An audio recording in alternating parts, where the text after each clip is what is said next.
Paidler brandished his sword instead of replying. Along with the sword, a blue thunder surged from behind him like a storm. It was as if a sea of lightning spread from Paidler out of nowhere. Ko quickly shot a series of arrows to counter the rushing blue thunder. The space, tinged with chaos, was illuminated by the intermingled blue energies. Looking at you again, it seems you're not a descendant but his ghost. Were you called Paidler Runcandle? I no longer used that name. The Godslayer's arrow pierced through a blue thunder and aimed at the charging Paidler. Ko calmly distanced himself, while Jean plunged into the fray to intercept Paidler in his pursuit. The sword standing in Silas's way was Sigmund, not Bradamante. After switching swords, Jin's entire body filled with lightning energy. Aura-based lightning energy, mana-based blue thunder. Though the lightning emitted by the three individuals was entirely different, they appeared exactly the same. I don't know why you became a ghost, but your murderous intent runs deep. Although my memories of Timar aren't complete, he seemed to hold you in high regard. I've also forgotten many things. However, I didn't hear members of the Tribe of Legends talk much. Why do you need a long chat? You just have to face my weapon. Quick and precise. If you could summarize Paidler's sword in 2 words, those would be it. The only downside to his swordsmanship reaching the realm of transcendence was its destructive power. But even that was surpassed with the addition of the blue thunder. Ko fought at mid-range while Jean fought up close. Therefore, both Jean and Paidler fought with Ko in mind. Paidler was convinced he had to defeat Ko to aim at Jean, while Jean believed Ko had to remain unharmed for what would come next. And the battle with Paidler wasn't the last. I have to finish it before Ko tires. I have to quickly kill that legend called Ko so I can face Jean. They didn't need to check each other's strength. All three were exerting all their might from the beginning. The ground and sky screamed each time swords, arrows, and lightning clashed, as if they were turned upside down. As if the sun rose over the rotten sea, the rays of the three tore through the chaos in the Garden of Swords. If this sight wasn't a battle between the ancestor from 1,000 years ago and the current descendant, but resembled a bright light that purified the family, couldn't have been better. The inevitable reality scratched at Jin's insides. That fact made Jean suffer even more than the blue thunder stabbing through his entire body. As Paidler was a person from 1,000 years ago, Jean had never felt a true connection with him. He had only glimpsed some of his records as an observer. Still, it felt as if he was cutting down an intimate friend with whom he had been very close until yesterday, with whom he had a deep connection. Arg. Paidler didn't feel such pain. It was true he had no personal feelings toward Jean before they crossed swords. However, he didn't see Jean as a distant descendant in the first place but as a manifestation of Timar, the Runcandle of those days. You also lose everything. Paidler's dark eyes said it all. Brother Jean. Blood spurted from Jin's neck. The rune of Mtulta is now completely broken and has no function. Even if it were fine, it would have no meaning against one of the ancient 10 great knights. The wound wasn't deep. But if it had been a little deeper, it would have led straight to death. It was only at that moment, as he watched the drops of blood scatter through the air, that Jean realized the unnecessary emotions dwelling within him during the fight. Sympathy, pity, guilt, or complex emotions hard to articulate. Paidler wasn't an opponent one could face with such feelings. It's not just about doing your best, but having the tenacity to finish him off. Jean knew it better than anyone. Jin's body transcended the human limit, but not his mind. Whether Paidler's words were true or not, there's no doubt he gave his all for the ancient Runcandle. But, as Paidler said, the camaraderie they once shared couldn't replace their total loss. He can't defend him, whose heart that once protected the family has turned into a ghost. Jean can understand this situation as much as he wants under normal circumstances. But now, Jean faced Paidler as the next patriarch of Runcandle. Regardless of the reasons, harboring somber feelings toward someone intent on destroying the clan was unacceptable. There's one last thing I want to ask, Paidlernim. Do you have any intention of stopping now? None at all. Then I will eliminate you not as a descendant of Timar, but as a member of the current Runcandle. Jean closed his eyes for a moment. In that fleeting instant his eyelids shut. The feeling directed toward Paidler shut as well. Before he opened his eyes again, Paidler was unleashing the magical sword he had created. Ultimate Shadow Sword Technique, Secret Sword Technique of Runcandle, Thunder of Retribution Paidler Runcandle. A magical sword secret technique paired with the hellfire of Empress Lama Sarah Runcandle. At a glance, Jean and Ko could think of the sword that was the basis of this technique. The hellfire and thunder of retribution were finally completed after Timar taught the 10 great knights how to use the sword of legends. Ko's eyes hardened. So you too have spent your life chasing the shadow of the absolute. Ko had also dedicated his life to reaching that sword. To resemble the sword of the god of battle. But that's a realm that can never be reached unless it's the original. Against the thunder of retribution, Ko unleashed the 10th mystic technique of the Battle King, Tsunami. The lightning that started with Paidler and Ko took such an identical form that it could be called the same technique. The process of those who want to rise to the top will eventually give birth to similar results. Do you mean you're the original member of the tribe of legends? No. I simply wish to pay my respects. To acknowledge that someone who was never a member of the legends is fighting in the same way as I am. If there was a difference between Ko and Paidler, it was the body. The lightning energy symbolizing the tribe of legends needed a body that could handle it. Just as a blessed body is needed to use Runcandle's final movements. But can you withstand it? With that defenseless human body of yours. That's why Paidler's old comrades called him a weakling. His sword was covering up his inherent flaws with his life as collateral. I've already died once anyway, you keep saying useless things. Ko smiled. Unlike Jean, he harbored no special feelings towards Paidler. He simply took satisfaction in having a strong opponent in front of him, fighting for his brother. The tsunami and thunder of retribution overlapped. Jean kept preventing Paidler from closing the distance with Ko. It was about increasing strength while enduring until Paidler's energy was fully consumed.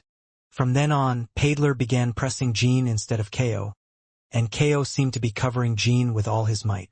As a result, wounds were forming on Ko's body. If they had maintained the same combined formation as before, Paidler would have been the one to start suffering significant injuries. It's not efficient. At first glance, that seemed it. Paidler couldn't help but speculate. There must be a reason for this inefficient offensive attack. It probably has to do with the energy currently shining in Jin's illuminated heart. Of course, even that was overwhelmingly vast power. But for now it was just that. As Ko hinted, Paidler never thought that this power could be sublimated to the original. Because Jean wasn't a Genesis Knight. It was unlikely that Jean could display the pinnacle realm that not even he had ever stepped into, the realm that only Timar had reached 1,000 years ago. However, by the time the tsunami and thunder of retribution reached their climax, Ko said confidently, "Brother Jean, show your ghostly ancestor now, the original peak sword." Ko continued with his words, and the energy from Jin's illuminated heart began to explode in all directions. Sword of the God of Battle, 10th movement. Sword of the Reign of the King of Legends unleashed. In an instant, the tsunami and thunder of retribution stopped moving. It was as if the fighting beasts faltered at the sight of a greater beast. Jean didn't stop there. He opened the next form, Sword of the God of Battle, 10th movement, 2nd form. Sword of the Reign of the King of Legends War. Sigmund had a strong will to annihilate those who opposed the Plutonian tribe. Ko breathed proudly, and Paidler briefly looked at Jean with a stiff body. Now he saw Jin's own Timar, and soon realized it was just an illusion. The man in front of him wasn't Timar or a member of the ancient Runcandle. It was Jean Runcandle. Not someone from 1,000 years ago like him, but a shining Runcandle living right now. But nothing changes. Paidler didn't feel moved or frightened by the vision. Nothing changes. The determination to eliminate him and witness Runcandle's downfall didn't waver in the slightest. The clouds that had gathered according to Jin's will covered Ram. which oppressed the sky. Rosa, the prophet, and the main factions attacking Huffister were able to witness that spectacle. Even if my body and soul cannot remain in the abyss of heaven and hell, even if my name and all that I have lost are erased from this world once more, the light from the thunder of retribution, which began to fluctuate again, spread even brighter. The renewed thunder of retribution transcended all the swords Paidler had used during his lifetime. I won't let you save Runcandle. Suddenly, a faint memory surfaced in Paidler's mind. It seemed like a long time ago he had spoken similar words to what he had just said. Even if my body and mind, and those I love, ultimately vanish completely from this world, even if all that remains in the end is despair and nightmares, I will protect Runcandle with you. For some reason, what Paidler said at that time spread like a distant echo inside Jean. However, Jean didn't stop the sword. Tears welled up in Jin's eyes, soaked with lightning energy, and Paidler's eyes filled with infinite emptiness. Ah! The lightning struck where Sigmund and Silas' swords clashed. They showed no signs of backing down, even as they were struck by the lightning from the sword of the reign of the King of Legends spewed by the clouds and the blue thunder poured by the thunder of retribution. On the contrary, they advanced towards each other with more ferocity and speed. The aftermath of their battle now ravaged the entire Garden of Swords. The storm of their sword energies had spread beyond the graves where the swords of the ancestral guardians were embedded, reaching the outer walls and the main house. Ko, who began attacking again, was not affected by the sword of the reign of the King of Legends. Instead, he seemed to empower the killer god with Jin's lightning energy, resonating with the energy of the battle god. Still, all of Kalen was eroded by chaos, but the chaos energy could no longer be found in the Garden of Swords. It was because Jin's, Ko's, and Paidler's lightning had erased the chaos from the Garden of Swords. But to Jean, seeing the now bright blue Garden of Swords seemed more distressing than when it was filled with chaos. Oh! Paidler roared. His body was being torn apart. He had a hole in his left cheek, while his waist twisted and split, emitting gruesome sounds of bones breaking and readjusting. Just then, a giant arrow from the Godslayer pierced through the center of his chest. Through the hole in his chest, the lightning behind him could be seen. Still, Paidler did not fall and swung his sword again. His body, which should have died and stopped more than 10 times over, only emitted more formidable power with each strike. Where do I have to cut to finish him? It seemed like he wouldn't stop even if his neck fell off. It seemed like he would only stop if everything that composed Paidler's body was destroyed. His blood, his flesh, and even the last bit of bone. Stubborn ghost, Ko said as he drew the string of his bow. The word stubborn did not refer to the chaos energy that composed Paidler. It referred to a special condition Paidler was going through. Transcendence. The transcendence of a warrior surpassing limits while facing a formidable enemy, allowing Paidler to keep wielding his sword despite being torn apart. Just like Ron Hyran had transcended the fate of death in the War of the Sword Emperor Castle, Paidler was also pushing past the limit as he clashed swords with Jean. Timar, I can see it now too. The next level. With each passing second, Paidler felt his body growing lighter. It seemed like the destructive power of the original sword of the reign of the King of Legends, which dominated the thunder of retribution initially, no longer seemed like a threat. There wasn't much excitement as he pushed Sigmund away, and even when the lightning pierced through his body, he felt no pain. But even if it goes beyond that level, what meaning does it have? The Godslayer's arrow pierced Paidler once again. Nothing but futile hatred, unable to overcome even chaos. You could never defeat Brother Jean, even if he didn't call me. Just by transcending like Ron, it doesn't mean everyone can achieve results like Ron. The values of protecting people despite being consumed by chaos and the desire to kill could not be the same. As if to refute it, Paidler stabbed and left a long gash in Jin's chest. Jean pushed Paidler aside without flinching, and a snap was heard as Paidler fell to the ground. Then he rose again and aimed at Silas.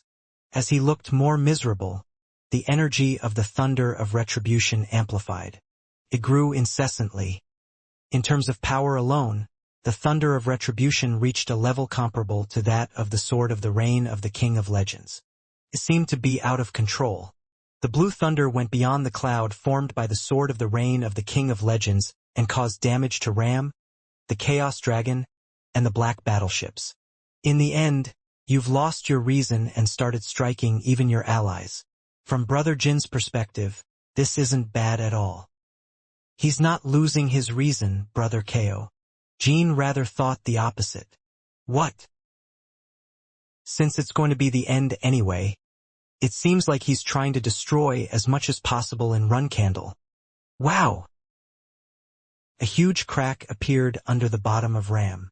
The Chaos Dragons and black ships flying beneath them instantly turned to ashes. The major factions waiting outside could see Ram becoming unstable for the first time. Space began to tear open in the sky. As the leader said, "The 12th flagbearer is damaging Ram's power," said Barak. He was mesmerized by the immense lightning illuminating the Garden of Swords, following the blue flame from before. They felt both fear and excitement at the sight of such immense power, something they would never have seen unless it was the Patriarch, Siren Runcandle, or the late Ron Hyran. It's not the power of the 12th flagbearer, but the power of Runcandle's great knight, the Blue Thunder King. Rosa Runcandle and the Prophet have been too ambitious. Are you saying there's another knight like the 12th flagbearer in the Garden of Swords? Yes, but it's a dying ember. All fleet, ready for intensive bombardment. We can't miss this opportunity. Unlike Zippel, the Kinselo fleet has not suffered significant damage yet. As the battleships, led by Granil, gathered at the vanguard, the fleet of up to 500 battleships charged all their main cannons. Like a meteor shower, the bombardment rained down on Ram and the Garden of Swords. More than 80% of the fleet's attack was directed towards the garden, because it seemed like their attack wouldn't be enough to hit Ram. But Zephyrn's breath hit the side of Ram. Seeing Kinselo's bombardment from the opposite side, Zippel also gathered his fleet. All of his main cannons were aimed at Ram. "We must attack before Runcandle's battleship recovers." A mountain of fire formed behind Cadden.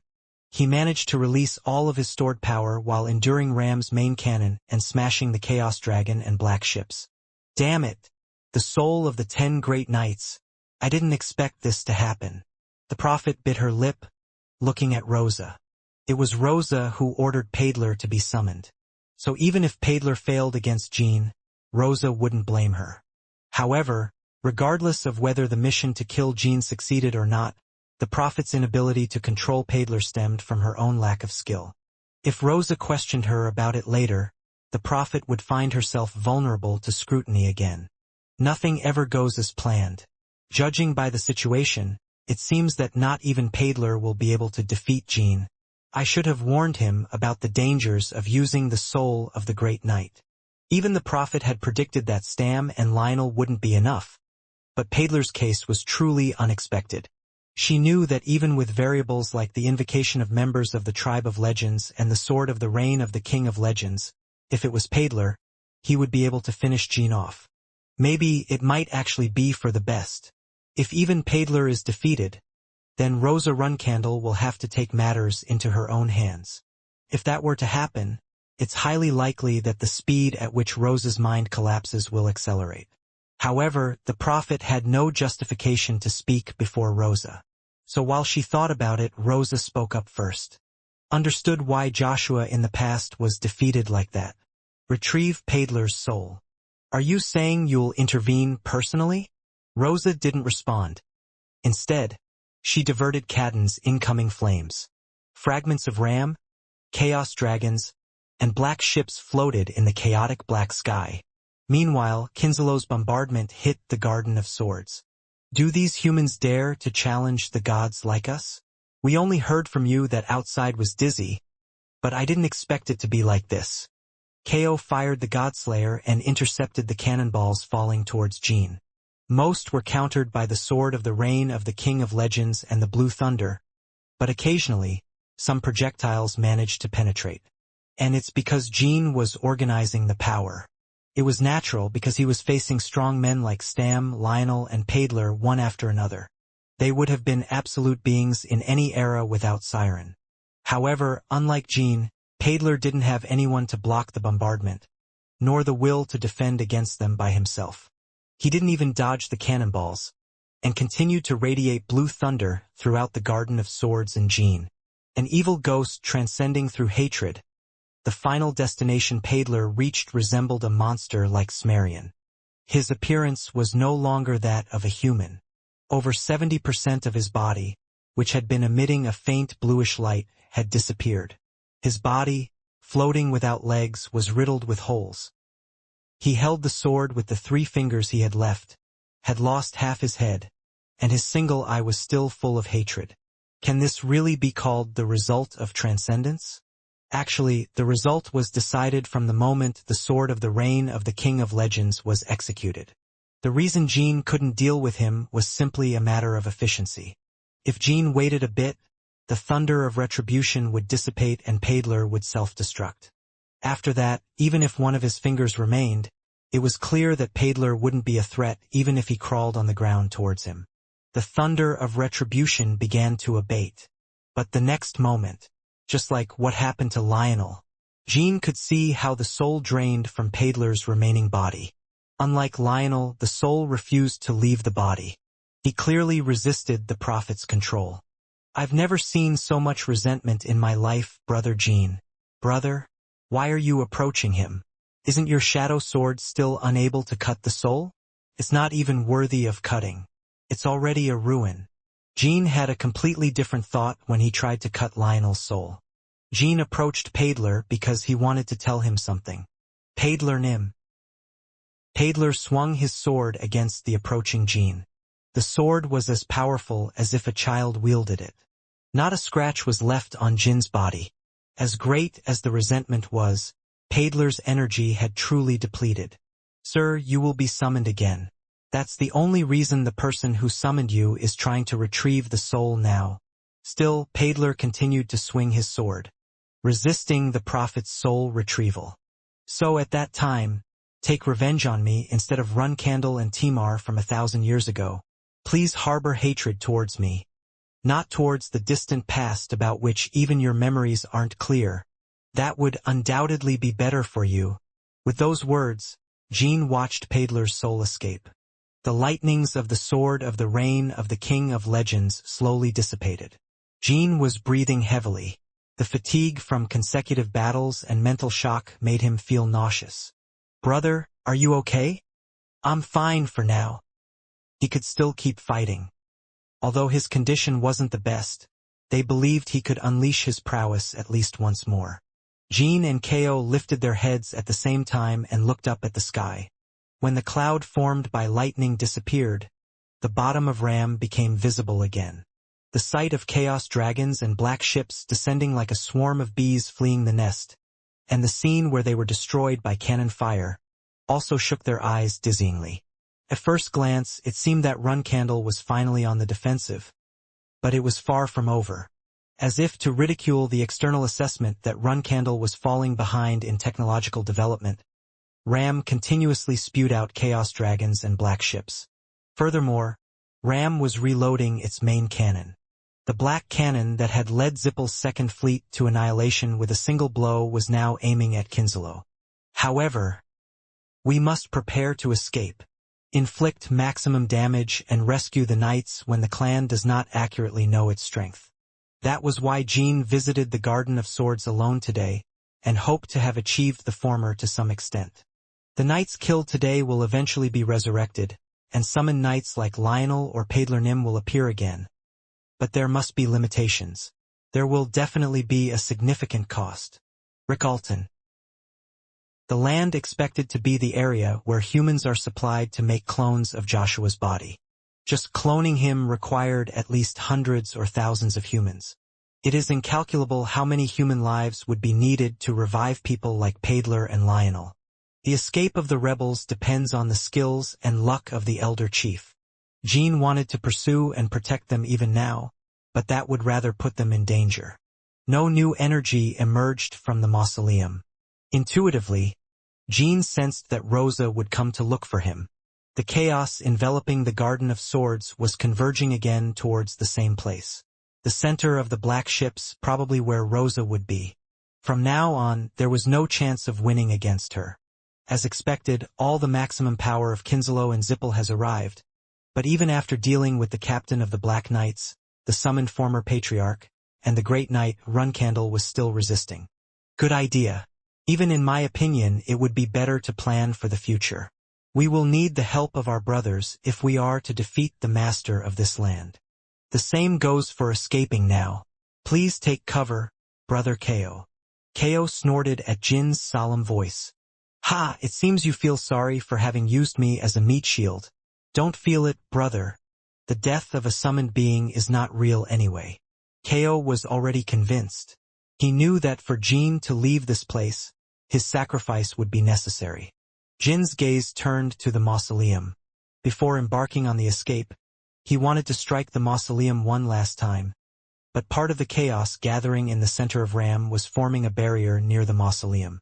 They are openly cautious of any trouble with the mausoleum. I was going to suggest hitting that place before leaving, but I guess it's better to go. Brother. Needless to say, it seemed that the chaos barrier could only be destroyed with a sword that was at least of the level of Hellfire or the sword of the reign of the King of Legends. Or the ultimate shadow sword technique. But after that, escaping from here would be impossible.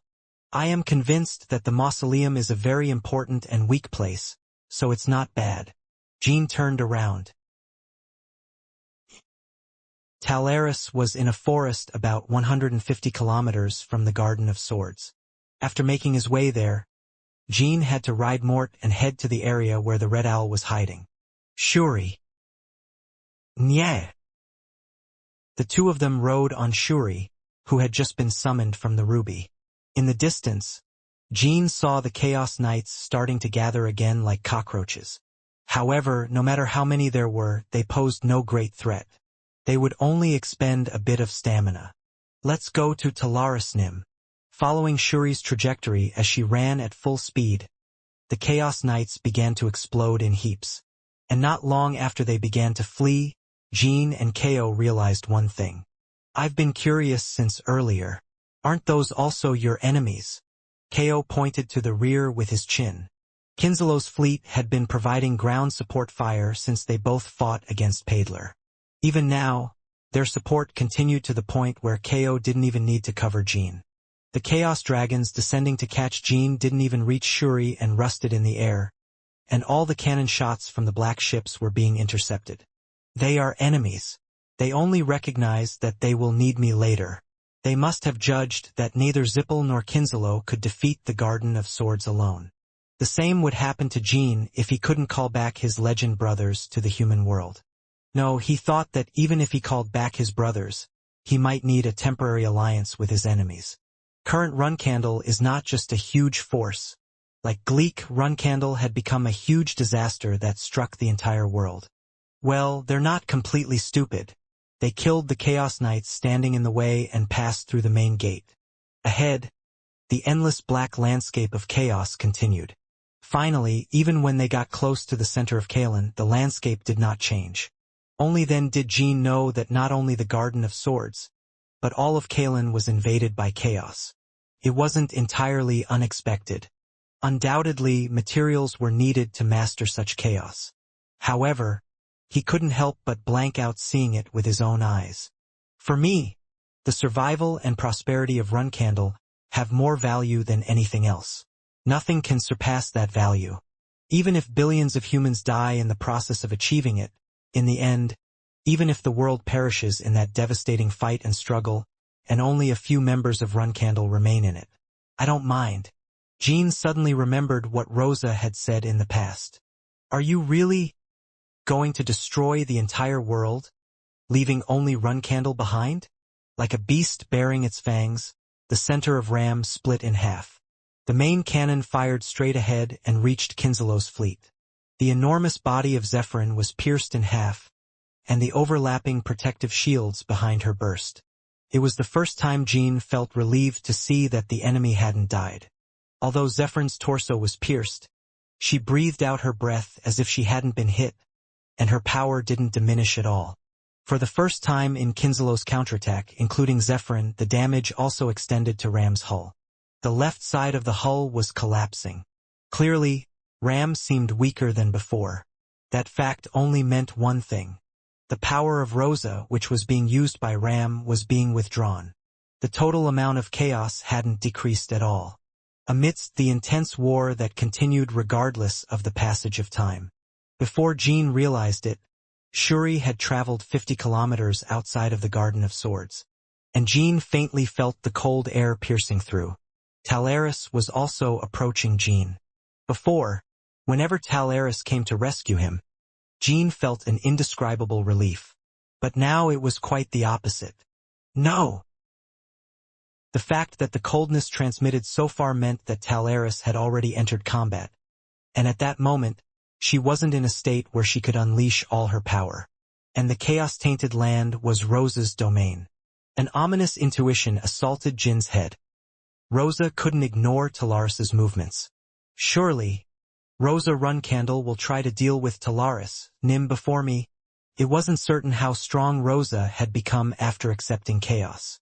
However, even before the Garden of Swords became like this, Rosa was one of the strongest in the world. The current Talaris couldn't match her. Meow! After sensing Jin's anxiety, Shuri tried to speed up, but she was already at her limit. Darn it, Talaris Nim. If something went wrong, Jean wouldn't be able to face Cirrus or his other companions.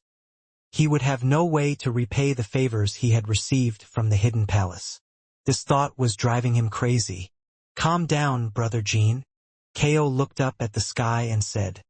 He had been observing the fleet of each faction that had been supporting only Jean and himself, confirming that they were now aiming at a distant point. Kinzelo and Zippel also found Talaris and began providing support fire. The owner of the cold energy must be a very valuable person to you, brother. Should I provide cover for her? Is that possible, from this distance? Ko raised his long bow. It seems you've forgotten my specialty. I'm the only battle king who can fight while supporting his brothers. When it comes to long-range support, maybe I'm better than Sister Goddess of Battle. I need to focus, so clear away the distractions. I got it. The arrows of the Godslayer bow rose into the sky. The bright energy of lightning flew a distance of 25 kilometers and created huge pillars of light. With each shot, cold sweat ran down Ko's body like rain. Blood flowed from between his clenched lips, and his heart beat as if it would burst at any moment. Jean didn't ask Ko how the situation was developing. It was clear that the cold energy hadn't been extinguished. It was only precarious. It seemed faint enough to flicker out at any moment. Finally, when they reached the pillars of light formed by arrows, Jean could see Talaris panting and covered in blood. As soon as he saw her, his heart skipped a beat. The blood didn't belong to Talaris. It was Mort's Snow Toad's blood. Mort had been teleporting continuously within Rosa's chaos energy while protecting Talaris. Even that would have been impossible without Ko's support fire and the fleet. Mort's pure white body was soaked in blood. Jean! Talaris Nim! Jean wanted to rush over immediately, but he saw a single black blade tearing through the pillars of light from the Godslayer bow in front of Talaris. It was Rosa Runcandle's sword, soaked in frenzy and chaos. Have you come? Rosa greeted Jean with a mocking smile, and Jean drew Bradamanti. Somehow, Talaris avoided fatal wounds, but his condition wasn't great. He had internal injuries, and the breath he exhaled was coated in blood. The warrior who challenged Siren the most, if not for that, Talaris would have been torn apart by the frenzy by now. Runcandle's enemies are attacking the Garden of Swords, and yet you've come here with Talaris Nim. I didn't know you held such deep grudges against him. The chaos energy protecting the Garden of Swords, Kalen and Ram, has weakened. All that chaos was converging on Rosa. In other words, it now solely depended on Rosa's personal strength. Jean was recalling the nightmare of the War of the Sword Emperor Castle because of the massive chaos Rosa unleashed. Rosa narrowed her eyes as if Jin's words were amusing. Wouldn't you have done the same if you were in my place? Undoubtedly, Rosa Runcandle would prioritize dealing with Talaris Nim over me. Jean immediately thought of that as soon as he faintly felt Talaris's cold energy. Looking back, there was no reason to be so sure. It was much more efficient for Rosa to continuously overwhelm the formidable forces of Zippel and Kinselo than to deal with Talaris without hesitation. After the chaos energy between Ram and the city faded, the cannon shots from each force pierced the sky over the Garden of Swords more easily than before. When Jean didn't respond, Rosa smiled. You may not want to admit it, but you resemble me a lot. Tang. A thunderous sound rang out from the Godslayer. Rosa lightly knocked down KO's arrow. Although KO lost his energy due to the ultra-long distance support, not even Jean, before getting tired, could have easily withstood such power. What do you mean he resembles you? Don't compare the 13th Battle King of the great tribe of legends to a monster like you. Tribe of legends, this is the first time I've seen you in person. But the first impression is quite disappointing. You're provoking me to save that boy. The sort of legends ability the younger one often displayed didn't emit such a pathetic feeling. The power gained through immorality. Are you so arrogant as to believe in that? Immorality. I've never distrusted such ambiguous human standards. Even before this body became chaos. Squeak dash. Suddenly, a black sword swept across KO's back. If KO's reaction had been delayed, his body would have been split in half. Rosa didn't move.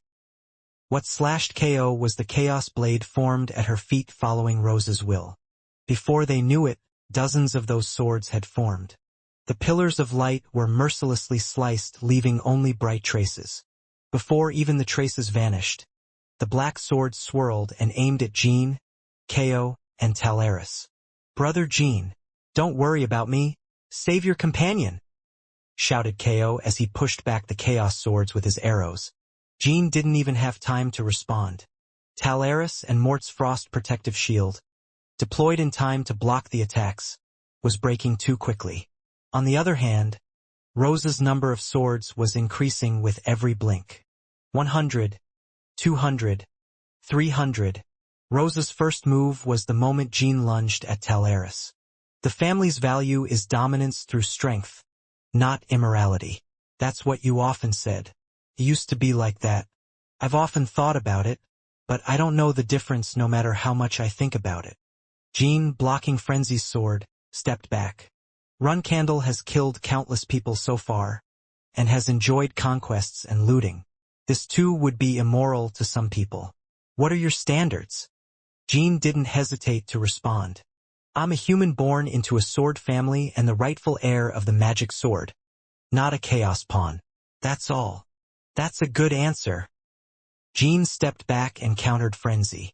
The power of Rosa, felt in a single clash, clearly surpassed his. It would have been the same even if Jean didn't have the fatigue and accumulated wounds from the previous battle. Moreover, he felt the energy piercing his body through the clash swords. Like a poison, chaos is poisoning my body. Chaos, a dark force that plunges humans into demonic nature. Rosa herself is a massive chaos and the most powerful source of infection. Ordinary warriors would be engulfed in chaos by merely standing near her. Perhaps not even 9-star or higher warriors would be able to withstand it, and even superhumans would find it impossible to engage in direct combat with her for an extended period. No, it wasn't just an idea, it was a certainty. Jean could feel the god of battle's blood and the light heart beating wildly and pushing away the chaos transmitted by Rosa. It didn't happen when I first met her in the Garden of Swords. Is it the result of receiving something more from the prophet after our conversation changed? Or was she hiding it? In any case, Rosa's contagion meant one thing. Currently, Jean was the only human who could fight Rosa in the human world. Elena's words about the tribe of legends being immune to chaos are true.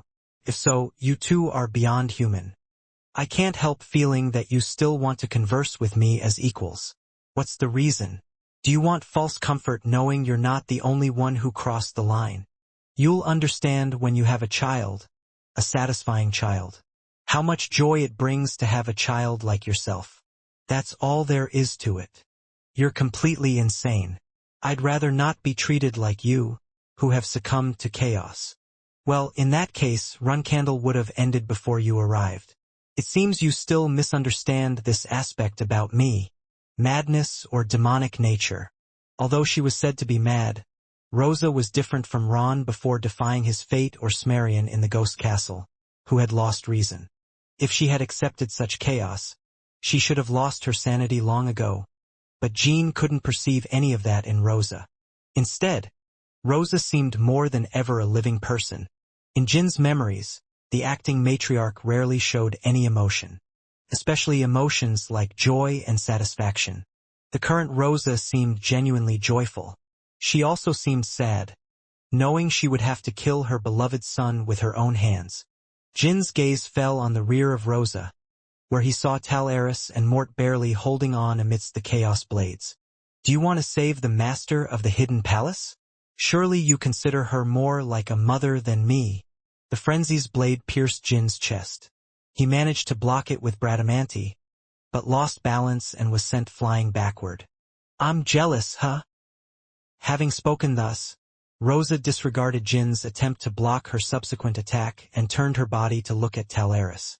For a moment, thoughts about Talaris flooded Rosa's mind. Looking back, it seemed she had always felt jealous of the hidden palace master. Not just now.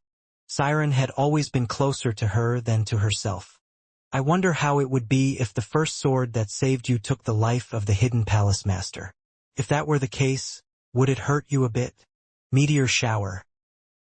Runcandle's third final movement, the bloodline sword that saved Jean for the first time. The raised frenzy summoned black meteors. The power, surpassing even that of Luna's mental sword. Blood moon that ravaged an entire island that day, shook the entire battlefield even before hitting the ground.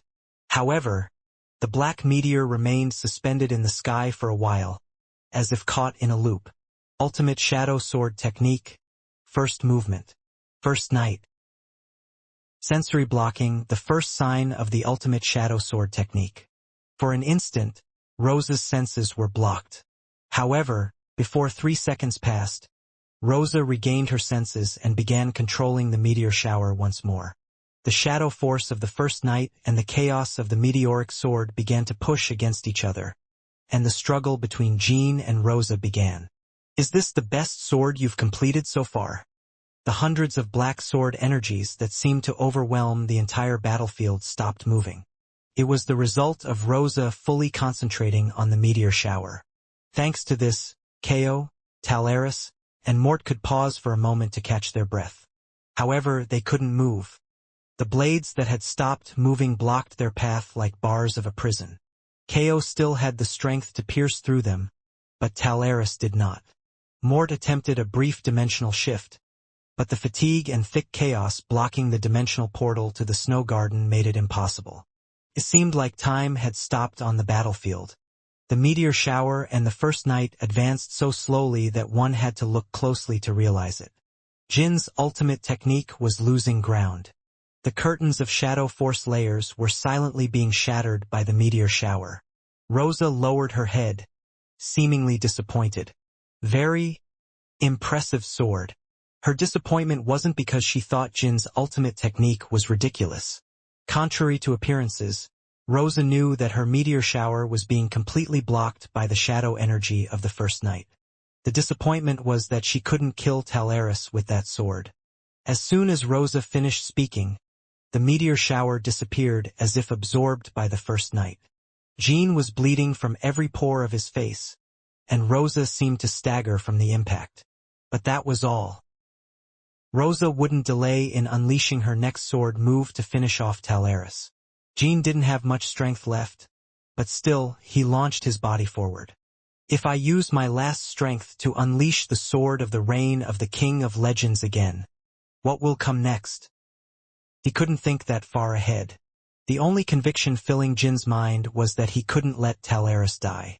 In that single moment, his heart was completely dominated by emotion. To Jean, Talaris was such a person. A comrade who always held significant meaning for Jean. Ko also pierced through the blades of chaos and advanced with Jean, and Talaris attempted to scream. She tried to tell them not to come, to escape and survive. She also received Rose's sword before Jean arrived. That's why she knew Jean was Rose's only opponent. If Jean died trying to save her here, the world would no longer be able to face Rosa. But before Talaris could say those words, Jean realized he didn't need to risk his life to save her at that moment. Above Talaris' head descended a dragon. A black light descended like salvation. Long time no see, brat. The black dragon, Murakan, Jin's guardian dragon. Fourth secret technique of Run Candle, Black Cross. Rosa released the sword as the meteor shower shattered. The blade of frenzy, marked with a black cross, emitted black energy. The energy in the form of a black cross spilled towards Talaris in a circle around the intersection point of the cross. Rosa was not a pureblood Run Candle, but she executed final movements and secret techniques perfectly even without a blessed body due to chaos acceptance. Her power was comparable to Siren's. There was no way Talaris and Mort could escape the countless black cross-shaped blades. Initially, Jean and Ko were supposed to risk their lives to pierce through Rosa and plunge into the energy. However, it wasn't certain that their exhausted bodies could withstand Rosa's secret technique. Perhaps not only would they fail to save Talaris, but they themselves would face death. If Murakan hadn't appeared now, it would most likely have ended like this. As the black cross-shaped energy attacked Talaris and Mort, Murakan's huge body suddenly appeared behind them like a black mountain. At first glance, his body was much larger than Jean remembered. His wings, spread like a wall, blocked the black cross, leaving enough space even for Mort to fit within them. The energy from Frenzy's extended sword constantly caused cracks in the wings. It seemed as if the wings were about to tear apart in an instant, but it was nothing more than an optical illusion caused by the flickering shadow energy. And you too, mistress of the hidden palace. How did you become so weak? It seems that Sir Mort is also quite injured. Talaris lifted her head. She smirked in relief at being surrounded by Murakan's protective shield. Although she had just doubted death, she now felt that the embrace of this dark, gigantic dragon was the safest place in the world. You've come at the perfect time. How did you become so strong, brother Black Dragon? I've just recovered a bit more of what I had lost. And thanks to that, I think neither the brat nor I will lose you today. I'm going to fall in love with you. Murakan possessed 50% of his former strength during the War of the Sword Emperor Castle, when he fought alongside his comrades. Not only Jean but also Talaris, who couldn't sense shadow energy with such sensitivity, could easily recognize that Murakan's current power level was near his prime. Jin's shadow energy, which had finally reached 10 stars, and the crises Murakan had overcome on behalf of Sodaret, were restoring his former strength. Murakan spread his wings again. Talaris and Mort received no damage from the Black Cross, and Rosa's expression distorted. The former guardian dragon of the family, I didn't feel any signal of your arrival. That's why Rosa was angry. She could feel all the battles that were happening in the Garden of Swords and throughout the Kalan area as if it were her own body. However, she didn't feel Murakan's presence at all. This means that Murakan didn't come from outside the Garden of Swords, but suddenly appeared from within. It seems you still lack enlightenment, Rosa Run Candle. Rosa turned around and looked at Jean. You and your comrades are really lucky, younger son. When you're in a crisis like this, someone always comes to rescue you. Rosa didn't know all the details of Jean and his companions' adventures, but she knew they had always managed to overcome difficulties with the help of others or among themselves. Nothing like that had ever happened in her Run Candle. No matter how much she hoped, there was no hope that someone would return, and Rosa didn't bother to hide the bitterness that fact caused her. This mother will break that cycle. The chaos blade that stopped in midair began to spin again. The blades pushed the group more fiercely than before, as if fueled by Rosa's anger. At the same time, parts of Murakan's body dispersed into shadow energy and trapped Talaris and Mort. He quickly moved like a hawk and instantly appeared next to Jean. Rosa scattered swords in all directions from her position. Parts of Murakan's body, transformed into smoke-like forms, were swept away, but didn't deal him a significant blow. Despite Muraken's arrival, the situation still overwhelmingly favored Rosa. Jean, Talaris, and Ko were not in a condition to fight properly. And that wasn't all. Jean could sense Muraken's urgency without having the chance to properly greet him. "Are you not in a condition to fight either?" "It's not that, but my time is running out." After the end of the War of the Sword Emperor Castle, Muraken had been acting as Sodaret's substitute in place of Misha. Even Misha, who had previously been in charge of Sodaret's affairs, didn't fully understand the details. As it was beyond mortal understanding, Misha's and Muraken's functions were simply to maintain their existence in the realm of Sodaret. And leaving that position poses a great threat to the world. In particular, Muraken is not as skilled as Misha, so his absence could only be brief, especially when using such immense power. That's why Rosa hadn't sensed Muraken's presence. Muraken had manifested here without any physical movement, directly from the realm of the gods. There was no time to explain it in detail, so we have to escape quickly. You can't keep fighting in your current state anyway. Furthermore, Ilona Zippel's seal was also a problem. As Talaris's internal injuries worsened, Misha had to bear an extra burden to seal them. Talaris had been worried about the seal since Rosa attacked her. Jean nodded. In Muraken's opinion, Rosa's power still had some limitations. "Don't underestimate me, Muraken. Do you think you can escape?" "Don't be pretentious, Rosa Runcandle. I'm not the only one with little time. Right now, I can see things that mortals cannot." "You speak with arrogance when your only option is to flee." Swish. Rosa lunged forward and split Muraken's breath in half as he had just exhaled. Shadow energy tendrils from all directions blocked her path, but frenzy only halted when it collided with Bradamanti. "I can feel your anger." Rosa continued her assault, but Muraken's shadow energy and Ko's arrows limited her movement. While frenzy halted Ko's attack, the puncture of shadow energy grazed Rosa's forehead and cut her horn by half a finger, splattering black blood. Rosa's chaos, which had previously been stable enough to resemble shadow energy, began to fluctuate from the moment the black cross was intercepted by Muraken. Her chaos was chaotic. The color and power became inconsistent. As expected, Muraken was right. There are limitations to this infinite power. It doesn't seem to be due to an injury to the horn. Is the half missing? Or could there be some psychological reason? Unlike Ron and Smarian before facing their fate, she remained perfectly rational. Jean thought that might be the key. It reminded him of what Rosa herself had said. "I have not yet succumbed to chaos." In any case, the priority now was to escape. Even if her chaos became unstable, it wouldn't affect her transcendent strength. Swak dash. Rosa's sword aimed relentlessly at Talaris.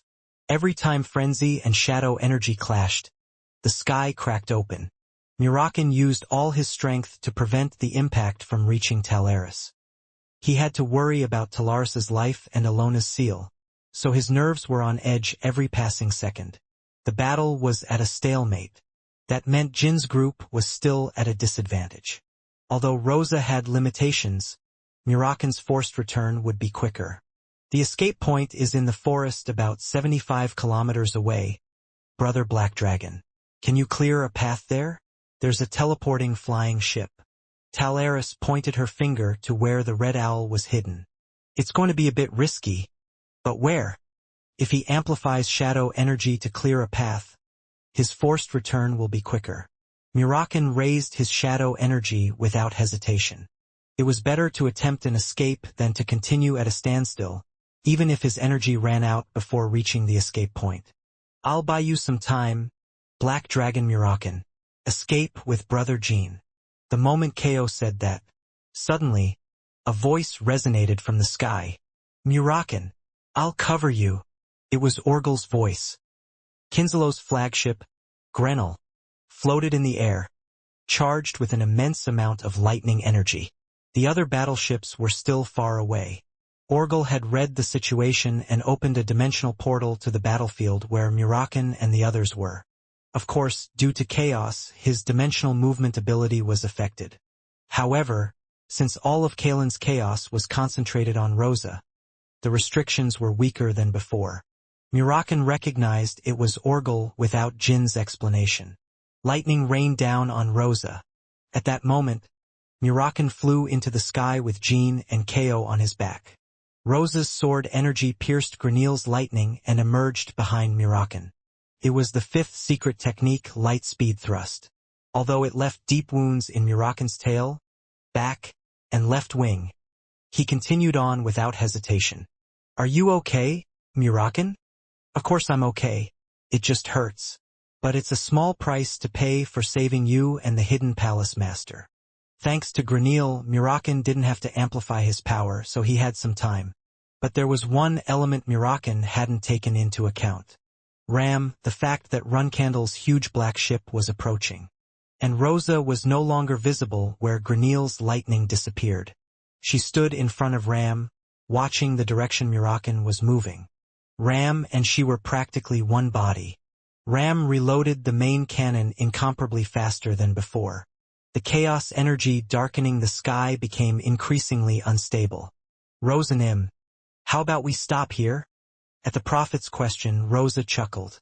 "Don't you always want my sanity to crumble? Honestly, right now it's a bit dangerous." Rosa quietly accelerated chaos amplification, and Alina watched her with anxious eyes. Alina couldn't understand Rosa's intentions at that moment. Just a few hours ago, Rosa had been extremely cautious about the possibility of losing her sanity. Rosa had never changed her attitude since she made a contract with her. Threats, persuasion, temptation. No matter how the prophet approached her, Rosa never abandoned her principle. The principle that she wouldn't completely assimilate to the power of chaos. But the current Rosa was showing behavior completely different from her past actions. Alina hoped. No. She was sure that if she accelerated the chaos even more, Rosa's mind would collapse. No, she was certain. If she fires Ram's main cannon, she will surely lose both her sanity and her will. As Rosa said, Alina always hoped for her to break. But if it happened now, with so much consumed chaos, if Rosa's will vanished, it would take too long to recover. If at that moment the enemies regrouped and attacked the Garden of Swords again, Alina didn't trust she could endure it. Unlike the two main factions that lost their entire fleet, Jin only suffered personal injuries, and since they weren't fatal, he wouldn't take too long to recover. "Yes, that's true. I've been wanting your will to crumble for a long time. But if it crumbles now, I won't be able to bear the consequences alone. I'm serious. Wasn't this part of your plan from the beginning?" The main cannon was about to reload. "If you had made this decision before summoning the Great Knights and intervening personally, of course, I would have been glad. But now, it's not right. It's an unreasonable decision. It seems you're completely terrified." Rosa's eyes gleamed black. In the end, Alina knelt to plead with Rosa, but as expected, Rosa had no intention of stopping. "I alone can defeat the younger one. I can break that radiant child and sever the ties that protect him." Quang! Ram's cannon spewed forth black energy once more, splitting the sky. It seemed as if a black tsunami unfolded behind Murakan. Ram's main cannon was a shock to Murakan, who had easily received Rosa's secret technique all along. This is madness. There was no way to dodge it. The cannon that destroyed the Second Fleet in one blow had a more terrible power than before. Hee. Ha ha ha. Amidst the tremendous roar of the cannon, Rosa's crazed laughter was heard. The sky and the earth, enveloped in chaos, laughed with her. "Up!" Jin shouted. Murakan had originally planned to block the cannon and descend, but, as always, he followed Jin's opinion. Jin believed that Ram's blast should be directed upwards.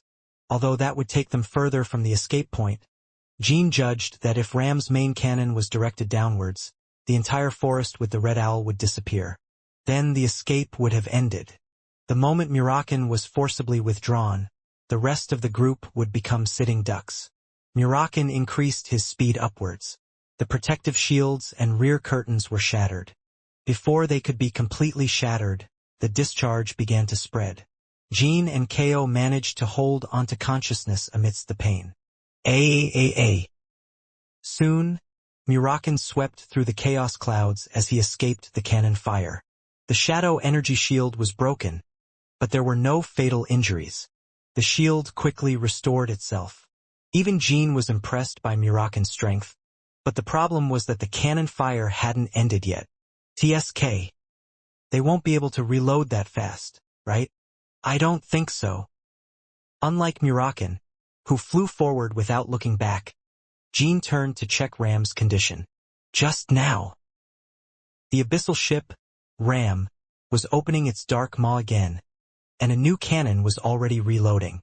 Darn it, it would have been nearly impossible to escape in the first place if I hadn't been able to save my strength thanks to Orgel. Rosa's crazed laughter continued to weigh on the group. It seemed that Ram was mocking them. A chill ran down their spines. If Gleek awakened the primal fear of life, Rosa's madness was digging its own dark hole in the human mind. It wasn't chaos. It pierced through the deepest depths of those who looked like a sharp arrow. Oh! Rosa exclaimed in admiration. It was a strange sensation. Despite firing the cannon to kill, the fact that she always survived felt incredibly pleasant to her. It was the first time in her life that she felt such great happiness. The power gathered in Ram's jaws aimed again at Murakan. Although it looked like a point in the distance, Rosa vividly saw her son before her eyes. No! By then, Elena had judged that Rosa's mind had completely collapsed. So before Rosa could fire the second shot, she had to somehow restrain her. Rosa seemed like she wouldn't stop bombarding until Ram was completely destroyed. Zaz! A dagger pierced Rosa's back.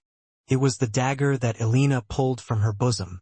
The blade pierced Rosa's spine and pierced her heart, and Rosa writhed for a moment before ceasing to move. Stop! You'll die too if you keep this up. Rosa didn't look at Elena. She didn't even look at the sword protruding from her chest. Instead, she fired the main cannon.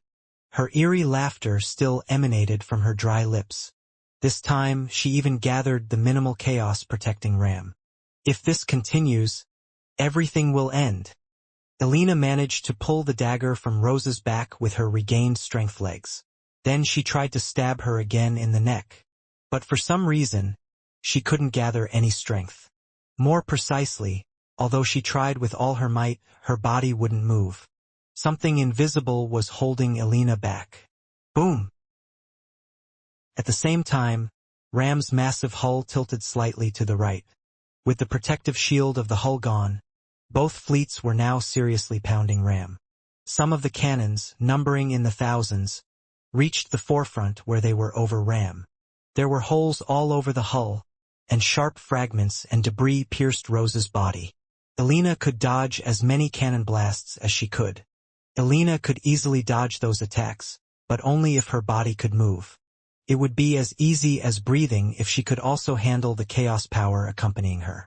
But Elena couldn't do anything. All she could do was watch the bombardment fall, just as she was about to stab Rosa. What the hell is holding me back? Elena's heartbeats thudded in her chest as she looked at Rosa's back. It's impossible for Rosa to be doing this. Surely, a being that had already lost sanity and turned into a chaos monster couldn't hold her back. But what was holding her was undoubtedly Rosa's power.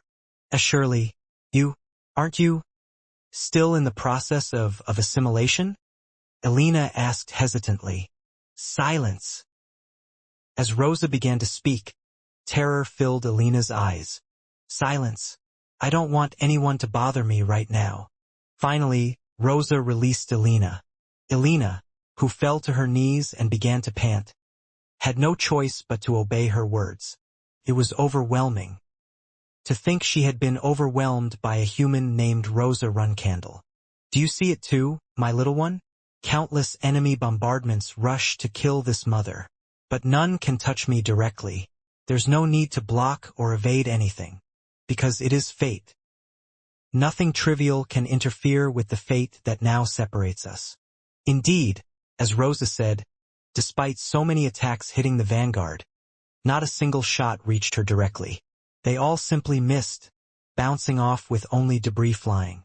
With all her heart, Rosa only watched her younger son, thinking only of shooting him down. A smile formed on Rosa's lips. At the same time, the second shot imbued with the power of chaos began to spread towards Murakan. The darkness of the abyss enveloped the group once again.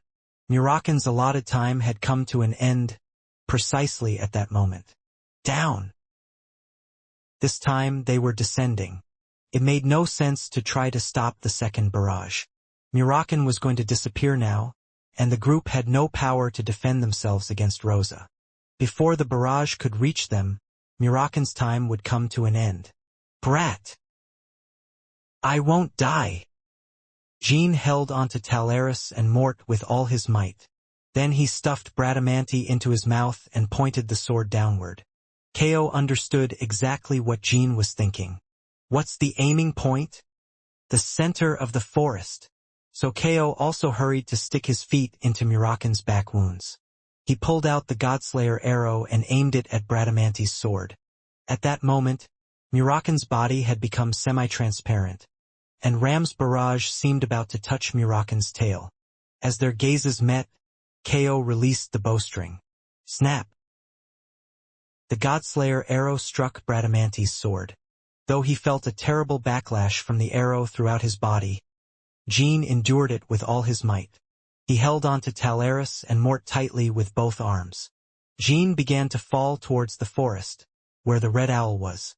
Ko's last will to save his brothers was imbued in the arrow, which was firmly attached to Bradamanti's blade like a magnet. At the moment Ram's main cannon reached them, Murakan disappeared with his eyes fixed on Jean, and Ko raised his thumb to the sky. His arrow demonstrated tremendous force, instantly slamming Jean, Talaris, and Mort into the center of the forest. Ugh! Spitting blood, Jean got up immediately and checked on Talaris and Mort, both in bad shape. Talaris was nearly unconscious from internal injuries and the arrow's impact, and Mort remained still, like dead. Looking around, there was no trace of the red owl. Although they fell in the center of the forest, it was about 500 paces away from the red owl. What a way! At that moment the forest was like a maze. The next attack would surely land in the forest. Bong! Oog! In a moment of uncertainty, Mort opened the dimensional portal to the snow garden. Dark spots of chaos were visible across the pure white snowfield. If they fell more than 100 steps away, Mort wouldn't have been able to open the portal. As if it were destined, Mort only had the strength to open the portal just 500 paces away. Once they entered the portal, Jean, with Talaris in his arms, headed to the red owl's location using the snow garden as a shortcut. When he pressed the button in the center of the cockpit, the red owl vibrated with mana and began to accelerate. The acceleration needed to jump through space was about 10 seconds. Just hope the next barrage isn't ready. 1, 2, 3, 9. The space jump had begun. As Jean was enveloped in the dizzying sensation of the space jump, he looked at Ram. He felt as if he had made eye contact with Rosa. You'll soon return to this mother. I'll be waiting for you. Rosa gazed at the forest where Jean had disappeared, calming the overwhelming excitement that seemed to burst her heart. The red owl couldn't teleport directly to Tychon, the designated return coordinates. Originally, the red owl and Mort were not affected by chaos particles, but the chaos from Rosa covering Kalen was so thick that it exceeded those standards. It had crashed several times in forests, seas, and unnamed islands. The red owl's helmet was corroded by chaos, and every time it attempted a space jump, the power source emitted an uncomfortable noise. According to the manual, there is a high probability that we will eventually reach the designated coordinates as long as the energy core and the cabin are not completely destroyed. But the problem was Talaris. Heat like a fireball surged from her unconscious body. Her pulse was unstable, and the backflow reaction was so severe that it sometimes discharged her aura randomly. She needed treatment as soon as possible. Jean wanted to send Talaris to Shuri for healing first. However, even Shuri had to wander for a long time to find their current location. Jean had no choice but to keep trying space jumps, hoping to land near the Holy Land or reach Titan. The ship performed 5 space jumps, but all were unsuccessful. The Red Owl kept falling into the wrong terrain. However, it was clear they were getting away from Huffister, and the chaos adhered to the helmet was shedding with each jump, and the power source was becoming more stable. It seemed they would soon reach Titan if they kept progressing like this. Just as he was about to press the button in the center of the cabin again, Jean heard a familiar voice coming out of nowhere. "Oh, Jean." It was Lingling's voice. It was very faint, but it was definitely Lingling. Lingling? Jean looked around as if possessed by a ghost at that moment. Naturally, he couldn't see Lingling anywhere. But it wasn't just Lingling's voice he could hear. "What? Why are you suddenly coming into my head?" "No, more than that. Can you hear my voice?" "I can hear you. Can you hear me too?" I feel sick." "What, Brother Jean?" "Brother Jean? Didn't you just call Brother KO? Where's Brother Jean?" "Lingling, are you really talking to Jean right now? How am I supposed to explain this?" I suddenly saw that idiot's face in my mind and heard his voice. He was babbling while pressing some button. There's a white-haired human collapsed next to him. Button? Babbling? Collapsed human? Is Brother Jean in danger? "Brothers, can't you hear my voice? Don't you hear that voice? Are you pulling a prank, Lingling?" "Ah, this is frustrating. I'm telling the truth. Jean is really hearing your voices." For a few seconds, there was confusion and conflicting messages between Jean, Lingling, and the legends. Jean could hear everyone's voices, but it seemed LaFerosa couldn't hear him. "Brothers, Lingling isn't joking. It seems Brother Jean is hearing our voices." "Oh, what's happening, Sister Goddess of Battle?" As Vaughn was internally connected with Lingling, she immediately recognized the situation. It seems there's some kind of resonance between Jean and Lingling for some reason. "Lingling, please relay Brother Jin's message to us." "Brother Jean, what's happening outside? You summoned Brother 10th Battle King? Was there something you couldn't handle?" Jean briefly explained what had happened in the Garden of Swords. "The human world is turning into a hell. It would be great if we could leave immediately to help our brother." "You've already helped enough, Sister Goddess of Battle." Still, seeing this sudden connection between LaFerosa and the human world, it seems the day we go out is not far away. Synchronous wavelength tracking space jump. Jean suspected this sudden connection had something to do with it. Probably because of the flying ship my companion built. It seems the flying ship accidentally picked up LaFerosa's wavelength. His speculation was correct. The reason the Red Owl picked up LaFerosa's wavelength was some kind of error. "First of all, I heard your companion's condition is critical. If it's a white-haired person, it's probably Talaris Endorma, who has saved you many times, brother. Yes, her internal injuries are severe. Close your eyes, try to focus. Maybe I can help her through Lingling and you, brother." Vaughn's words were no different. She was going to try the God of Battle fusion. Jean immediately closed his eyes and focused on the resonance point with Lingling. Then, just as it happened in LaFerosa, Jean felt his light heart light up and could feel Vaughn's senses and energy gradually transmitting. "It's a little weaker than when I did it in LaFerosa, but the God of Battle fusion is clearly activating. Perhaps because of the dimensional distance between the human world and LaFerosa, Vaughn's sensation wasn't fully transmitted. But that alone was enough to examine Talaris's condition. Both the meridians and blood vessels are damaged. Divine power with the attribute of cold energy is preventing the worst-case scenario. But at this rate, she'll reach her limit in 1 or 2 hours. If that happens, she may not die, but she won't be able to manifest the same level of power as before." Until they entered the God of Battle fusion, Jean could only assume the situation wasn't as serious, but now Jean could accurately perceive what Vaughn was feeling. "Follow my senses and infuse energy into her body. Immediately clear away the cold energy that seems about to detach and fill the void with lightning energy." Jean followed Vaughn's words and placed his hand on Talaris's back. Through the tangled blood vessels, Jin's energy slowly pierced into her wounds. Though it was only for an instant, Jin broke out in a cold sweat.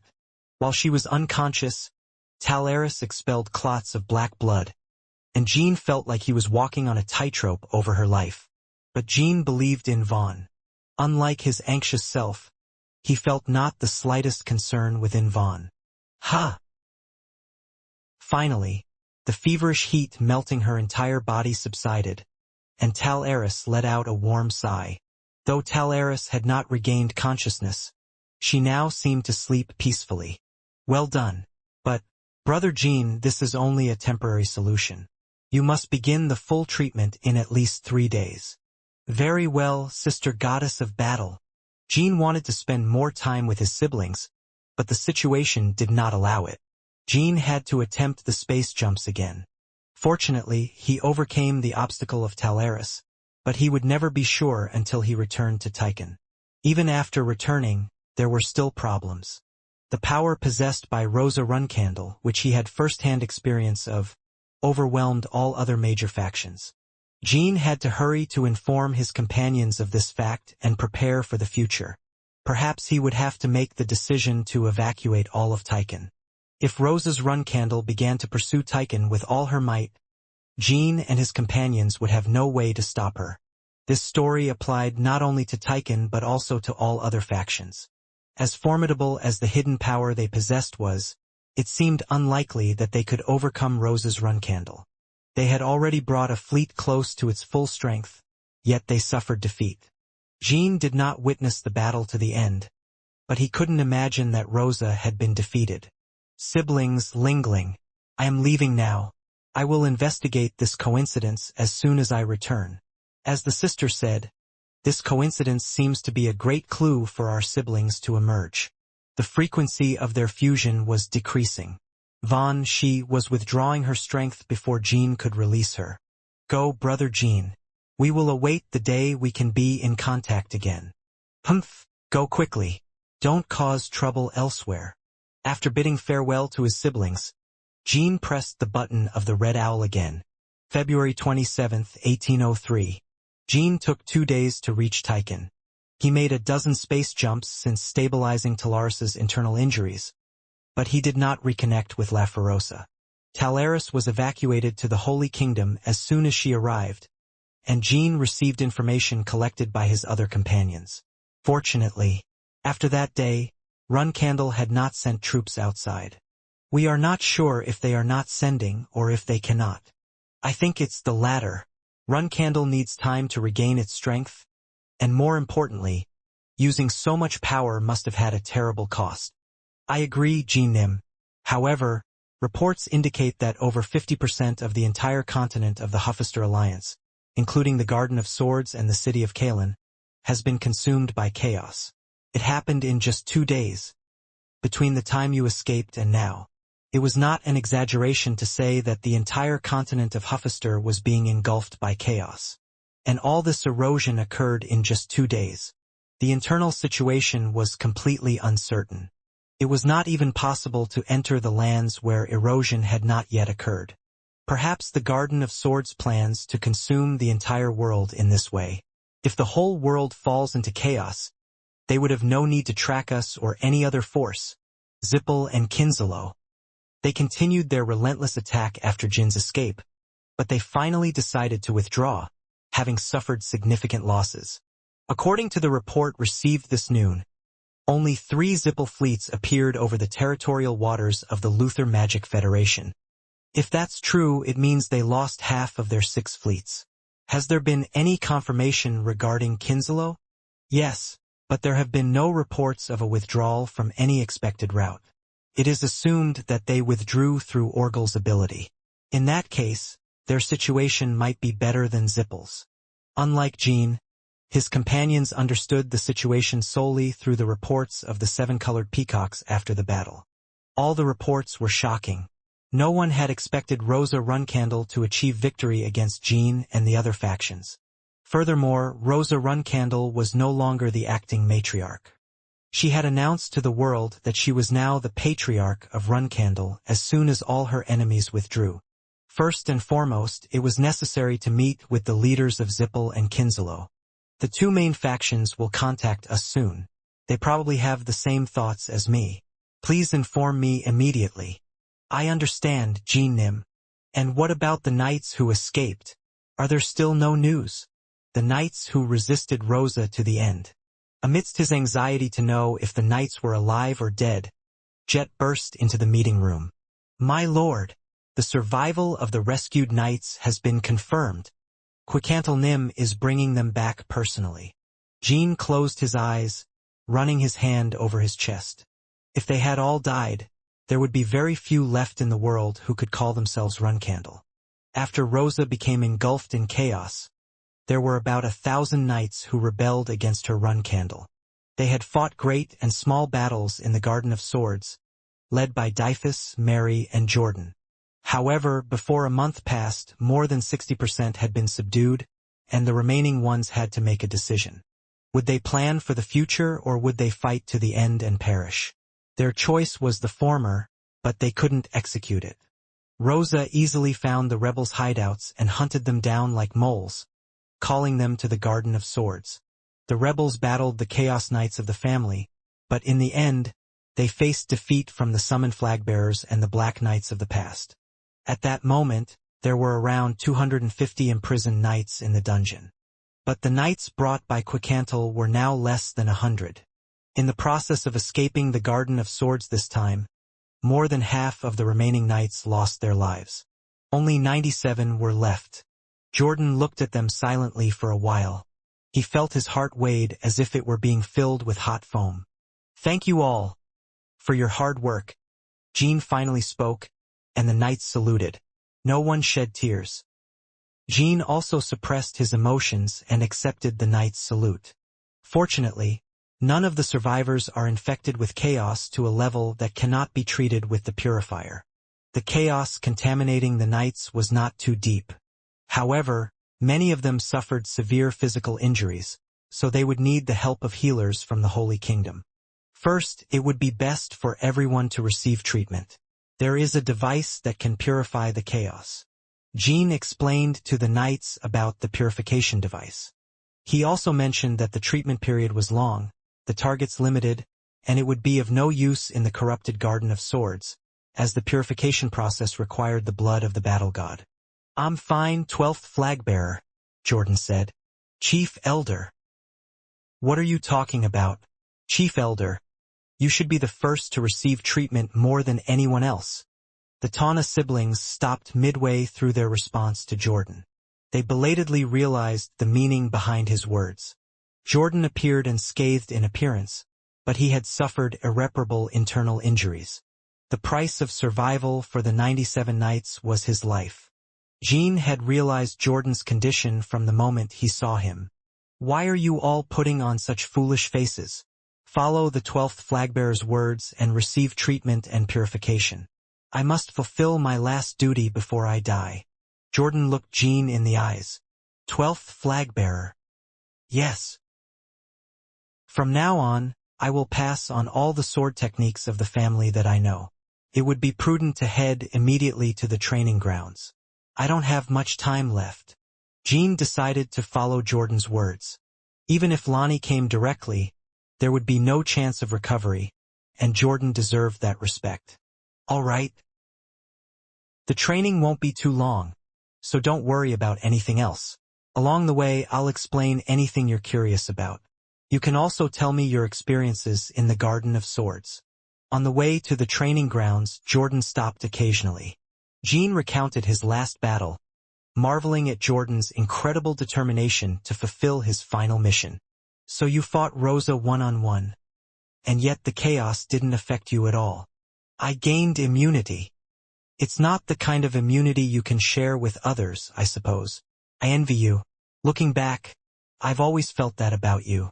The whole family does. Jean remained silent, waiting for Jordan to continue. The Garden of Swords has been like this for half a year.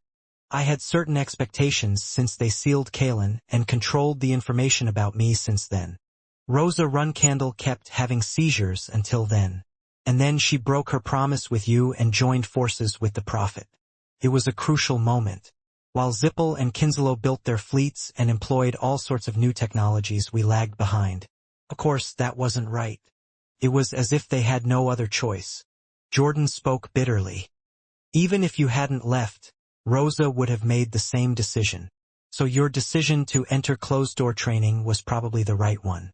If you were still in the family, the first thing Rosa would have done would have been to eliminate you. Without the patriarch, no one could have stopped her. Is there still no news of my father?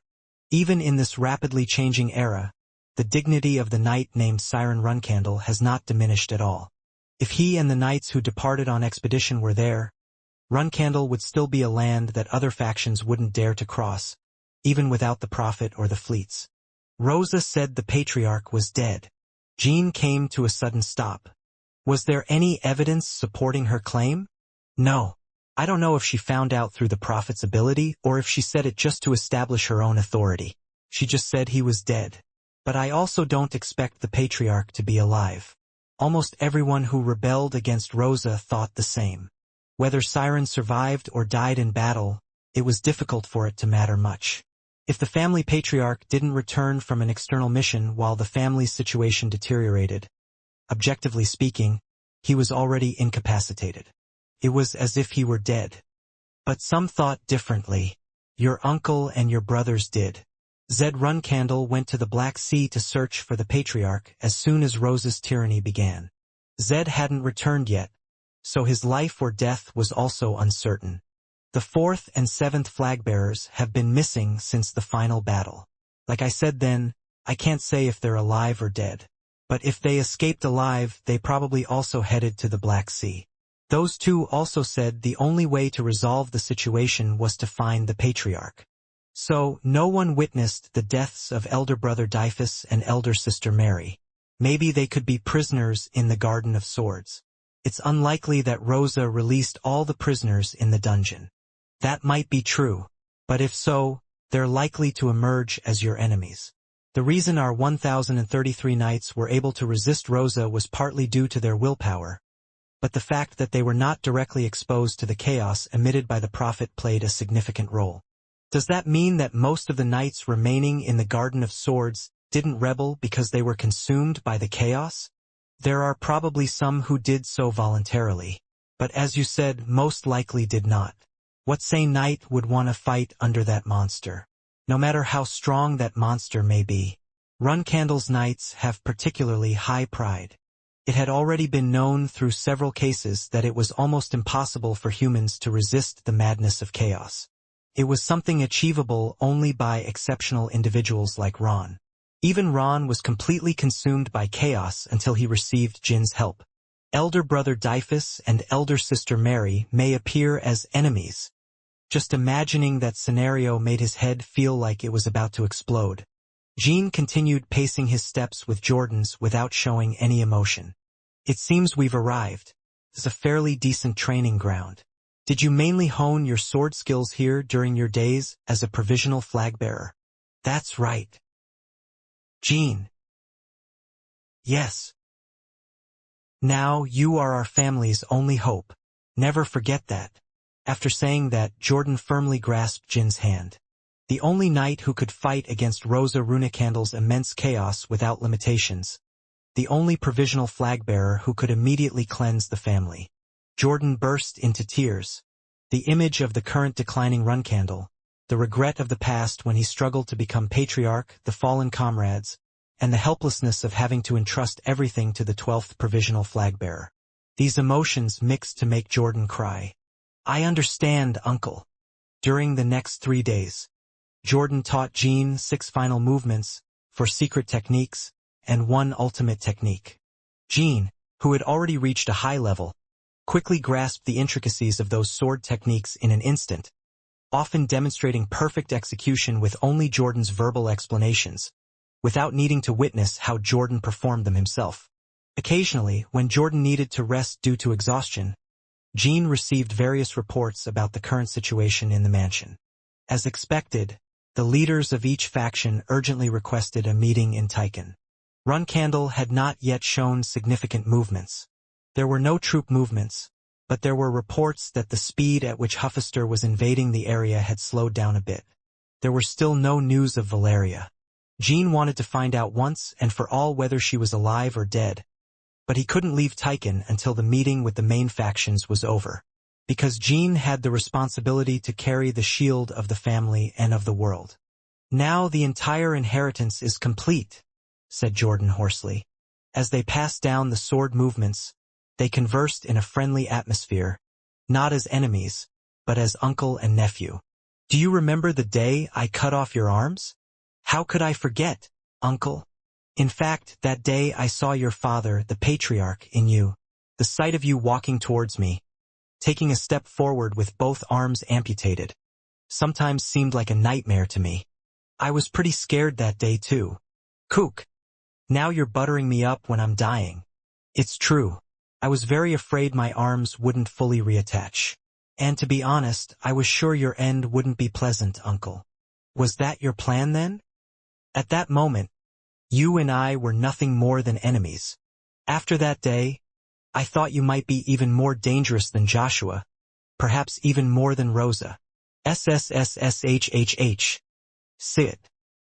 A metallic sound came from Jordan's breath. His moment of death was approaching. "Do you still have that thought?" "Yes. You will defeat Rosa and become patriarch. But—" Bang!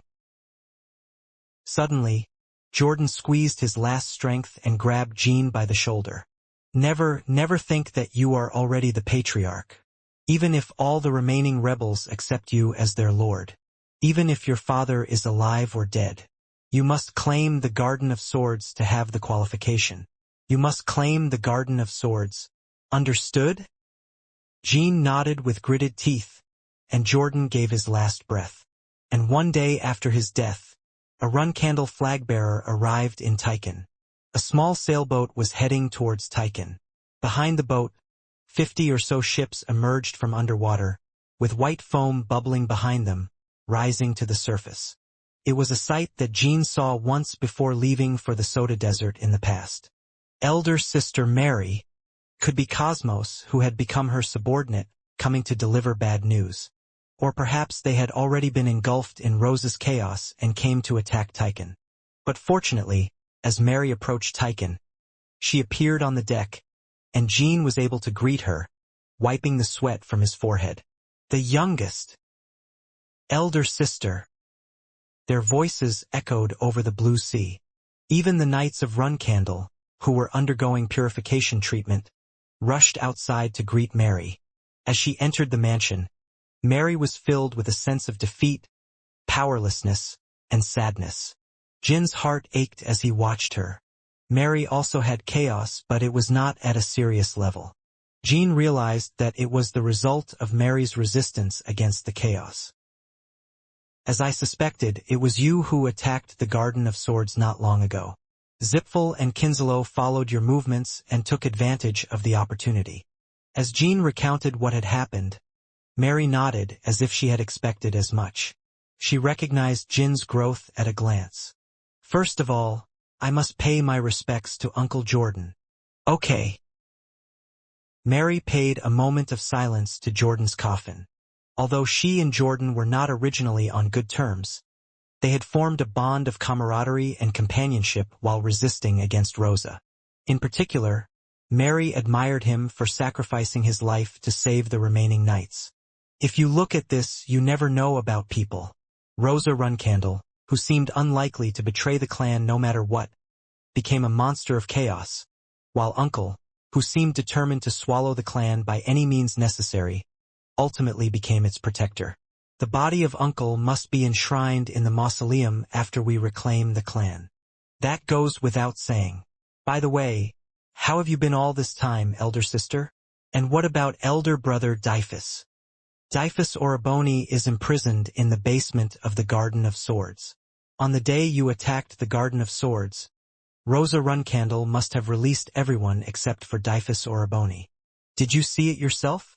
Elder brother Dyphus being imprisoned. Mary's eyes narrowed. No, I didn't see it myself, but I heard about it. Please tell me in detail. That day, even after most of the rebels had been suppressed, Dyphus Oriboni and I continued to fight. We were the only ones who had ventured so deep into the battle to the main house where Rosa was waiting. Then the siblings engaged in combat with Rosa. More precisely, it was only Dyphus who directly parried Rosa's sword. Upon receiving the sword strike, he confirmed the chaos penetrating his body and then excluded Mary from the fight. It was a decision made after determining that engaging Rosa directly with the sword would lead to certain defeat.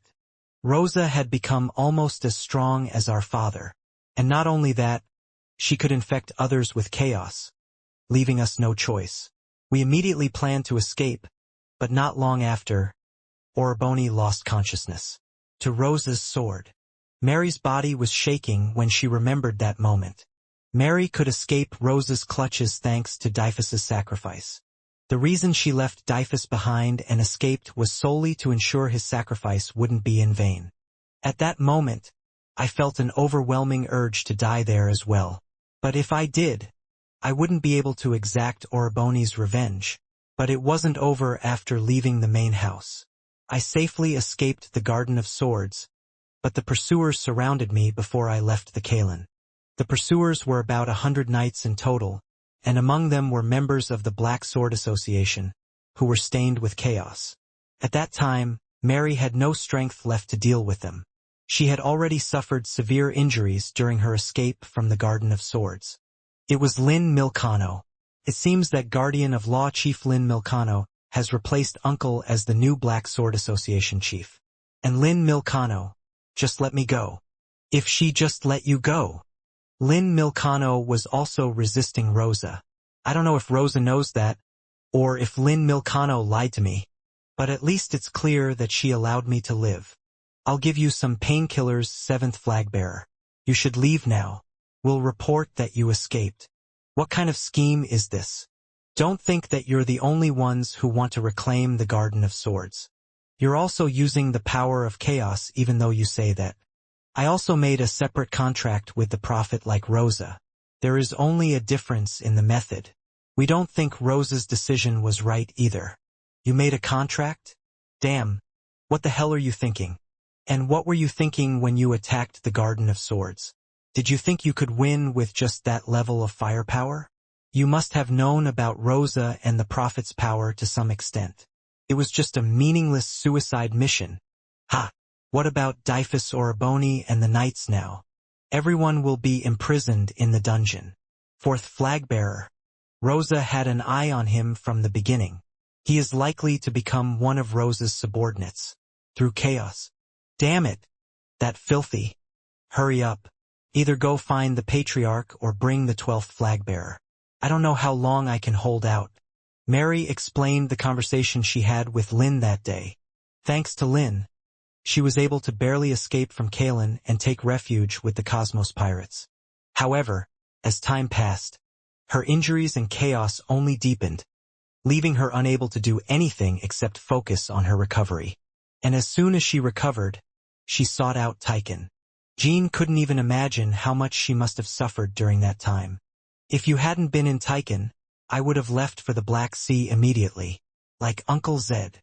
She no longer believed that Chiron was alive. It was just that there seemed to be no other option. But now Jean had returned, and changes were already beginning. After Jean entered the Garden of Swords, all factions joined forces to attack Runcandle.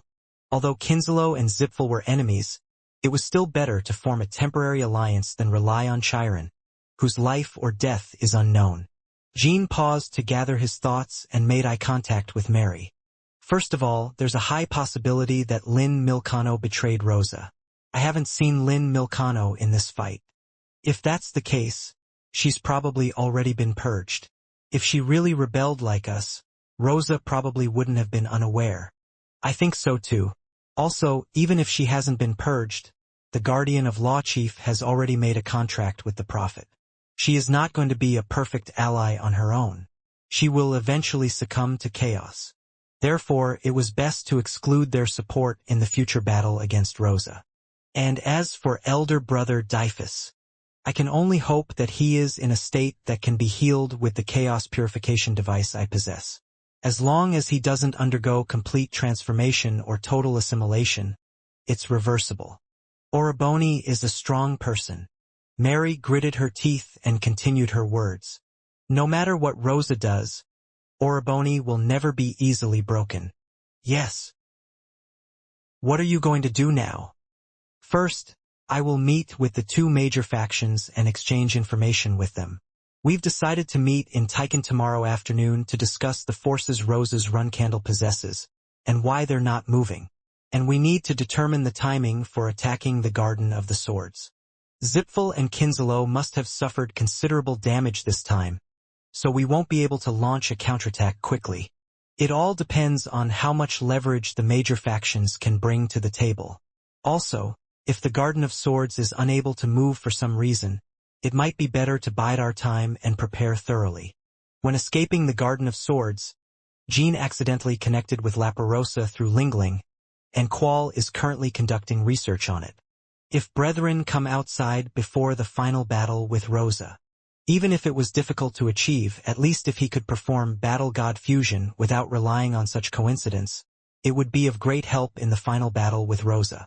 To destroy the Garden of Swords, Rosa must be killed, but anyone other than Jean who engages in combat with her will be consumed by chaos. Therefore, Jean will almost certainly have to face Rosa alone in the fight, so Battle God Fusion is essential. In addition, there's also the matter of Muraken's return. Muraken, he hasn't shown himself since the last manifestation. While Talaris was injured, Misha took full responsibility for Elona's seal, so the time period for doing work instead of Misha had to be extended.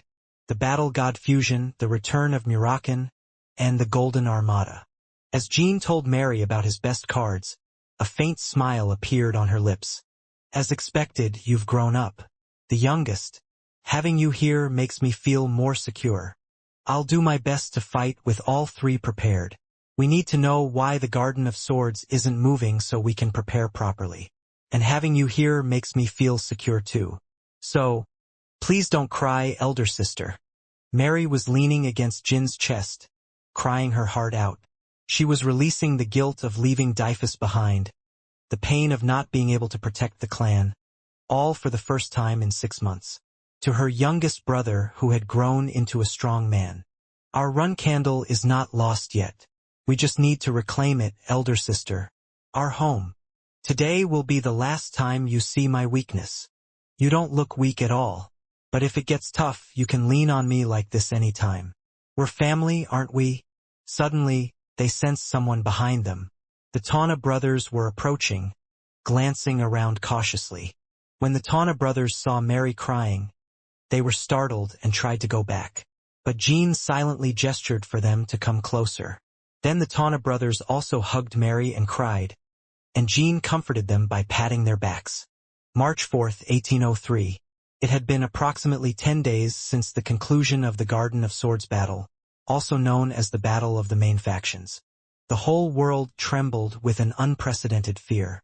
Barely 3 years had passed since the official 5-year ceasefire agreement, and out of nowhere, the main factions launched a surprise attack against Huffister overnight, a shocking event in itself. The fact that the practical victor of that battle was Runcandle, and that Runcandle had come to corrupt all of Huffister by partnering with Chaos, plunged the world even further into terror. Rosa Runcandle revealed that Siren Runcandle, Patriarch of Runcandle, has died in the Black Sea. The being that killed the demigod was the king of the Black Sea, implying that there are still other beings like Glyek from the castle of the Sword Emperor War. Black Panther, as the new Patriarch of Runcandle, announced her intention to continue the legacy of the previous Patriarch and subdue the kings of the Black Sea. However, she emphasized that the unification of the entire world was the top priority. Jean Runcandle formed an alliance with Zippel and Kinselo and committed betrayal. Rosa Runcandle stripped him of his flag-bearer status and defined him as an enemy of the clan. The world is in turmoil. Is the 1,000-year war coming to an end? Special reports came one after another. The bulletins from Huffister were particularly active. Everyone praised Rosa and branded Jean a traitor, but Jean felt relieved amidst so much black propaganda and incitement. It seems Rosa has no immediate plans to exterminate all humans in the world. The fact that she resorts to propaganda implies she's aware of public opinion. Jin's companions nodded at his words. As you've said, Rosa doesn't seem intent on making all humans enemies. What's the point of being the sole conqueror of the world if you have nothing to rule over? She may be manipulating people not with the purpose of ruling, but to effectively obtain sacrifices, Quicantal Nim. That day, perhaps the entire population of Kalen was used as a sacrifice to power that powerful black battleship and the Chaos Power. That woman is someone who thinks it doesn't matter if everyone except Runcandle dies. The ruler of a ruined world. So, is she gathering human sacrifices to prepare for the next fight against us, Zippel and Kinslow? That could be a reason, but... Jin's gaze landed on the newspaper, on the content that said, Rosa will continue Siren's legacy. The remaining kings of the Black Sea. It's probably true that Rosa said she would subdue them. They are probably the most threatening beings to Runcandle right now. The 5 kings of the Black Sea. Jin doesn't know the exact number, but he is aware that they seek revenge from the battle against Glyac, along with the expectation that Siren's obsession with the Black Sea was because of them. Could the kings of the Black Sea be allied with the Prophet? That's possible. We need to confirm if the Prophet is truly the witch, and what the relationship between the witch's first chaos and the kings of the Black Sea is. At that moment, Jean said that Jet and Gilly entered the meeting room. My lord, Zippel's and Kinslow's ships have entered our territory. At 3 in the afternoon, representatives from the 2 main factions arrived in Tychon for the meeting. Let's hope they have some useful information. Did they fulfill their promise? Yes, my lord. Both sides only brought 1 flagship each.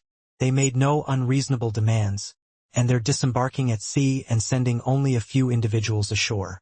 4 from Zippel and 3 from Kinslow.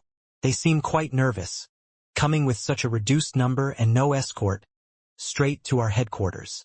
Just 3 years ago, a handful of key figures from the 2 main factions wouldn't have felt threatened for their safety. But now they had a lot at stake to face Tychon. Though Tychon's overall power had increased, Jin's presence was the main reason. They must be in a hurry, but we are no different. Jin and his entourage left the mansion and headed to the first floor of Tychon, where they soon came face to face with the leaders of each faction.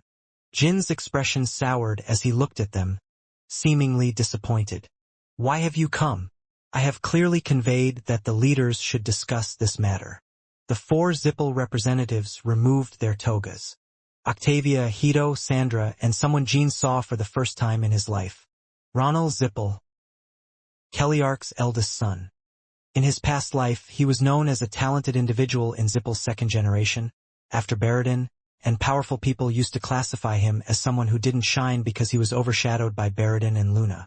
Does that mean he was Zippel's hidden force like Octavia? Strictly speaking, Ronald was more of an unknown force than a hidden force. Jin didn't know in his past life, but even then, the leaders of each clan regarded Ronald as a key figure. While deliberately being sarcastic, Jin briefly noticed Sandra's strange calmness. Unlike usual, Sandra looked at Jin with emotionless eyes. Has she learned to distinguish between work and personal relationships? It's certainly not the result of any Zippel experiment. Ronald slightly bowed his head. My father is gravely ill, so I've come as a substitute for the first magic tower. 12th flag-bearer of Runcandle, please understand. Although he spoke first, Ronald had no higher rank than Octavia. Jin realized he was handling an embarrassing situation instead of Octavia. Jin Nim, our leader has come in person. Haha, it would be nice if you congratulated him. Margiela spoke as she pushed her wheelchair. Just as she said that, Orgel, Bishkel, and Margiela arrived from Kinslow. Jin didn't reply and met Orgel's eyes. You have a very lively expression, leader, as someone who owes me. Is that so? Helping you at the Garden of Swords that day was a choice made by everyone. I don't expect any special compensation. Well then, I'm relieved. But Jin Runcandle, you seem more perceptive than you appear. Did you address me as leader? Only because Zippel might not know my true identity? No way. I don't think the ones responsible for manipulating your story don't know Orgel's name. If he's that kind of being, maybe not even Zippel themselves know they manipulated Orgel's story. If that's the case, that's a relief. Even if Zippel knew, there's a possibility the information didn't reach Myron. A conversation Gene had with his companions just after learning the leader's identity. Gene had been curious since then. He wondered if Zippel was aware of the manipulation of Orgel's story and, if so, what was the motive behind manipulating his story. From Jin's point of view, it was a strange situation. Those who manipulate history and those whose history was manipulated were in the same place. Besides, weren't Kinslow and Zippel very friendly when I was a 12th flag-bearer? That was until you killed Andre Zippel and destroyed the initial orb of the demon god. But Gene, Zippel found out my name only recently. It was a bit later than when you found out. Meaning the world's number one Zippel has been dealing with an unknown person for so long. If we can offer each other what we need, there's nothing more to discuss. But are we going to digress from the topic as soon as we arrive at the meeting? The purpose of the meeting is, of course, a temporary alliance. To oppose Rosa's run candle. Well, is it really off topic? Gene smiled. Orgel, perhaps you'll gain more power when you free yourself from the manipulation of history. In that case, isn't it time for Zippel to undo your manipulation of history to face the public enemy, Rosa? Gene didn't really believe it. It was just a statement thrown out there to see what stuck. Octavia, who had been suppressing her emotions all along, narrowed her eyes at those words. 12th flag-bearer, that's speculating too much. We didn't manipulate his history. Is that so? After calling a meeting, don't you think it's very rude to enter such excessive speculation? I guess that's not what I want to hear from those who broke the ceasefire agreement as soon as I finished my training and returned to the family. I understand the pain of losing much power instead of achieving what you expected this time, Spectre Captain. You, how dare you? Octavia was already upset by Jin's unilateral notification from the beginning. From her perspective, as much as Zippel suffered a setback, the Zippels were not a clan Tychon could give orders to. Moreover, receiving such disrespect was outrageous. Even Hito, who normally despised Octavia's and Cadden's temperaments, especially when dealing with Jean, understood the reaction this time. However, regardless of understanding, he had to intervene. So, just as Hito and Ronald were about to leave, Orgel spoke first. It's a very interesting idea to use me to face Rosa when I regain my strength. But Jean, aren't you underestimating me too much? Orgel looked towards Zippel's side. His face was blurred and not easily visible, but it seemed like he was smiling. The current Zippel hasn't manipulated my history. That would be impossible. It was the past Zippel who bound me, and they don't have authority over magic to release it. So it would be better to set that aside. They don't have the authority? Yes, even the current Zippel would probably prefer to release me. Unlike Rosa Runcandle, who is practically a king of the Black Sea, I at least am capable of holding a conversation. That was new information. Octavia gritted her teeth in embarrassment. Jean made eye contact with Ronald. Is that true? Seemed likely, but it couldn't be completely ruled out that it was a lie. Whether Zippel and Kinslow had met first and agreed that the method was not feasible, or whether Zippel had hidden that it was possible. Yes, 12th flag-bearer. I hope you don't provoke the Spectre Captain any further. After all, isn't our meeting today to discuss countermeasures as suggested by the Spectre Captain? Instead, Jean had a way to check whether what they were saying was true or not. Well, I felt like maybe I went too far. My apologies for that. You've come a long way. Let's go in to eat and continue discussing. Thank you, 12th flag-bearer. However, there's one thing I must inform you of beforehand, for the sake of full disclosure. We have gathered here hoping to speak openly and honestly. Jean slowly returned their gaze. Today's meeting will be accompanied by the AZ Mill contractor. The contractor will personally censor all conversations, and everything will be recorded. If you don't agree, there will be no meeting. And Zippel? Do you agree? We agree. It would have been better if you had told us in advance. When Ronald spoke, Octavia seemed to calm her anger. Ronald didn't seem like her superior, but he wasn't in a position to be ignored either. Consider it the price for kidnapping the truth dragon in the past. As they began to enter the conference room, the crowd waiting outside cheered. Not only Tychon, but journalists from all over the world, except for Huffister, had gathered. They were sketching ceaselessly and taking notes of their appearance in their notebooks. It wasn't an unofficial meeting. People from around the world were disillusioned by the fact that the truce agreement between Zippel and Runcandle had been broken long ago, but they had hope in this conference, directly organized by Jean. The conference room was filled with refreshments and simple food prepared by Latrie. Sandra had gone crazy over the cookies when she had visited Tychon with Beridan last time, but now she didn't react. Instead, surprisingly, Octavia's eyes widened in surprise after taking a bite of the cookie. During the brief meal, formalities were exchanged, and as soon as it ended, Yuria entered the conference room. At just 13 years old, Yuria stood confidently before the supposed world conquerors, with an unyielding gaze. "Hello, I'm Yuria Alfrian, who has come as a censor for today's meeting. You can have a comfortable conversation, and ask me to inspect it when you deem necessary. I am Latrie, Yuria's guardian dragon. If a situation arises where there may be problems with the censorship process, I will let you know in advance," Latrie added. At both their bold and friendly self-introduction, Jean smiled wholeheartedly without realizing it. "Starting a meeting crucial to the fate of the world with cute orphans makes me smile. I've been bothered by the use of the term orphans since before. It reminds me that there is a world where people can't even use the word orphan. What does orphan mean?" Jean had heard the term orphan, used by witch Hilurum on Soderet's recording device. It didn't seem like a simple metaphor. Jean had been curious about it already. He remembered how Quicantle had told Murakan that the expression seemed strangely familiar to him. It means exactly what it sounds like. It refers to someone who has lost both parents. You shouldn't ignore that Yuria is the daughter of Sir Kashmir and Lady Elisa. At those words, Orgel smiled significantly.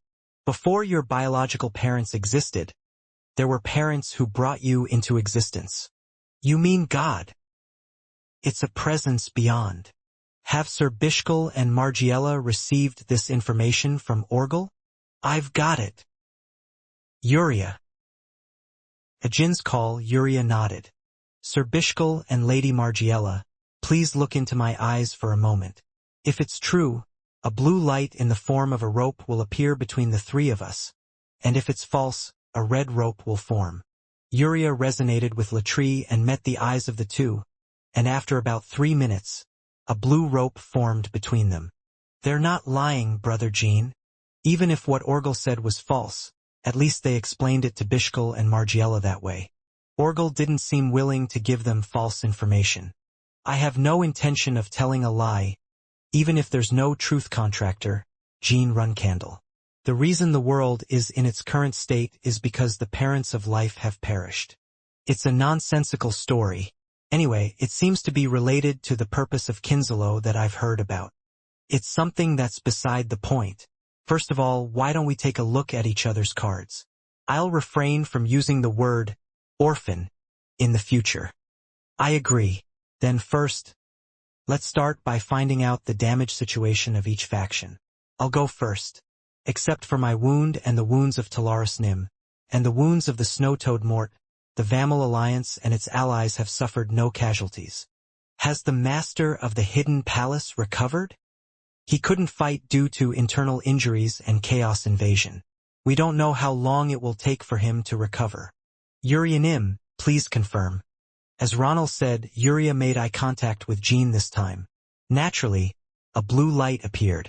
Zippel lost about 70% of its fleet, and Cadanim was severely injured. Additionally, about 300 elite magicians died, including 27 members of the Spectre Squadron, and about 1,000 more casualties occurred, but most were resurrected with the demon god's orb. However, it will take us 2 months to restore the fleet. The damages suffered by Zippel, as identified by the 7-colored peacock, were around 50% loss of its fleet, but both Zippel and Kinsalow had been engaged in battles with the ram for some time, even after Jean had escaped from Huffister. In the process, they suffered an additional 20% loss. Your patriarch did not participate in this battle. But I'm curious.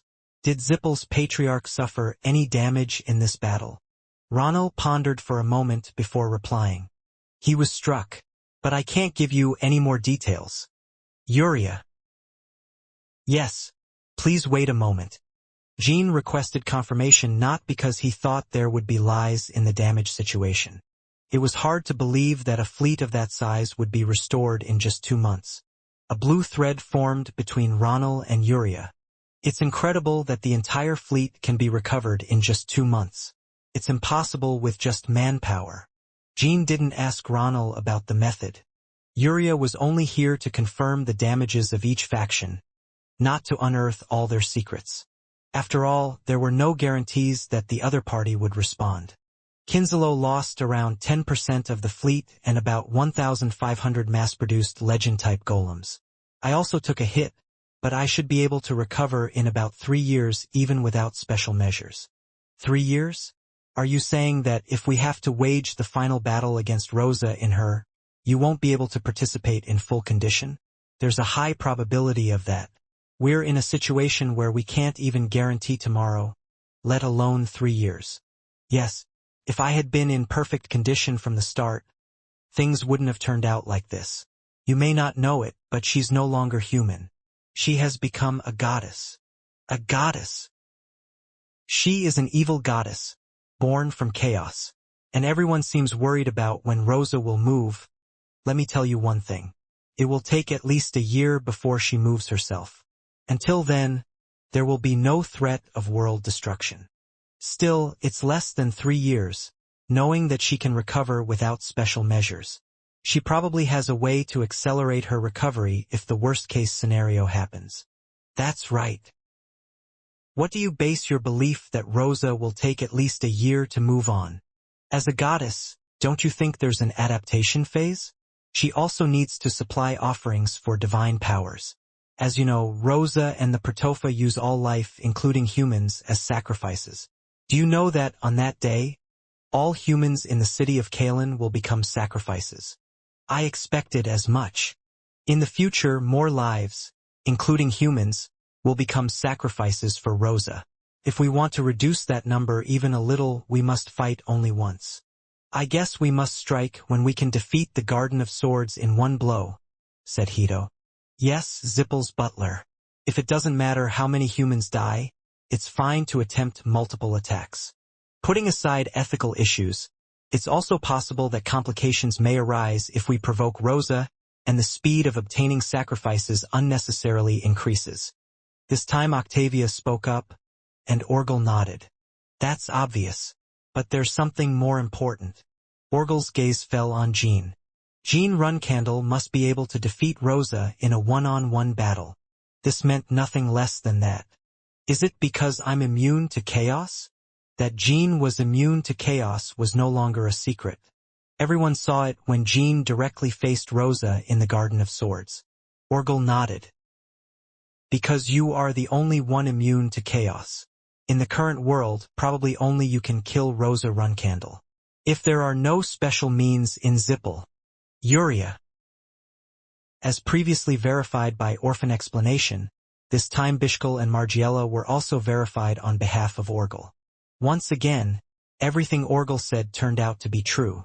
If one is not immune to chaos, then even if there is a person who becomes a Genesis Knight, will they not be able to kill Rosa? Yes, if your father could return from the Black Sea immediately and join the battle, the situation might change. But aren't you currently unable to contact him? Yes.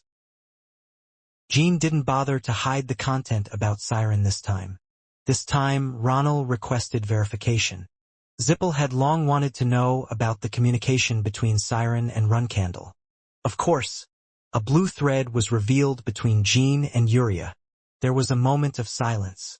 It seems like my shoulders weigh a little more since I'm the only one who can face Rosa. Kinslow still has a variable called Orgel's recovery. But does Zippel have no moves to counter? There is. I didn't expect to be so relieved to hear that the enemy has hidden strength. Please tell me what it is. I suppose it's a question that needs an answer. After all, we're dealing with the public enemy. It's manipulation of history. However, it's a means that will never be possible without your partner, the survivor of Hister. Jean immediately changed expression and asked, Sir Ronald, does Zippel now know the whereabouts of the survivor of Hister? Valeria Hister. The last time Jin's companion saw her was about 2 months ago. It wasn't the first time she had been out of touch for so long, but even after the news of Jin's return spread throughout the world, it was impossible for her not to stay in contact. Above all, Rosa announced that she had found the legacy of the first patriarch to lure Jean to the Garden of Swords, and invoked Paidler, who was supposed to be the guardian of Timar's fifth tomb. All clues indicated that something had happened to her. I don't know why you're asking us about your companion, the 12th flag-bearer. Have you also lost contact with the survivor of Hister? Yes. Normally, Jean would never have asked Zippel for information about Valeria. But now was not the time to hesitate. To that, Ronald sighed and Octavia touched her forehead. Judging by your reaction, it seems you don't know either. Yes, we don't know. Still, I have to check. Uria. When the power of truth was used, a blue thread appeared between Ronald, Octavia, and Uria. Just as Jean was about to be disappointed, Ronald revealed new information. Instead, we know the area where the survivor of Hister was last estimated to have disappeared. Zippel had been tracking Timar's tomb for 1,000 years, and this time was no different. While Valeria was tracking, Zippel was also searching for Timar's tomb. Where is it? Ronald exchanged glances with Octavia. Octavia nodded as if it was okay to say, Huffister, there's a cave in the 5th eastern region of Caldron. When we got there were traces of record magic. The survivor of Hister left the trail? Yes. The blue window of record magic was left in the cave. Did you see the blue window yourself? Yes. I was tracking the survivor of Hister myself. If it was Valeria whom Jean knew, she wouldn't have made such a careless mistake, unless she deliberately induced a trap or distraction. Please, tell me more about the situation at that time. I confirmed the location of the survivor of Hister from afar, and followed her. As it was within the 5 eastern regions, there were many restrictions on my movement and that of the survivor of Hister. There was a 3-day chase in the snowfield of Caldron, and she entered a cave with a single entrance and a single exit. And she disappeared, leaving behind the blue window of record magic? Yes, that's it. There were no signs of fleeing from the cave. I wondered if the survivor of Hister had learned invisibility or teleportation spells at the Temple of Succession, but there were no traces of any other magic being used except record magic. A person cannot disappear like that unless the snow-toad Mort exists. That's why we thought Mort rescued the survivor of Hister. Since the hidden palace is no longer neutral, it is no different from an ally of yours, sir. Did you continue investigating the Caldron cave after that? I couldn't. Right after that, the 3rd flag-bearer of Runcandle started watching it. I really have to go now. Anyway, I'll send you a letter to Tychon if there's any further progress. Perhaps your sister can soon find a clue about the 5th tomb of Timar. What Valeria said before Jean left for La Ferosa. Luncia had been tracking Timar's tomb for a long time. She was also one of the 3 siblings Jean knew nothing about their current status. Given the circumstances, it is very likely that the 3rd flag-bearer of Runcandle also knew the location of the survivor of Hister. No, I must say it with certainty. The 3rd flag-bearer and her knights were camped around that cave. Jean sighed, suppressing his emotions. Neither Mary nor the Tawna siblings, nor the late Jordan nor the resistance survivors, knew anything about Luncia. To the point that Dyphus took Luncia's place, to deal with the aftermath of Gleek subjugation. As expected, elder sister Luncia, is she tainted by chaos? However, even though they were unknown, Jean hoped that Luncia's state was that. Otherwise, it would be impossible for her not to have rebelled. Sir Ronald, did you encounter elder sister Luncia? The situation was urgent, so I couldn't approach the 3rd flag-bearer. However, The snowfield of Caldron was full of nights tainted by chaos. Yuria revealed that everything Ronald had said was true. Lunch's invasion was nothing but a certainty. What's the possibility that the survivor Hister was kidnapped by elder sister Luncha? If the third flag-bearer found something that I didn't find in that cave that day, it's not impossible. Jean looked at Orgel again. He smiled as if he knew why. Why do you doubt me? Because I have the ability to move through dimensions. We know nothing about the survivor Hister. It was as he said when Yuria confirmed the Ivliano siblings. If Zippel and Kinzelo didn't know it, they wouldn't have caught Valeria. Jean was convinced of it. If Rosa had gotten hold of my master, she would have used it to intimidate me already. She should have used the master even after calling me to the Garden of Swords. In the Garden of Swords, Rosa didn't say anything more about Valeria. There were some things Jean didn't ask, but the decisive reason would have been that there was no way to use her. Of course, Jean and the great forces gathered here are not the only ones tracking Timar's tomb in the world. The imperial family, which owns Timar's left arm, was also searching for a tomb. But if the imperial family captured Valeria, it's impossible for Zippel not to know. As long as they don't betray Zippel and stick to Runcandle. Jean decided to ask openly. Sir Ronald, is the relationship between Zippel and the imperial family still the same? The imperial family has no capability to catch the survivor of Hister, even less without the knowledge of our family. Jean, you seem obsessed with the survivor of Hister. I don't think it's because you want to restore my history through her, or use Zippel's history manipulation to attack the Garden of Swords. Do you think I would have such a repulsive thought? She's my companion. Jean showed a hint of anger at Orgel's words. Anyway, it seems that for the time being you'll be frantic to find her. I'll handle that problem. Now, let's get back to the topic of the Garden of Swords. No, this is still related to the Garden of Swords, Jean. Have you forgotten? You're the only opponent to Rosa Runcandle right now. It means you cannot act recklessly. I agree with Sir Orgel on this matter, 12th Flagbearer.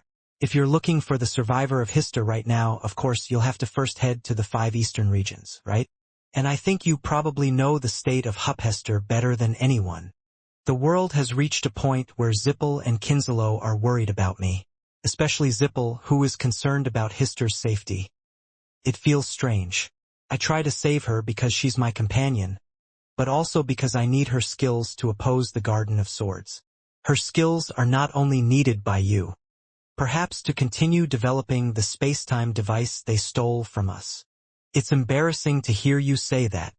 You don't have to because our clan didn't handle it properly. But at this point, it would be better for you to reconsider going to Huphester for Hister. Ronald spoke emotionlessly, but Jean heard his calm voice saying, I promise to retrieve it someday. Although Zippel isn't manipulating history, there will be other means. Kinzelo will surely be able to accelerate Orgel's recovery if he pays a price. The power of truth that Yuria possesses is still not perfect. Although it can accurately distinguish between truth and lies, it was impossible for her to understand the truth of revenge, deliberately left unsaid. Jean didn't believe that Zippel and Kinzelo didn't know it, so he was sure there were things they weren't saying on purpose. But they were still concerned about their own safety, as that was the best means. Even if Yuria's authority was at a level that could even reveal hidden truth, this was only a temporary alliance meeting, not a real one. If she had used her authority so deeply, the meeting would have collapsed in the first place. From their perspective, the best outcome is to use me to eliminate Rosa without showing another card. The battle prowess Rosa showed in the Garden of the Sword was undoubtedly so transcendent that it could be called an evil god.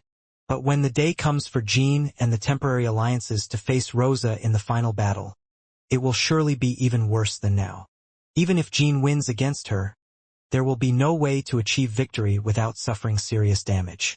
Of course, Zippel and Kinzelo would also suffer damage, but they wouldn't be comparable to Jin's, who fought Rosa head-on. And what will happen after the war? Kinzelo and Zippel are no longer allies. Although Jean wins the war against Rosa, he is very likely to encounter stronger enemies when he is weaker. Of course, Jean had no intention of leaving them like that. They don't know that Valeria is not just a key to a spacetime device, but also the key to completing the Golden Armada. 1 year. In that not-so-long time, Jean prepared to confront Rosa and used the other two factions as much as possible. If you're so worried, attach someone. As soon as the meeting is over, I'll go to the snowfield of Caldron. So soon? Attach someone. An interesting demand. I feel like he's going to use us to the bone until the temporary alliance ends. Isn't that common sense? No matter if they give anyone, I'm going alone anyway. Orgel said before that Rosa would take at least a year to move again. I have to do everything I can within that time. That's why Hister is absolutely necessary. Kinslow agrees, Margiela said with sparkling eyes, and Ronald nodded as if he couldn't help it. Zippel will agree too. There's one person from Zippel's side that I want. Who are you thinking of? Jean made eye contact with him and said, Baradin. Put Baradin Zippel. She sighed and lowered her head. That child is no longer the Baradin Zippel you knew. He now is almost like a newborn. A newborn? Could you explain it in simpler terms, Captain Spectre? It's literally as I said. Baradin has lost everything, including language, knowledge, magic, habits, and memories. According to Octavia's expression, Baradin is currently in an expressionless state. Jean also had the momentary sensation that his mind went blank upon hearing this news. Ronald seemed slightly uncomfortable. Jean wanted to immediately subdue Octavia and thrust a sword into her throat if she didn't explain everything related to Baradin properly. Jean finally regained his composure, and his gaze settled on Yuria. Soon, the power of truth manifested, and a blue thread became visible. Until yesterday, I was trapped in a life support device. Thanks to that, my clan won't be able to manipulate my mind for a while. So it seems you've lost all your mana. Not just mana, I also have some memory issues. I can't even remember the names of my siblings. And I've forgotten a lot of magic. It's a side effect of the commotion. I'm sure my mana will return, but I can't be sure about my memories. As for magic, I can learn it again. A conversation Jean had with Baradin before departing for La Ferosa. At that time, despite starting to lose his memories, Baradin didn't forget a single thing about Jean and Dante. Upon returning to the human world, Jean felt uneasy upon learning that Baradin hadn't engaged in any external activities during his absence. Over time, his anxiety became reality and weighed heavily on Jin's mind. Unconsciously, he found himself staring at Sandra. She seemed different from usual, as if she too had been affected by Baradin's experimentation. Are you really saying he can't remember anything? I know very well that Baradin is close to you and to the Sword Emperor Castle Lord, so I asked him a lot about you because I hoped it would help him. But he didn't remember anything. Jean couldn't speak for a while and struggled to contain his anger. This was a negotiation room. It wasn't a meeting to resolve personal grievances or resentments. Moreover, Jean was the host of the meeting and the representative of the Vamal Alliance and its allies. Octavia didn't underestimate Jean for acting this way. She simply thought that, despite having almost the strongest power in the world, he still had a youthful side. It was imperative to deal with that aspect before it disappeared. Baradin is our young patriarch, and he was by far the most talented person of the next generation of our clan. His disintegration is even more heart-wrenching and painful for us than it is for you. Jean didn't know what to do with Baradin immediately. The idea that Valeria's record magic would be useful briefly crossed his mind. But it was only a hope. You're talking nonsense. You're the ones who made Baradin like this. It's probably a side effect of the living golem experiment. You experimented on a person to make him look like that. I won't deny it. But that doesn't mean it's not painful. So what are you going to do with Baradin from now on? We'll find a way to make him normal again, whatever it takes. The blue thread appeared again. Jean stared at the thread for a while and then closed his eyes once. Even with your luxurious demon god stone, it's not easy, is it? In the first place, that child is not responsible. Anyway, because of that, I couldn't send Baradin. Instead, Hedonim here will do the hard work for you. Since he is the strongest tower guardian on the Zippel side, we will send Zephyrin. Yes, even if Rosa Runcandle suddenly appears in the 5 eastern regions, you won't die in vain. It seems this part is more or less settled. The remaining tasks were to set the time for the temporary alliance to launch a joint attack in the Garden of Swords and to plan contingencies. Opinions began to fly, but it was Orgel who took the initiative to lead the meeting. Orgel had a deeper and broader knowledge than anyone else about chaos, the attributes of that power that were only recently known to the general public, and about the evil god and the prophet. So, it means Kinslow has been checking the formation of the ship called Ram since that day. At Jin's question, Orgel nodded. Yes, if my prediction is correct, the current completion level is less than 50%. Maybe not even 30%. Then we must attack before it's completed. I hope so, but it seems difficult at this rate. Ram. Did she take the last letter of her name? The prophet. No, Hilurum seems very narcissistic. When Jean said that, Orgel let out a low laugh. It seems you've been thinking of the prophet as Hilurum all this time. I suspected that.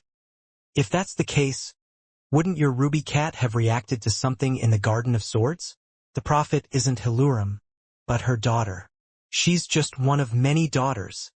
Many daughters? Does that mean there might be more beings like the prophet in the world? At least not in the human world. If there's a space that Hilurum hasn't fixed, there might be some, but it's not really significant. After all, they can never come out in the human world until Hilurum awakens. Anyway, the only thing her daughters are waiting for is the resurrection of my former lover, Hilurum. Is that why she uses humans as sacrifices? Not exactly humans themselves. Of course, things like flesh and bones are necessary, but their effectiveness isn't as great. What is truly needed is despair. Only pure and massive despair can awaken Hilurum. It seems you know a lot about Hilurum. It seems like you want to awaken her. That's not something people who have never been in love would say.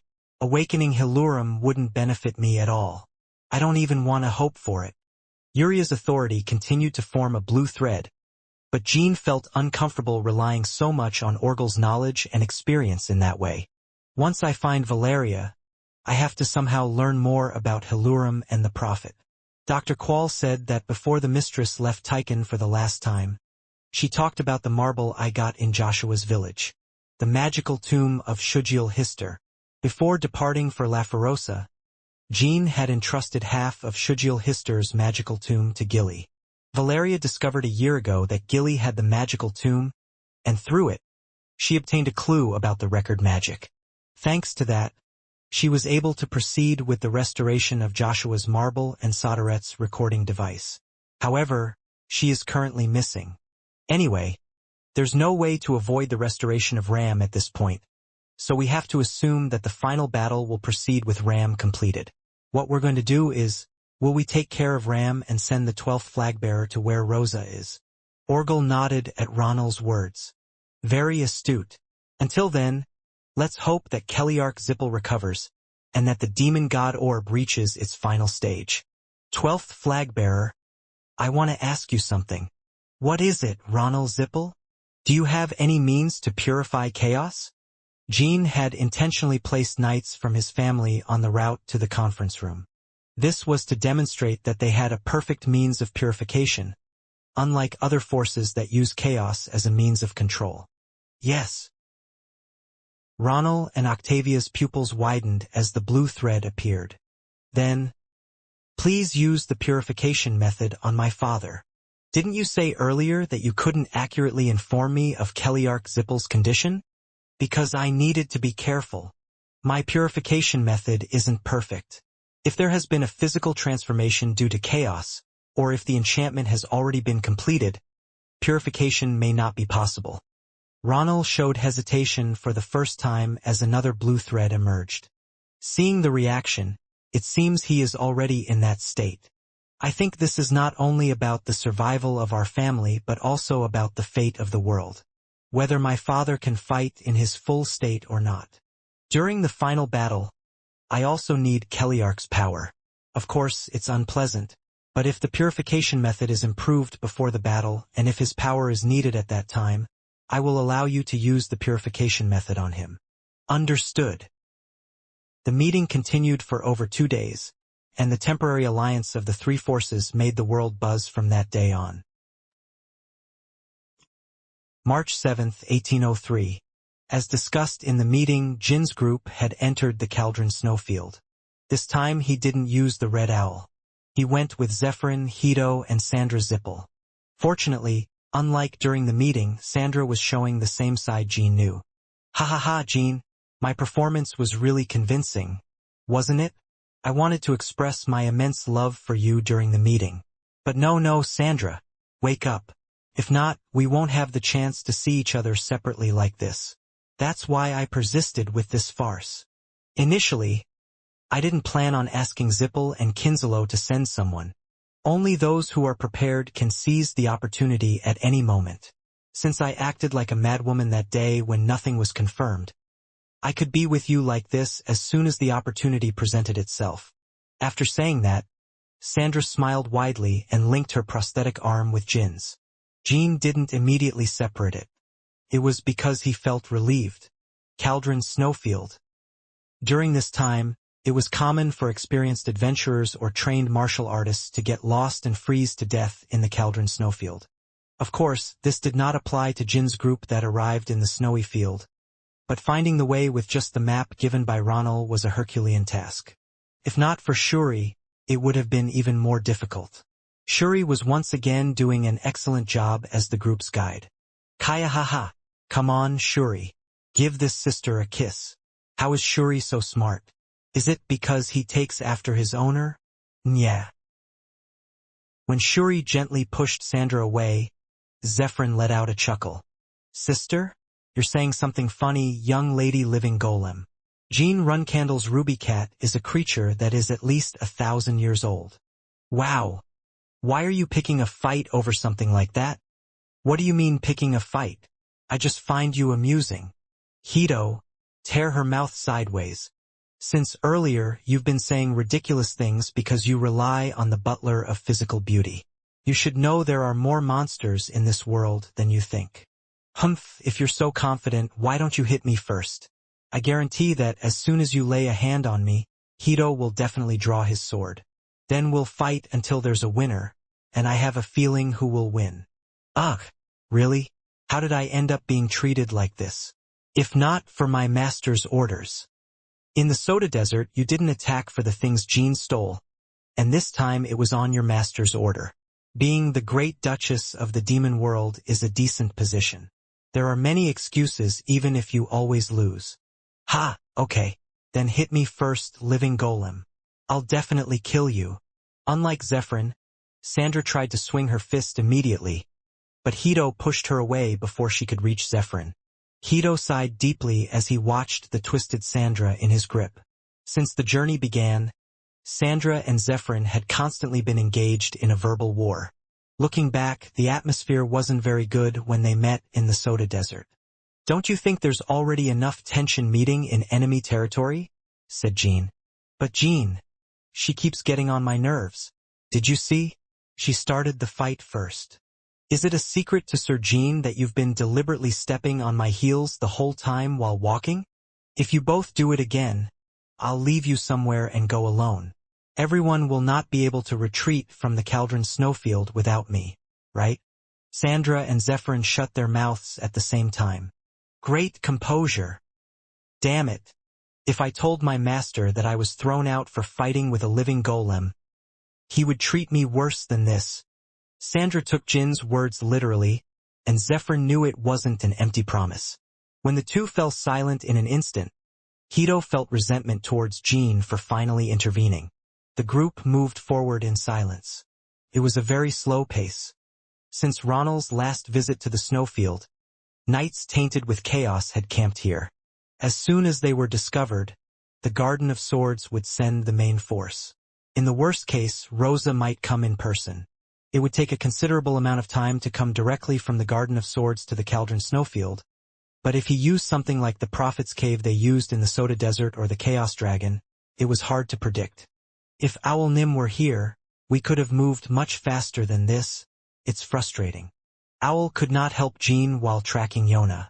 For the past 3 years, since the subjugation of Glayek, Yona's cycle of rampages had been shortening more and more. Jin's heart ached when he thought of Yona. I also have to use the purifier with my sister. We must find her before the invasion is complete. According to the news Owl had sent to Tychon a few days ago, Yona had not yet reached total invasion. The Vamal Alliance could not find Yona better than Nameless.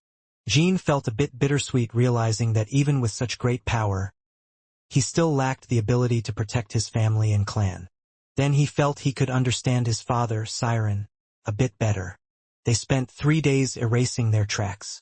Fortunately, the group was able to pass through the snow-covered Rocky Mountains without being detected by the scouting knights.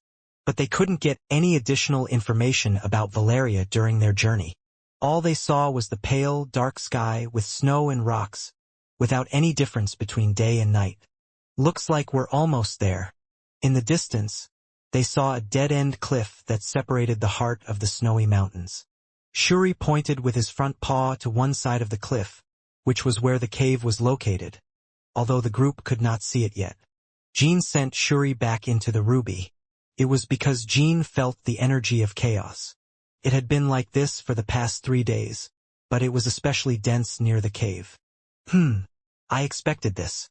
Although it's difficult to monitor the entire snowfield, they're definitely watching the area around the cave where Hister disappeared.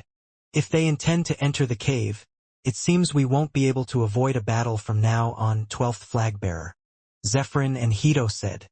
Since it's an expected problem, we'll enter. Do you understand there are many variables from here on? Honestly, I don't know. I wonder if the risk of saving the Hister survivor is worth it. That's not something you need to decide, Zephyrin. There's no such thing as a tyrant. Of course, there's no need to worry about danger if Hister is in that cave. But do you really think there's any chance of that happening? Hey, our companion disappeared over there. Whether there's a chance or not, isn't it reasonable to check? Don't demons have a sense of camaraderie? I hear barking from somewhere. Sir Jean, my point is to search elsewhere than the snowfield. Sir Ronald has failed, and from what I see Runcandle has too. If they had caught her, they would have already tried to negotiate or threaten. As Zephyrin said, there was no chance that Valeria was still in that cave. However, Timar's tomb was always composed of subspace. In Baulai of the Great Plains of Ans, on the coast of the Schutzern Kingdom, in the subspace of the Cat Tribe, and in the Wantaramo Forest. Ronald said Valeria disappeared without a trace in that cave. If there's a subspace leading to Timar's tomb in that cave, it would mean Valeria had reached Timar's 5th tomb and taken refuge there. Or she might have been forcibly moved for some condition being met. There may be a subspace, Zephyrin. That's how all the Timar tombs I've found have been. Are you saying the Hister survivor might have entered there? Now I understand why you haven't lost hope. I can't believe we can have a subspace date after a snowfield date. Romance, more romance. And there's something I didn't understand from the beginning. Why did you bring this living golem? It's not that she's powerful. She always says stupid things like this. Zephyrin was asking Hito, not Jean. Hito did not answer and wiped the frost from his glasses. 12th Flagbearer, so it's decided that we will enter. How do we proceed? I think Zephyrin should take care of all the knights first. Although there's a strong chaos energy, Jean thought Zephyrin could overwhelm all the knights near the cave. Although she had always been defeated or outmatched by Jean somehow, she was undoubtedly one of the strongest in the world.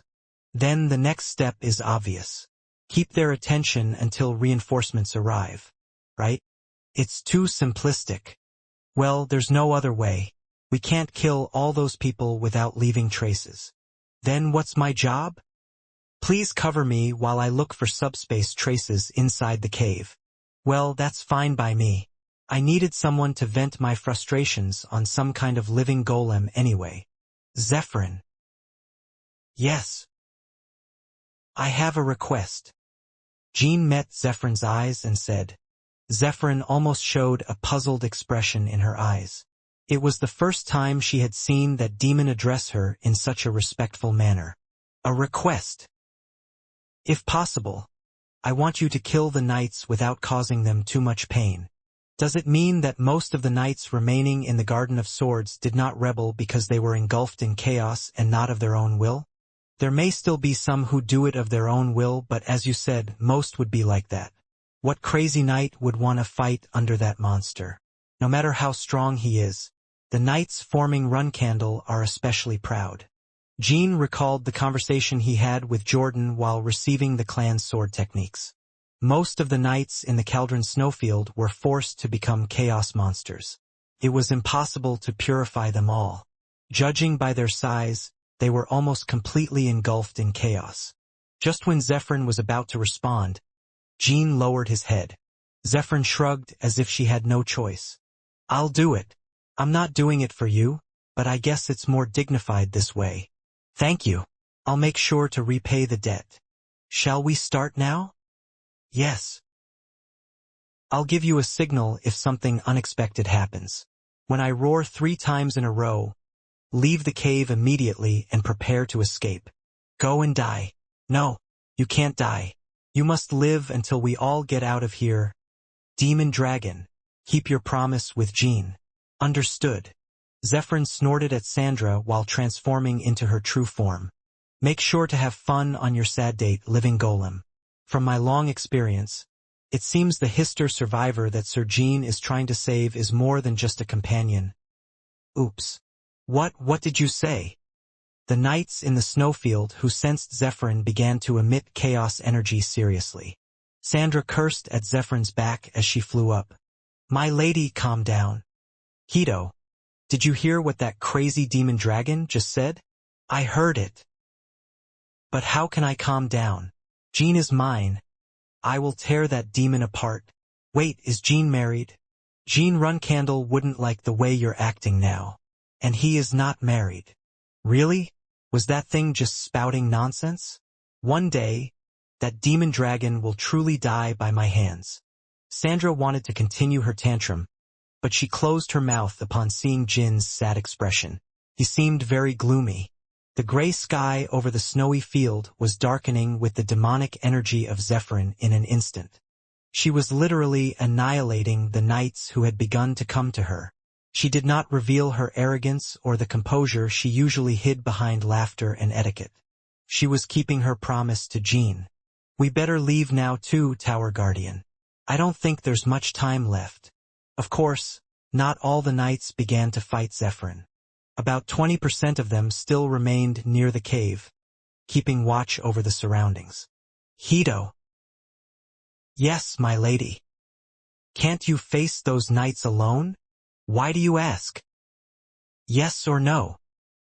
It is possible. Then, Hito, clear the path alone for Jin's sake. Hito was briefly surprised that Sandra could have such deep thoughts. Of course, I could do it, but I think the 12th flag-bearer would object. Why? He is not the kind of person who yields his burdens. Anyway, you've made a very commendable suggestion. Jean was already advancing. Bradamanti was wrapped in jet-black shadow energy. About 100 knights remained near the cave. As soon as they realized Jean was approaching, 13 of them fell one after another after being struck by the first shadow sword technique, the Soul Slash. As expected, they are all completely consumed by chaos. The knights, tainted by chaos, had become grotesque monsters who could no longer be called Runcandle Knights.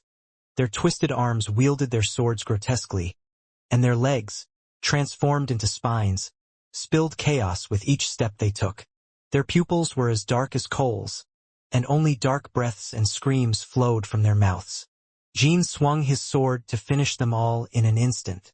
It was the only thing he could do for those who had given their lives to the clan as knights. Rosa, I will definitely make you pay for what you have done. Hito didn't even need to draw his sword. To be precise, he had judged it would be better not to help after seeing Jin's swordsmanship. Not a single unnecessary movement. It's like Siren Nim's sword. In terms of precision, it lacked nothing compared to Siren's sword. Hito watched Jin's sword as if admiring a great work of art, momentarily forgetting his position and beliefs. What's with that silly expression? Don't tell me Hito has also fallen for Jean. I was just a little surprised, my lady. Those who haven't seen Sirenim's sword in person will think the 12th flagbearer has become a Genesis Knight. Just a few years ago, he was almost killed by Hito in the Soda Desert. Back then, Hito overpowered Jean and his companions, but now, what are you talking about? Can you win? I don't think so. I expected it since he fought alone in the Garden of Swords, but it's a different feeling seeing it up close. Sandra laughed as if it was something to be proud of. See, if it's Jean, there's definitely a chance. I didn't think so at first either, so it's not Hito's fault. So, why not do what I told you last time? Oh, you scared me. Hito slashed a bolt of demonic energy that had fallen near Sandra. Zephyrin was calmly extending shockwaves towards Sandra, while facing the knights tainted by chaos. Ha, that's very low. Despite being a few thousand years old, she acts like a child. While they talked and moved, Jean had already dealt with more than half of the knights remaining near the cave. In front of the cave were those believed to have been Black Knights or high-ranking executives of the Black Sword Association, or high-ranking knights in charge of law enforcement. As Jean cut down the knights and approached them, their chaotic energy increased. I wonder if they were hiding their power. A total of 15. Their mutant state took a form different from the previous Chaos Knights. It was a stable form like a well-crafted doll, rather than a distorted and strange form. It seems they haven't lost their minds yet. The eyes were also similar to those of ordinary humans, not black holes, but chaos horns and blades that strengthened throughout their bodies like Rosa. I am Jean Runcandle, the 12th flag-bearer. State your name. You are disqualified from being a flag-bearer, traitor Jean. The man in the middle of the group stepped forward. Although his face was somewhat deformed, Jean had never seen him before. Because of this fact, Jean assumed his opponent was a Black Knight. It seems you wore a black helmet in the past. Now that Rosa has embraced chaos, it seems she has significantly reorganized. But until then, it was a truly glorious helmet. Why are you standing there looking like that?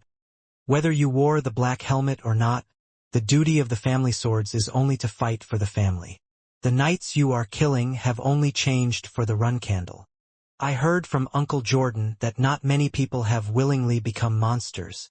If the existence of such a family were allowed, would Runcandle have existed until now? Runcandle was originally composed of domination, command, and power. That means you are a group that sincerely sympathized with Rosa's rebellion, unlike the others. You just want to fulfill your personal desire to become the patriarch, traitor. That's why you've already formed an alliance with the rest of the forces. Thanks to Rosanim, Runcandle has finally become the best in the world. But do you know what? If they hadn't betrayed you, Rosanim would have made you the patriarch. Hook. The shadow energy staining Bradamanti disappeared. What do you think would have happened to Runcandle and even the Huffister alliance without Rosanim? Surely Zippel and Kinselo would have trampled them and begged for an alliance. I will show you no mercy, and do not try to deceive me. Instead of shadow energy, a fiery aura enveloped Bradamanti. At the same time, a flash of light streaked, and the right arm of the Black Knight speaking with Jean was severed. Although an acceleration was less than the light speed thrust with lightning energy added, it was enough. As befitting its original name, the Sword of the Secret Technique. Don't you think I knew you were buying time, making excuses until reinforcements arrived? The fallen right arm of the Black Knight regenerated quickly. Then, he prepared to retaliate, but Jean had already cleared other knights and made his way to the rear. Do you think you avoided it? I cleared the path to cut off your arms in the first place. The regenerating right arm was severed again, and the retaliating left arm also fell to the ground. Then Jean grabbed his horn and slammed his head into the ground. Arg! I told you, I will show you no mercy. While the Black Knight was trampled and writhing in pain, the remaining knights drew their swords at Jean. Jean calmly received all their attacks while remaining still. Shockwaves spread, and the knights charging at him bounced back as if hitting a wall. All vomited black chaos like blood and trembled in pain. Be grateful that I'm busy. I'd love to give each of you a beating, but I can't afford that luxury. Jean said it, but the knights attacking him felt pain beyond their bones, unlike the other knights being killed by Zephyrin. By then, Hito had also joined and began dealing with the remaining knights. Hito didn't intentionally intensify their pain, but as he naturally wielded a more destructive type of sword than Jean, it ended up that way. 5 minutes. It barely took that time to deal with the 15 knights, including the Black Knight, who in the past were the highest-ranking knights. It said they are the strongest in the world for a reason, but Jean was already aware of the decline in the class of the Chaos-Tainted Knights, except in special cases like Stam.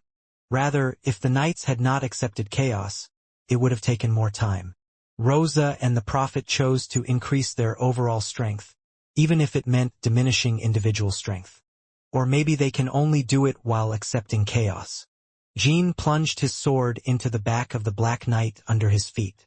There is no one you seek inside. You won't find them. Are those your last pathetic words? We already know Hister is not in the Garden of Swords.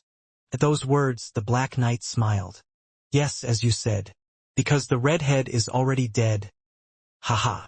What? When Jean reacted, the Black Knight smiled amusingly. After a few seconds, Jean stopped moving and stared at him. He was fumbling with something in his arms. Jean almost let out a roar when he saw what it was. What the Black Knight had pulled out was a handful of red hair. But instead of reacting, Jean decided to regain his composure and ignited a blue flame in the palm of his hand. I told you not to joke around. If it were a head instead of hair, I might have believed you a bit more. As the flame dropped like a bead of water onto the Black Knight's back, a blue fire erupted over his entire body in an instant. A heart-wrenching scream followed. Oh! If you continue searching for Hister's body, you too will die in this land. The Black Knight couldn't finish his words and was completely reduced to ashes. Jean turned his gaze towards the interior of the cave, hoping Valeria was still alive. Jin's hand, which was holding the red hair, trembled slightly as he entered the cave. Outside, Zephyrin was also brusquely organizing things. First of all, the knights accompanying her did not have the anti-air capability to face a dragon like Zephyrin. Humph, that unfortunate demon dragon is strong. It seems to be almost over. If Hito does well, will you lose? It's not over yet, Sandra Zippel. Really? It looks like things have been settled. Reinforcements are on the way. Sandra tilted her head and looked at Hito as if asking what he meant. What do you mean? 12th flag bearer. Focus, Tower Guardian. At first, I thought the chaos energy was concentrated only near the cave, but as soon as the battle started, I could feel the faint chaos energy coming from far away. Hito, who closed his eyes once and raised his senses, immediately showed an expression of surprise. He could feel an extremely weak energy, as small as a tiny insect hidden in a field, but he was sure it existed without having to search for it. It was an energy that could never be detected without concentrating, especially in a snowstorm in the Caldron snowfield. Did you feel it without even concentrating? I've been able to feel chaos more acutely for some time now. It's not just one place, the energy is coming from all the snowfields. They will probably be here within an hour, and there will likely be more reinforcements behind them. If he could feel such a weak chaos energy more than an hour away, then the scale of the presence would be huge when they met face to face. Tower Guardian, can you inform Zephyrin of the situation? At those words, Sandra's eyes lit up like a lantern. Go quickly, hurry up, and come back as late as possible. Her eyes lit up with excitement at the idea of being alone in the cave with Jean as soon as Hito went to inform Zephyrin. Besides, Jean was walking very slowly. Of course, it was because he wanted to explore the cave in detail after Valeria's disappearance. However, Sandra decided not to think about that and focus on the fact that she was alone with Jean. Come to think of it, this is the first time I'm walking alone with Jean. It's so nice, Sandra said. But Jean was too focused on observing the interior of the cave to even hear her. After a while, Sandra grabbed his shoulder and asked, Is the person we're looking for very important to you? Yes. Why do you ask such an obvious question? It might not be her hair, so don't be too impatient. I'm sure it's her hair, Jean replied. How can you be sure? Because it's an uncommon color. Of course, Valeria is not the only redhead in the world. However, Jean clearly recognized that it was Valeria's hair, and it was something difficult to explain in words. Will you come to rescue me too if I get kidnapped somewhere in the future? Sandra said. It depends on the situation, Jean responded. That's very cold of you, but I forgive you because it's cool. But I think you'll come to rescue me anyway, Sandra said. I don't want to go through something like this again, so always stay with the Tower Guardian. Sandra got teary-eyed as Jean continued observing the surroundings. I still don't see anything unusual, as Ronald said. The cave was not very deep, and even after a few minutes, Jean hadn't noticed anything noteworthy. From that moment on, Sandra stopped complaining and started meticulously searching the cave with Jean. There was still chaos energy because the knights had been residing there. But since Valeria disappeared, the Garden of Swords hadn't made any additional changes to this place. Despite being a land where an important figure disappeared, they only dealt with the personnel without making any changes. The meaning of this fact was clear. It seems that No, the Garden of Swords is being very cautious with this place, dear. Although Hister disappeared, they didn't dig up the ground or demolish the walls. Even the icicles remain intact. They must be hundreds, if not tens of years old. I thought the same.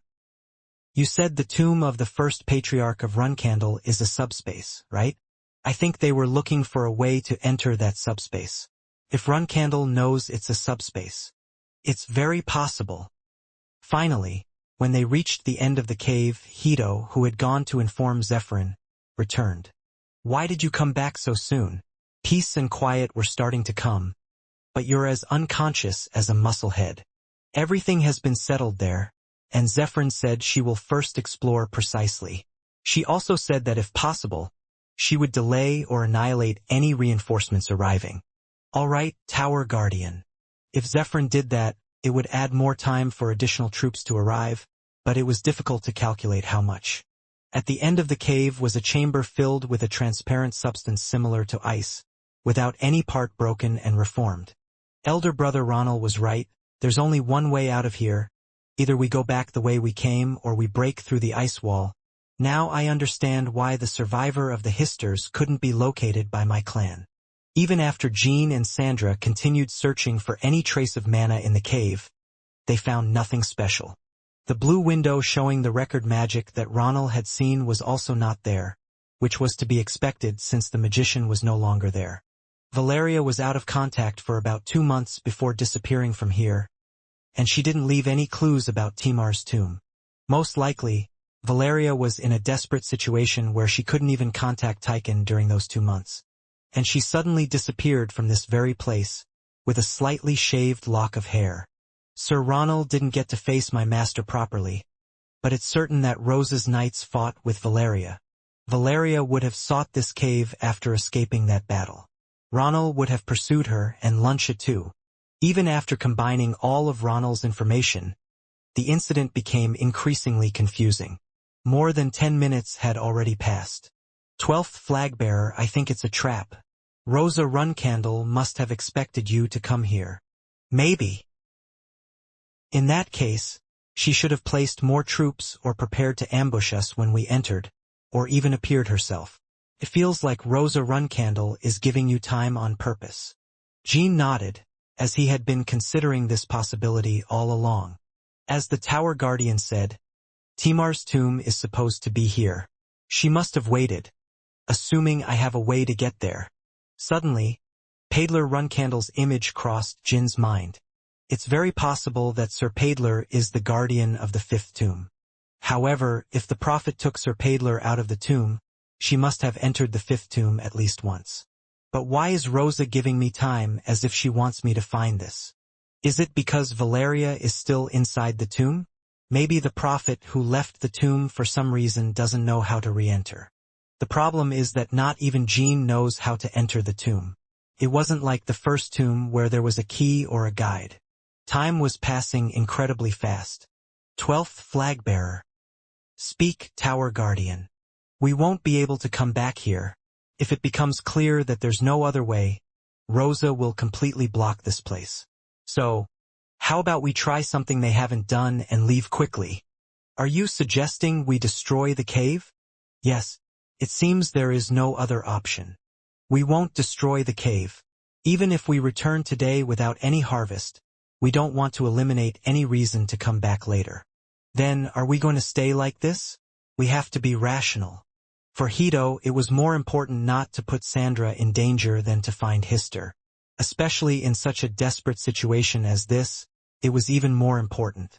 Hito, you said it was someone very precious to Jean. Think of something more drastic. I think it would be better to stay here, my lady. Hito was right. If they couldn't harvest anything, they should return as soon as possible and reconsider their search. I'll try one last thing, and if it doesn't work, we'll leave. Good idea. What's the plan? I'll fill the cave with shadow energy. If there's no response, we'll retreat without further delay. Jean sat up straight and released his shadow energy. When he used the key to the first tomb in the past, Murakan also injected a large amount of shadow energy this way. Perhaps shadow energy itself is the key to responding to the subspace. Please open, Jean thought, but in reality, if shadow energy were necessary, Valeria's entry into the tomb wouldn't have been possible. Jean was grasping at straws. The shadow energy quickly filled the interior of the cave. However, even though Jean released a massive amount of shadow energy in an instant, there was no response. Watching from the side, Sandra bit her nails and turned her head towards Hito. Can't you do anything else, Hito? I don't think I can do anything, milady. I'm not a shadow energy user. Then pray.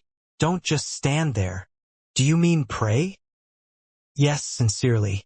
Ask for help to find Hister, Jin's friend. Sandra closed her eyes and clasped her hands together. Seeing her, Hito let out a deep sigh and adopted the same posture next to her. He wanted to know what it was about, but he couldn't help it because it was obvious that if he didn't, there would be another commotion.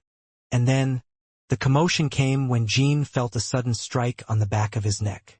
All of a sudden, the shadow energy is being absorbed in one place. It was the first time a change occurred. Jean immediately directed his gaze towards the place where the shadow energy was converging. It was where Sandra and Hito were praying side by side. Hito, your sword. The sword is shining and doing something. The sky has answered our prayers. I see it too, milady. What the hell is this? Jean had a strong intuition that Hito's sword was the key to Timar's fifth tomb. The light extending from the sword blade gradually transformed into a door-like shape. The speed at which the door formed was exactly proportional to the infusion of shadow energy. Sandra trembled with excitement, believing it was the power of her desires, while Hito stared in bewilderment at his sword and the door. Is it true that Baal is related to the old run candle or Solderet, as the black dragon Murakan once said? The word Baal was engraved on Hito's sword blade, which he had obtained by chance long ago. Where did you get that sword? You're asking a strange question, Black Dragon. From those who have experienced your battle prowess in the Gaifa Islands before, I've heard it wasn't exactly like that. Keep that sword safe. It seems to be related to this Murakan. Come on, kid. When the group first encountered Hito at the White Tower, Murakan suffered a brief headache upon seeing Hito's sword, as if a forgotten memory had resurfaced. Even after escaping the Soda Desert, Murakan continued trying to recall memories related to the sword but failed every time. Due to this, the group assumed Hito's sword was also an object whose history had been manipulated. But, of course, no one could have imagined that Baal would intertwine with Timar's tomb in this way. I don't know the reason. You used a great deal of shadow energy when you fought me in the past, and there was no reaction at that time. Probably because the positional condition of Timar's tomb wasn't met. It seems the sword is the key to opening the tomb. Where did you get that sword? I obtained it by defeating a monster in the Black Sea when I was younger. I'd like to hear more details about that later. Anyway, thanks to your sword we have hope, Tower Guardian. Thank you. Coincidence, it was almost pure coincidence that Jean brought Hito to the Cauldron Snowfield this time. However, Jean thought that if his sword had a story about Runcandle, it might not be a coincidence but fate. 12th Flag Bearer. When the portal is complete, do you intend to enter it? Yes. I will enter too. No, my lady. You cannot go, Sandra. Both Jean and Hito spoke at the same time.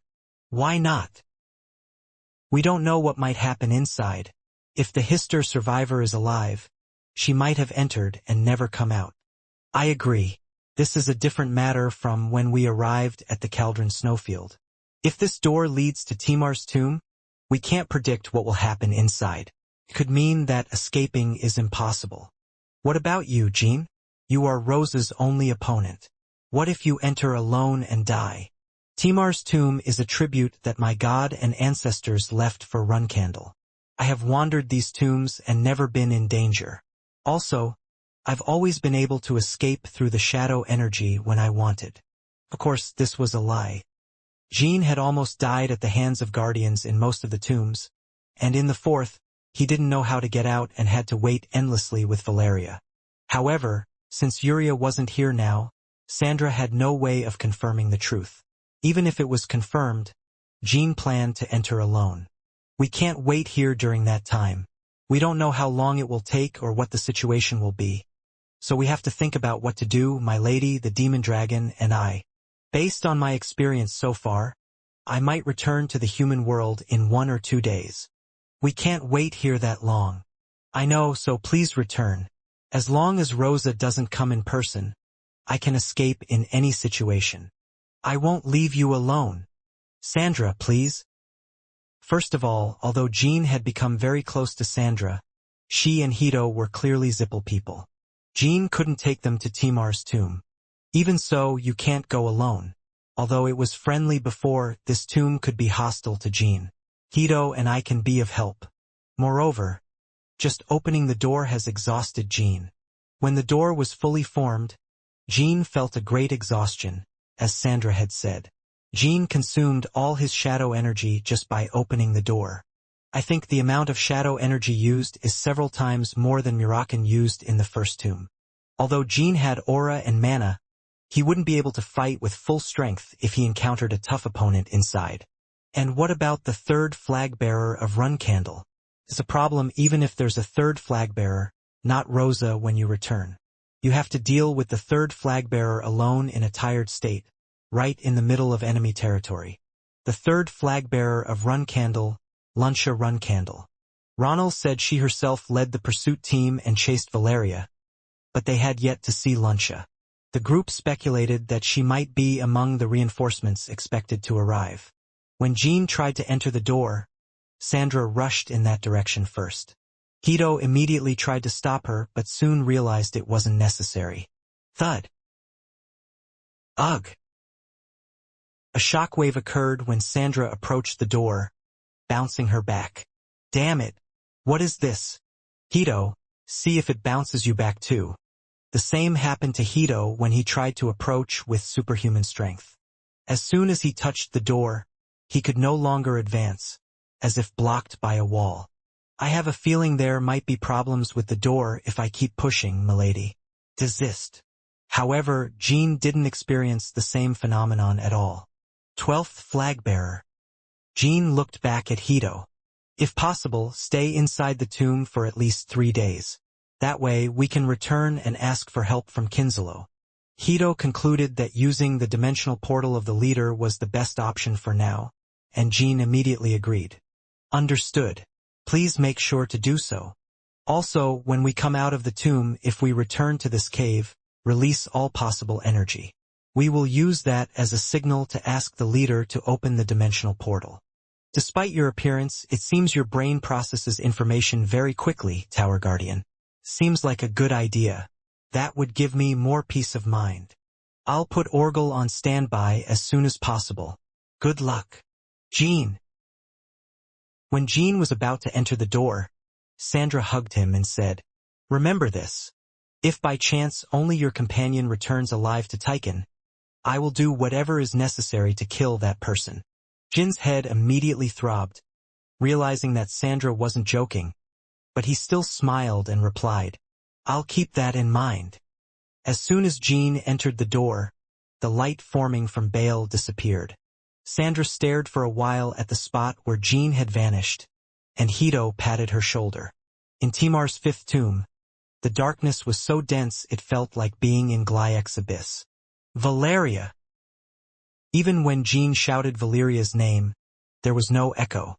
Jean didn't have the same feeling of comfort he had in the other tombs, and he wondered if it was due to anxiety or something else. Unlike the tombs I've passed through in the past, I don't feel the shadow energy guiding me. There are no traces of damage caused by Zippel or other forces. Is there another reason? He had no choice but to explore the tomb by himself. Naya! Shuri emerged from the ruby, and Jean immediately began searching the vast desert of the subspace on Shuri's back. The flow of time in the subspace was different from the human world. Jean had experienced time flowing much faster in the human world. "Where are you, Valeria?" After an hour of searching with no progress, Jean started to feel uneasy. Then, Shuri stopped walking and pointed with her front paw. "Naya, Naya!" There was something transparent shining like crystal, emitting a faint light that was about to fade. Jean recognized it as a mana fragment taking the form of a window. It was a fragment of record magic. In this direction, these are the traces left by Valeria. Jin's heart began to race. The record magic not only served to find past records but also to leave marks like this one. Either it's very old or it was left in a state where there was almost no mana left, given how faint the trace is. Above all, the fact that the magic remained meant that the caster was still alive. Only then could Jean breathe deeply for the first time. She's not dead. Definitely, my master is still in this subspace. Jin's heart filled with the conviction that he could save her. However, as he followed the direction indicated by Valeria's mana fragment, he felt an unpleasant energy approaching instead of Valeria's magic. It was pure and enormous chaos energy, qualitatively incomparable to what he had felt in the Caldron snowfield. As he approached the source of the chaos, the subspace not only displayed desolate darkness but also battle traces. There were cracks and distortions all over the space, as if caused by destructive sword strikes. Finally, Jean found himself face to face with a woman who wasn't Valeria. "It's been a while. My younger brother." It was Luncia Runcandle, his second elder sister. Jin's eyes widened in surprise. Elder sister? Luncia? Jean could not have imagined encountering Luncia here instead of Valeria. The excitement he had felt at finally finding Valeria's trail turned into an unpleasant anxiety, like rancid oil. "Why are you here, elder sister?" Luncia's beloved sword, Charles, gleamed with black chaos. Jean could only stare at his second sister like someone who had lost his mind for a few seconds. Luncia also looked at Jean in silence for a while. It was not easy to read what emotion her black-stained pupils held. On the other hand, Luncia clearly recognized Jin's emotions. "It doesn't seem you like the fact that I appeared before you at this moment." Jean repeated Luncia's words and involuntarily lowered his head. A very strange and terrible pain, which Jean had never experienced in his entire life, gnawed at him from within. The pain of losing a family member. That was exactly the kind of pain. Jean had already expected that Luncia would be stained by chaos. However, Jean hoped that chaos would not completely invade her. Raising his head again, Jean observed the black horn on his sister's forehead. She had already crossed a river of no return. "I trusted you, elder sister. Was there ever that level of trust between you and me?" Luncia had never been close to any of her siblings. She believed that only Luna gave meaning to her life. Winning against her sister in a competition, or even losing and following her for the rest of her life, was all she wanted. That was why, when Luna voluntarily relinquished her position as the next patriarch at the age of 19, Luncia's world became an existence without meaning or color. It was in the year 1799 when Luncia felt fire in her heart again. It was the same day Jean made the declaration of patriarchy. What happened between Jean and Luncia at that moment was far from an act of brotherly love. They fought with their lives on the line until one of them fell. Moreover, the two did not have a long conversation after the incident. I will also become patriarch. I thought there were only fools, but there is one for real. Let's do our best, elder sister. That was all. But Jean felt that at that moment a deep bond had formed between him and Luncia. They had lived as strangers all their lives. But with just one fight, Jean felt they had become siblings with the same dream. Luncia felt the same way. That was why, before going to La Ferosa for the third time, Jean believed that Luncia would keep the Prophet at bay. Did Rosa and the Prophet find your weakness? It was impossible for Luncia to accept chaos voluntarily. Jean was convinced that Rosa and the Prophet's tricks had defeated her. In response to his words, Luncia smiled like a crescent moon and tightly grasped her horns. What difference would it make if I said yes? There must be something I can help you with. Jaja, are you really the 12th flag-bearer I knew?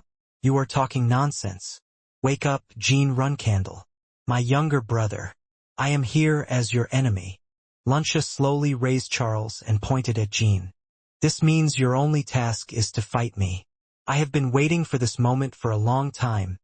The moment when I can fight you again. Luncia's black eyes, difficult to read at all times, harbored a glint of bloodlust. The madness of the demon's heart. Though she seemed capable of conversing, Luncia was completely consumed by chaos.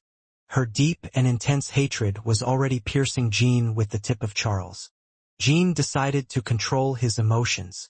He could not fight an opponent while overwhelmed by sadness, pain, or any feeling of guilt. It was an inevitable fight. Therefore, the right thing to do was to end it as quickly as possible, even for Luncia's sake. To save Valeria, who might have suffered from Luncia's attack. Slowly, Jin's eyes became firm. Luncia nodded as if satisfied with Jin's determination. Yes, that's right. But, younger brother, you seem quite tired. Clang dash. Suddenly, Luncia drew her sword, and Jean stepped back. At the time of the patriarchal declaration, it was a thrust that put Jean in mortal danger from the first strike. Luncia's sword had reached a much higher level of illumination than then. However, you have mysteriously become strong again. Thanks to you, my boring fate will be a little more enjoyable. The first time I fought you, I also had many limitations. I think it was the price of that time you reached me while exhausted. Despite being stained by chaos, Luncia had not lost her transcendent and indomitable dignity, like figures such as Stam, Paidler, or Rosa. The initial impression was that Luncia was pushing Jean. Her sword left cracks and sharp traces in the dark space, surrounding Jean with them. She is strong. Even stronger than Lionel Runcandle. In some aspects, she was even harder to deal with than when Lionel and Stam cooperated. It was because she ruled this subspace beyond the size and level of her power. The trajectory of Charles's attack was not straight. Every time Charles moved, the dark space twisted and turned following a random pattern, following Luncia's will and constantly changing its trajectory. It seemed like he was dealing with the entire subspace, not Luncia, and Jean quickly realized this fact.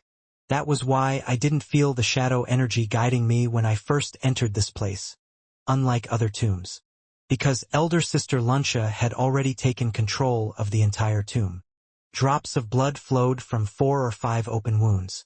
Like Jean, he only suffered that amount of wounds while understanding the characteristics of Luncia and the dark space. A blue energy ray shot out from Sigmund and pierced the Chaos Sword.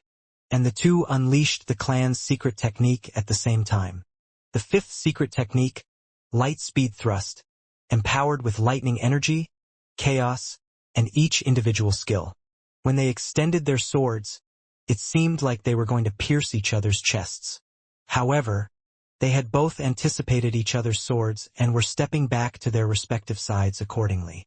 The entire subspace split in half. The two swords, extending and passing each other, struck the void at the edge of the subspace.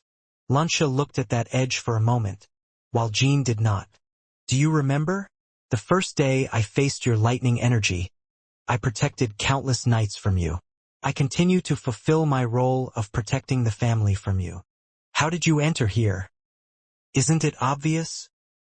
I know the prophet played some trick, but this space was originally prepared for me. It's hard to understand why Soderet's subspace treats you as its owner. It's as you say. However, I think there are other things you're very curious about. Hister, after defeating you, elder sister, I will look for her myself. You suspect the red-haired woman is still alive. You do not have perfect control over this space. Elder sister Luncia, didn't you know that Hister's magic was still present in the subspace? At those words, Luncia squinted her eyes. Oh, that's quite interesting if it's true. If there is still magic present, it means the caster is still alive somewhere. I knew the woman was hiding somewhere in this place. I was sure she was already dead. Is it because you inflicted significant damage on Hister, elder sister? Luncia nodded. That's right. If that woman were still alive, it would probably be the result of accepting chaos. She wouldn't have survived if she didn't have exceptional healing abilities. Jean did not react sensitively to those words. That won't happen, elder sister. If that were the case, the magic I saw should have already been contaminated with chaos energy. Anyway, thanks to you, I am even more convinced that Hister is still alive. Now all that's left is to defeat me and save that woman. Saying this, Luncia showed her displeasure for the first time. You and elder sister Luna always think that way. You always believe you can defeat your opponents and take what you want, no matter the situation. It has always been that way. This time will be no different. The subspace began to vibrate in response to Luncia's anger. Jean could not know if her sudden outburst was simply madness or if there was another reason behind it. Jean decided to regain his composure. Luncia's words did not hurt him, because none of those words had been spoken by the real Luncia Runcandle. Even Ron Hyran had resented Jean in the abyss of Gleek. Soon I will stop the madness that enveloped you. The aura accumulated in Jin's light heart. Prolonging the battle is disadvantageous. Firstly, Jean started the battle exhausted, while Luncia was in perfect condition. Furthermore, she is using the entire subspace as her own energy, and even if she gets hurt, she seems to recover immediately thanks to the chaos energy. Jean needed to end her with a single strike if possible. I have to consider the combat situation after leaving the subspace, but it's better to rely on Zippel and Kinzelo in that regard. If Jean tried clumsily to conserve his strength, he would not be able to avoid serious injuries. Trying to unleash the sword of the day you made the declaration, are you? But unlike back then, this time you have nothing to protect, elder sister. However, just like before, you would not be able to receive this sword. While Jean continued his words and began to unleash his sword, Luncia smiled in satisfaction.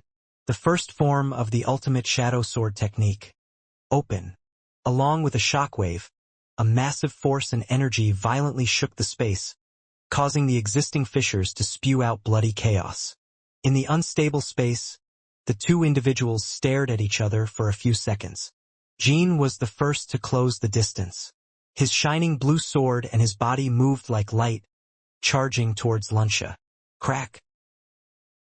An earthquake occurred as Sigmund and Charles clashed. In the first exchange after unleashing the Sword of Legends, Jean realized that Luncia had become even stronger than before. Elder Sister Mary's volcano? The seventh final movement independently transformed by Mary Runcandle. Her volcano is used as a strengthening technique, unlike the original self-destruction mechanism. Jean had never heard of Mary teaching Luncia her volcano. No, it's different. Mary's volcano exerts great pressure on the user's body but doesn't completely destroy it. However, the volcano that Luncia unleashed was tearing every part of her body apart continuously. Like a statue breaking, every part of Luncia's body was tearing and exploding, repeating the regeneration process in an instant. In other words, Luncia just changed the form of the explosion and essentially received a similar discharge to the original while unleashing the volcano. It was possible due to her chaos-induced regeneration and her transcendently strong body. Jean felt sadness and regret facing such formidable power. It was because the bloodline with the potential to become a powerful sword of this generation ended up becoming a monster. This is the sword I prepared for you, younger brother. Chaos users I've experienced so far have no qualms about breaking their bodies. Not just those without power but also those who have it mostly acted the same. Ron, Smarian, Stam, Lionel, Paidler, and Luncha, whom Jean had faced. Only Ron Hyran finally overcame his madness and ascended to the rank of Genesis Knight, and the significance behind that fact was clear. Only those who are cautious about breaking themselves can move to the next stage. Otherwise, they can only end up jumping into the fire like a moth. What do you mean by that? Elder sister, you've become stronger, but that's all. You're already vomiting blood. Even as her body broke and regenerated repeatedly without rest, Luncha remained stable. On the other hand, Jean gradually retreated from the moment he started attacking seriously. The three powers Jean possessed were organically connected and supplemented the deficient parts of each attribute. Since shadow energy is the core of enhancement among them, it was logical that now that it was depleted, he lacked in all aspects compared to usual. Of course, you must still have hidden sword techniques. Show them to me. I want to feel excited. With a crazed laugh resonating like a maniac's, Luncha became increasingly fierce as the fight intensified. Is madness covering the pain?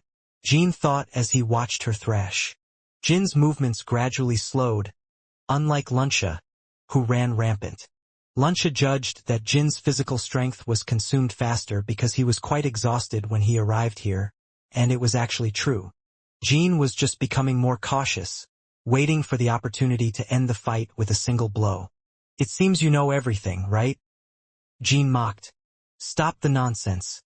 This is my last battle, Luncha replied. Bones trembled and quivered. As Luncha's sword increased in speed, Jean could feel Charles digging deeper into his flesh. It's not that Jean gained nothing. It seems there are gaps in her regeneration. In real-time combat, there are inevitably physical limitations that can cause a fighter's body to break down. The intervals between attacks were so short that only someone as skilled as Jean could detect them. Jean analyzed the pattern of those intervals.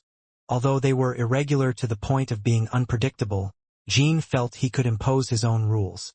He would guide Luncha's attack patterns in the direction he desired. I don't have Elder Sister Goddess of Battle's senses, but it's possible as long as Elder Sister Luncha doesn't stop. Jin's swordsmanship began to take on a form as smooth as water. Luncha thought this was the countermeasure Jean chose. Of course, that doesn't mean Luncha didn't prepare anything. She expected Jean to have some countermeasures. But she couldn't follow Jin's movements because she lost her mind. And when Charles grazed her neck 2 more times, Jean had the perfect opportunity to finish Luncha. Now! When Luncha's attack started to change from bottom to top, Jean jumped into the air, as if propelled by an external force. Luncha didn't miss the gap and unleashed a series of lightning-speed thrusts toward where Jin's body floated and the anticipated landing point. A blind spot Jean couldn't perceive. You can't avoid it. At that moment, Jean unleashed the next form of the ultimate shadow sword technique he had been holding back. Sword of Legends, 10th Sword, 2nd form. Sword of Legends, War. The lightning energy formed in Jin's eyes emitted an even bluer glow. As if Luncha had been waiting for that, she concentrated her energy on the tip of Charles's sword. Along with the murky black light unique to chaos, the heavy black light of aura was forming. Run Candle, 4th secret technique. Black Cross. A sword Jean had once seen when facing Hito in the past. Charles's blade, drawn in a cross, seemed to pierce through Jean's side to side. Although Luncha also felt the sensation of slicing flesh as she swung her sword, it was superficial. There are times when Joshua is useful. In the past, when he fought Hito in the White Knight Tower, Jean had once seen Joshua's Black Cross. Luncha's secret technique was incomparable to Joshua's, but Jean minimized the wounds thanks to the memories of that time. Soon, the Black Cross sword technique surrounded Jean, drawing a massive circle, and in the middle of it, a black sword energy in the shape of a cross erupted, instantly enveloping Jean. It all happened in an instant. The black cross sword technique was shattered by the lightning energy of the Sword of Legends. Of course, the ultimate shadow sword technique Jean unleashed exceeded Luncha's expectations. For the first time, Luncha seemed to retreat, but she still took most of the lightning energy that pierced through her body. Ugh! Luncha's body was repeatedly pierced with holes the size of human heads that kept appearing and disappearing. The speed at which the Sword of Legends destroyed her body and the speed at which she was regenerating were almost the same. The volcano hasn't erupted yet. Still, Elder Sister Luncha is almost an immortal being in this subspace with such regenerative power. Luncha withstood the second form of the Sword of Legends and the blows of her volcano. Only a handful of people in the world can withstand this level of damage. Even those stained with chaos. Originally, Luncha couldn't do it, but the reason she endured was the subspace of Luncha. All the chaos energy composing this subspace was no different from Luncha herself. In other words, Luncha is using all the subspace energy originally created by Solderet. That means Jean had to destroy an entire subspace to kill her. As long as the chaos energy remained in the subspace, it was impossible to kill Luncha. Luncha, who had been thrown by the shockwave of the Sword of Legends, struggled like a trapped beast. She knew that if she reached Jean once, she could bring him down. She also knew that if Jean had arrived without depleting his stamina, she could never have defeated him.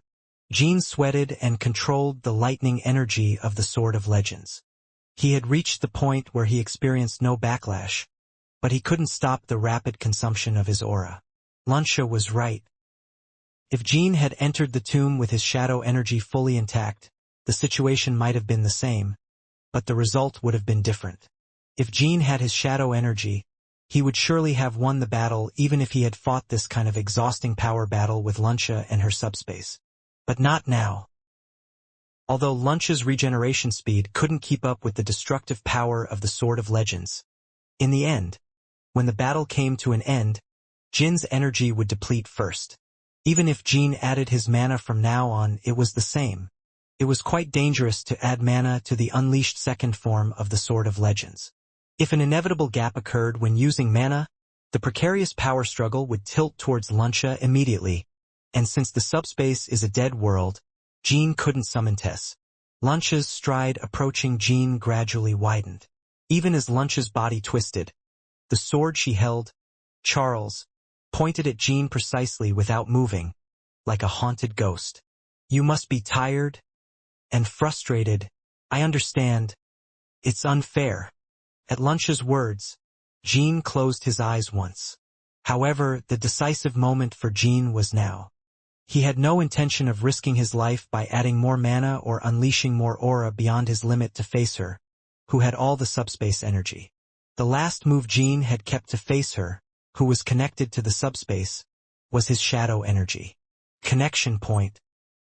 Jean had been convinced from the start of the battle that there would be a connection point between Luncha and the subspace. Luncha was not originally the owner of the subspace.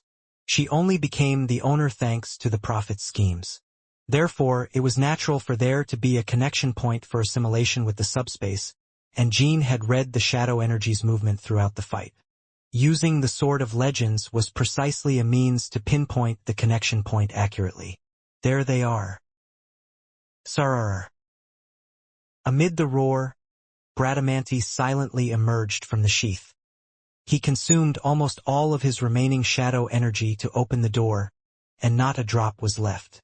Jean gathered all his remaining shadow energy and activated Bradamante. No, this is the end, elder sister. The Sword of Legends was unleashed. Immediately after, Luncha recovered from all her injuries, and Jean cut the connection points between Luncha and the subspace with the black-stained sword. Luncha showed no sign of subsequent recovery once the connection points were cut. Her secret technique was incomparable to Joshua's, but Jean minimized the wounds thanks to the memories of that time. Pooh! Black blood tainted with chaos splattered across Jin's face. Luncha, who relentlessly wielded her sword despite her body being in tatters, finally ceased moving. Ha! Disconnected points that seemed severed like threads could be seen behind Luncia. The connection points tried to converge back into Luncia, but were blocked by the shockwaves left by the sword of the reign of the King of Legends. Chaos particles like black rain fell between the cracks of the subspace. Jean stabbed a sister who, in his view, had homogeneity within her. Although the situation couldn't have been avoided, it still pained his heart as if something had broken. "I've lost." A metallic sound came from Luncia's tired throat. Jean didn't twist the sword that pierced her chest. If possible, Jean wanted to speak to his sister one last time. Luncia, facing her death, if only she could shake off the madness even a little. "Elder sister Luncia. Who? Have you regained your senses? Little brother." Jin's eyes widened. Luncia's reason was returning. Luncia slowly grasped the Bradamanti sword. Her eyes, alternating between the sword and Jean, were no longer filled with the darkness of chaos. Suddenly overwhelmed by emotions, Luncia closed her eyes tightly for a moment. "I did something terrible to you." She began to push the blade out of her body with the few remaining strength she had. It wasn't an action of revenge. Jean carefully helped her remove the sword from her body. Every time he moved or exerted force, hardened flesh fell like stones. As soon as the sword was out, Luncia breathed slowly. Jean didn't know what to say to her. "You had no choice but to stab me." Jean had only seen a human regain reason even after being completely engulfed by chaos once before. It was when Ron Hyran became a Genesis Knight, but Luncia's reason for returning seemed different from his. She wasn't a Genesis Knight like Ron. There couldn't have been a better option than this. "If it weren't for you, I would have had to endure meaningless years dominated by this dark space and chaos." "How did it come to this?" Luncia responded with a bitter smile. "Because of the family. The family." The family she spoke of wouldn't be Rosa or the other siblings. When Runcandle used the word family, as if referring to something very precious, it usually referred to someone other than blood relatives. A nanny who played a more genuine paternal role than the parents, companions formed during the growth process, someone who gave their heart, or siblings who became intimate in very special cases. So Jean immediately thought of a person's name. Nanny Leesham. Did Rosa and the Prophet take Leesham hostage? Leesham is Luncia Runcandle's nanny. Before starting the battle, Jean asked Luncia if she had any weak points, because he had Leesham in mind from the beginning. Luncia nodded. "My nanny asked me for a favor. Did Nanny Leesham ask you to accept chaos?" Nannies in Runcandle have been so dedicated to the point of being cruel. Personal life doesn't exist for nannies. They exist solely for the children entrusted to them and never do anything that could harm them under any circumstances. Tamun Marius, who deceived Luna, ended up becoming Joshua's dog, but her essence was, ultimately, a twisted love for Luna. Not just Gilly, but not even Tamun would have asked her child to accept chaos. As far as Jean knew, Leesham wasn't that kind of person. She is capable of paying any price, even death or something worse, for the sake of Luncia. Hasn't Nanny Leesham already been brainwashed? No, the nanny was fine. It's just that. Luncia's eyes turned red. She had a daughter. Nanny Leesham had a daughter? Runcandle's nannies can't have children. Even the adopted children raised by Tamun in the orphanage were only weapons that could be used and discarded at any time. If they were Tamun's biological children, Runcandle wouldn't have chosen Tamun as a nanny. However, Leesham has a biological child. Even without hearing it, Jean seemed to know the unpleasant circumstances that would follow. "When I was in the Castle of Storms, my nanny was away for about a year. She said she gave birth to a daughter then." Leesham risked paying a cruel price for infringing a nanny's laws. In addition to the newborn child, her relatives from 3 generations were almost exterminated. But Leesham didn't pay any price. "But at that time, Father covered it for me."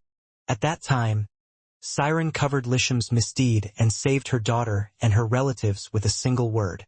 It was the first time a nanny had broken the family's law at the time, and Siren covered it up.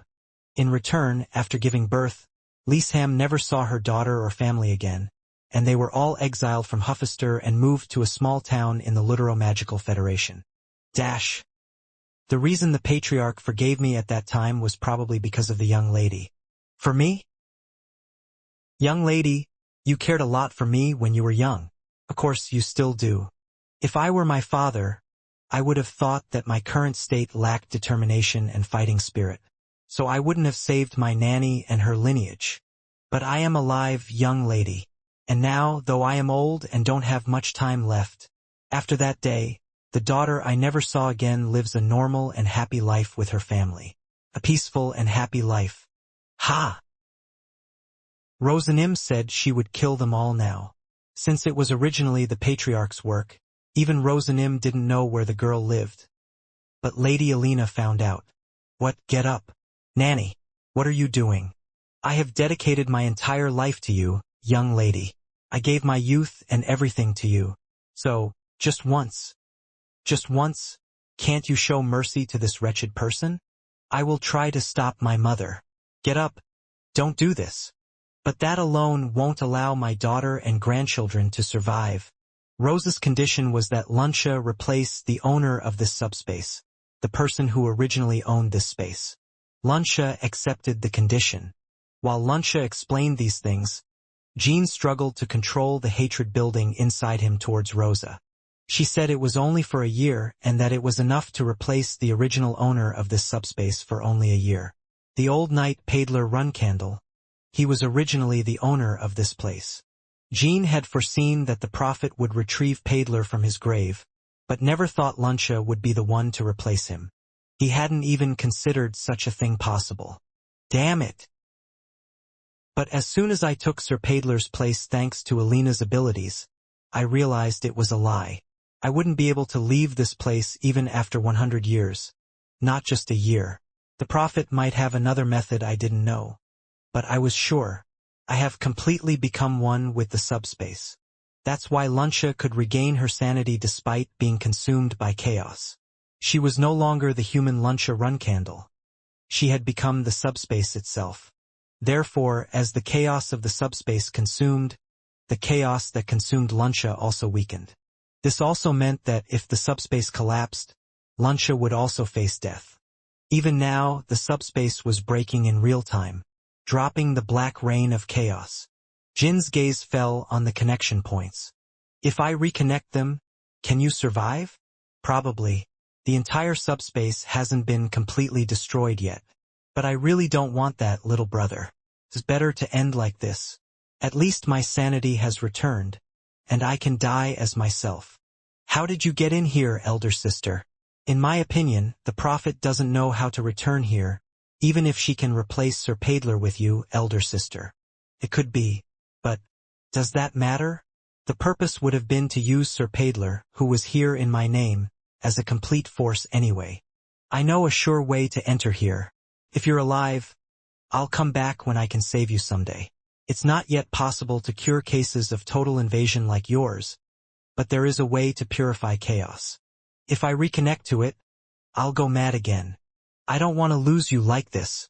If you hold on, I'll make sure purification becomes possible. If you disappear like this, you won't be able to get revenge on them, right, elder sister? There's no guarantee they've kept their promise to save Nanny Lisham's daughter. That's right, there's no guarantee. It was just our mother's promise. If the nanny had told me before her family was taken hostage, I might have found another way. But at that time, I couldn't ignore my nanny. If it were me, I wouldn't have been able to ignore Gilly either. I'll check and protect Nanny Lisham's family, so please wait. Luncia pondered for a moment before nodding.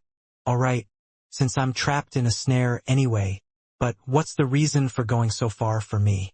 Even if you kill me here, it wouldn't be so bad for you. Then, we couldn't become a better family, elder sister. Jean grabbed the connection points.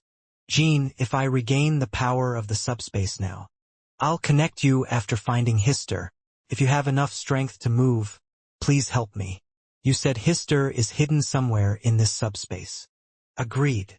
From then on, the two began to wander through the subspace like ordinary siblings in search of something together. Lunch's steps were slow due to fatigue, but after regaining her senses, she was gradually able to feel the different energy lingering in the subspace.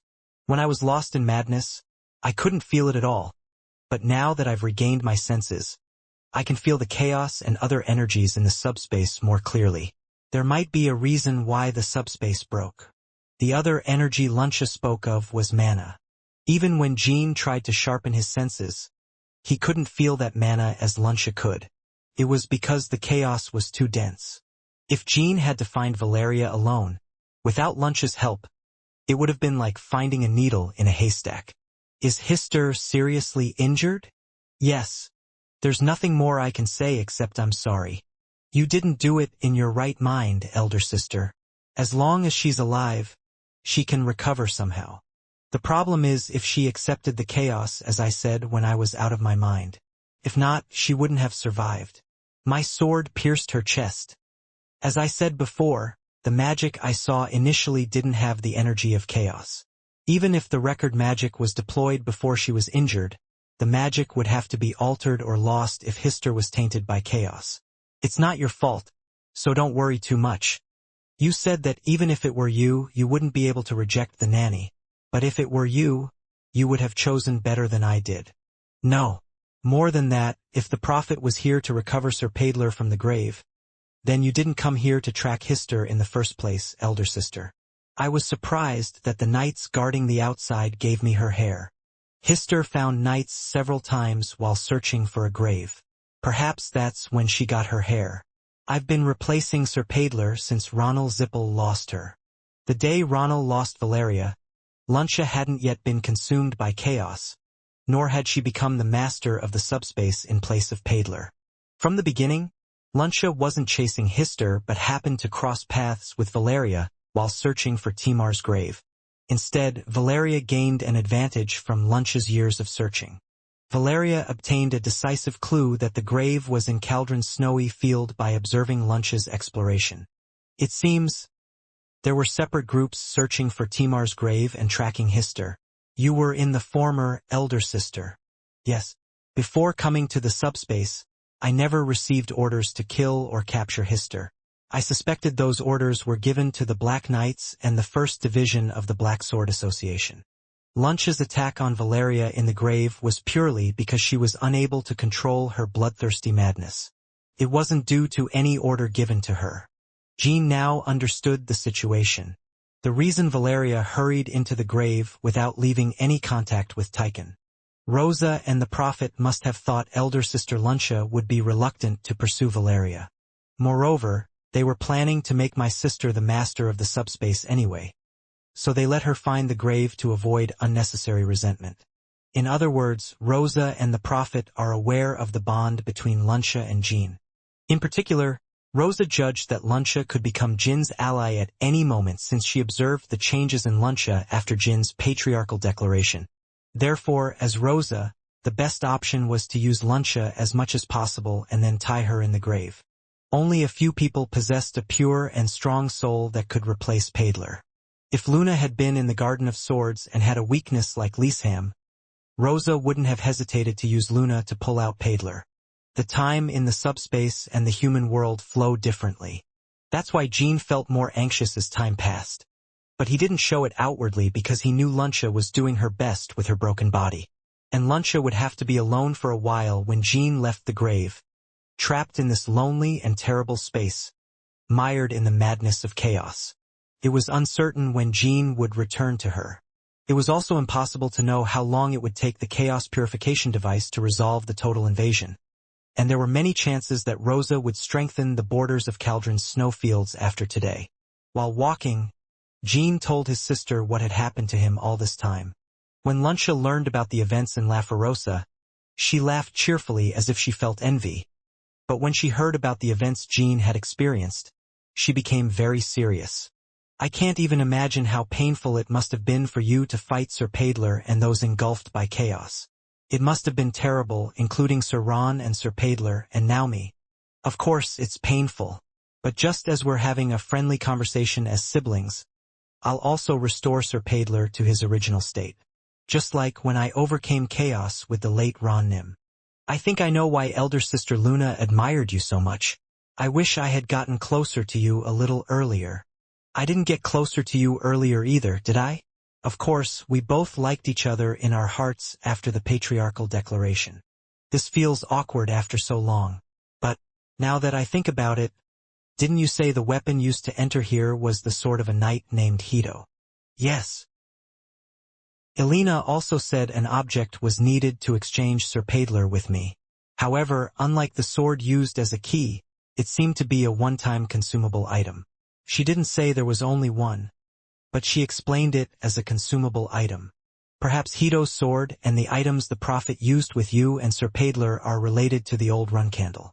In my case, I interacted with Hito's sword with shadow energy, and you must have interacted with the prophet's item and chaos. I don't know why Zippel's monster butler has something like that. He also seemed unaware of the sword's true nature. If Zippel also knew the sword's identity, they would have handled it more specially. Then, did Hister also have items related to the old run candle? She used nothing but her mana. How did Valeria manage to enter this grave? That was the question that had been bothering Jean all along. Considering my case and the prophet's, even if it's related to the old run candle, it's unlikely to enter the grave without being able to use shadow energy or chaos. Or maybe the recording device of Solderet I gave her became the key. Jean didn't know until Valeria herself told him. Lunch's steps were getting faster.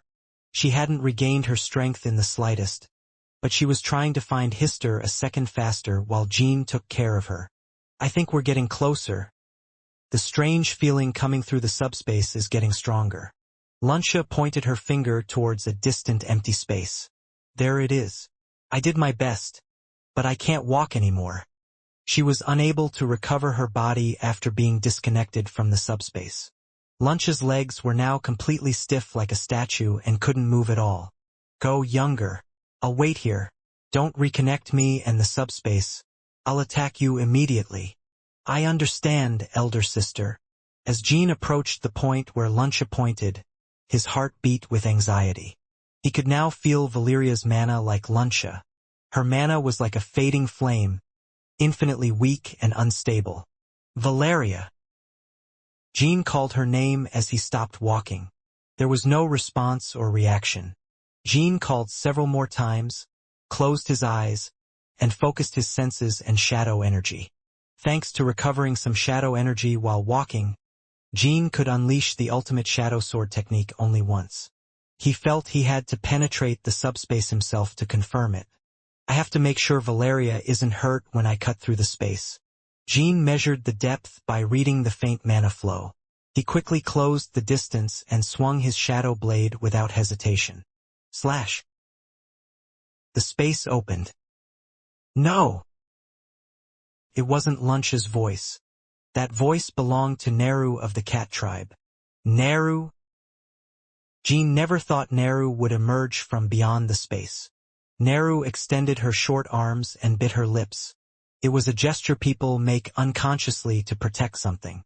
Jean? Are you really Jean Runcandle? Jean was speechless, staring at the person Neru protected behind him, Valeria Hister, who was trapped in an ice shell. As Luncia said, a large black scar was visible in the middle of Valeria's chest. Valeria!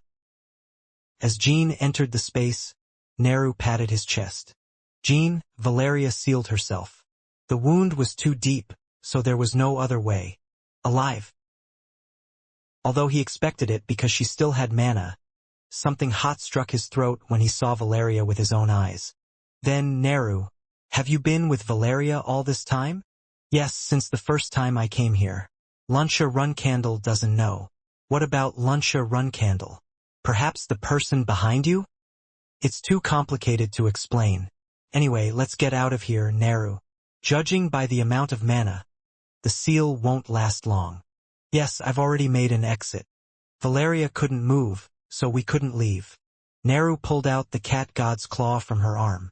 While Neru immediately tried to use the claws to open the door leading out of the subspace, Jean turned to look at Luncia. She was waving her hand as if saying, "Go quickly." The two were reading each other's thoughts without speaking. just as they did in their first encounter after the patriarchal declaration. "I'll be back soon, elder sister. Return safely, little brother." The door leading out of the subspace opened, and Luncius stared for a while at the empty space where they had disappeared. Beyond the door was not the interior of the cave where they had entered the tomb, but a scene of the Cauldron snowfield. And Jean realized, as soon as they came out, that another urgent situation awaited them. "I had expected this, but it seems quite a bit of time has passed outside." The landscape of the Cauldron snowfield had changed. The snow, which previously reached their knees, was now completely black, and the oppressive gray snowstorm had turned into a coal-black chaos. Is the entire snowfield dyed in chaos? There wasn't a single spot in sight that wasn't dark, and the chaotic snowstorm was so maddening that even those unaccustomed to it would probably lose their minds just by being exposed to it. Kihek, Kayak dash. Moreover, the roars of the chaotic dragons shook the sky. When Jean looked up, the dragon was breathing black breath like an artillery bombardment towards the ground. On the ground, there were also knights consumed by chaos and monsters that could only be seen in the Black Sea, writhing back and forth. "Jean, I can't create more dimensional portals. You seem tired too. What should we do?" Naru was already struggling to stay still since Jean had discovered him. To open a dimensional portal requires a great amount of energy or the cat god's claws, but neither is available. "It's okay, Naru. I still have enough strength to break through this level of encirclement." And Jean paused, closing his eyes and focusing his senses. His senses detected other powers amidst the chaos filling the entire snowfield. Aura, mana, and demonic energy. They were undoubtedly the powers of those fighting to save them. "It seems there are people fighting to save us. If we join forces with them, we should be able to escape without any problems. I'll explain everything about you and Valeria after we escape and have some time to calm down." "Really? Did you tell your companions before entering the tomb?" "Not just my companions, but also Zippel and Kinselo, with whom I formed a temporary alliance." "Zippel and Kinselo? They are good friends to have in a situation like this." "Nyeh." Jean summoned Shuri, placed Naru on her, and tied up the sealed Valeria. The non-chaotic energy did not gather in one place. North, east, west. Jean decided it would be better to make his location known to them and gather them in one place if possible. If we gather and someone like Rosa or someone of her level comes and we can't escape, it will be a problem. Jean did not perceive too many allies. That meant that the allies who came to save Jean consisted of only a small number of elites from each faction. Therefore, Jean decided that the best course of action would be to first make his presence known to the weaker allies. Of course, those Jean had to find first were the Taikanese. Since Talaris was injured, it was likely that the elite of Taikan was relatively weak. Depending on the situation, it might be better for Jean to rescue them and then join forces with other factions. To the east. The most familiar energy was in the east. When Shuri began to run, the eyes of all the nearby monsters focused on them. Before Jean could even unleash his sword or magic, Shuri shot a mana ray that disintegrated the demons without a trace. Nyeh. Fortunately, as they headed east, they did not encounter any remaining chaotic forces. In less than 15 minutes of running, Jean was able to reunite with the Taikan companions who were fighting. Valka's Nim. Valka's and Amala, Lata and Yulian. From Taikan, for people were in charge of searching the Cauldron snowfield. "My lord, old Valkas, protect the lord." "Oh, and who is this cute little one?" My lord, you have rescued Valeria." As Jean feared, they were struggling quite a bit. The corpses of chaotic entities that seemed to be monsters and knights were literally forming black rivers and mountains around them. "We don't have time, Valkas Nim. Please explain the situation first." "It has been 5 days since you entered the tomb, my lord. The Garden of Swords has not directly attacked Taikan or any other faction, but the Cauldron snowfield has been completely contaminated. Despite the lack of transcendent chaotic entities, they were struggling due to the endless waves of chaos they faced after arriving at the Cauldron snowfield. It's fortunate that there wasn't a direct attack from the Garden of Swords. Were there any casualties? There were no casualties among the Vamal Alliance. The Allies probably had a similar situation, though they might have lost some living golems and Plutonian-type golems. According to Valka's report, transcendent chaotic entities did not appear on the side of the Vamal Alliance. Instead, monsters at the level of inner core monsters had been appearing throughout the snowfield for several days. If Rosal knew that I escaped from the tomb, she might send some powerful beings immediately. How did you decide to escape after finding me? We decided to use the dimensional door of the leader. All right, let's go. As soon as Jean joined them, the mood of the Taiken group changed. It wasn't just because Jin's well-being was confirmed. Despite being nearly exhausted from opening the tomb and fighting Luncia, Jean had no difficulty sweeping away the ordinary chaotic beings that appeared every few seconds with the flames emanating from his hands.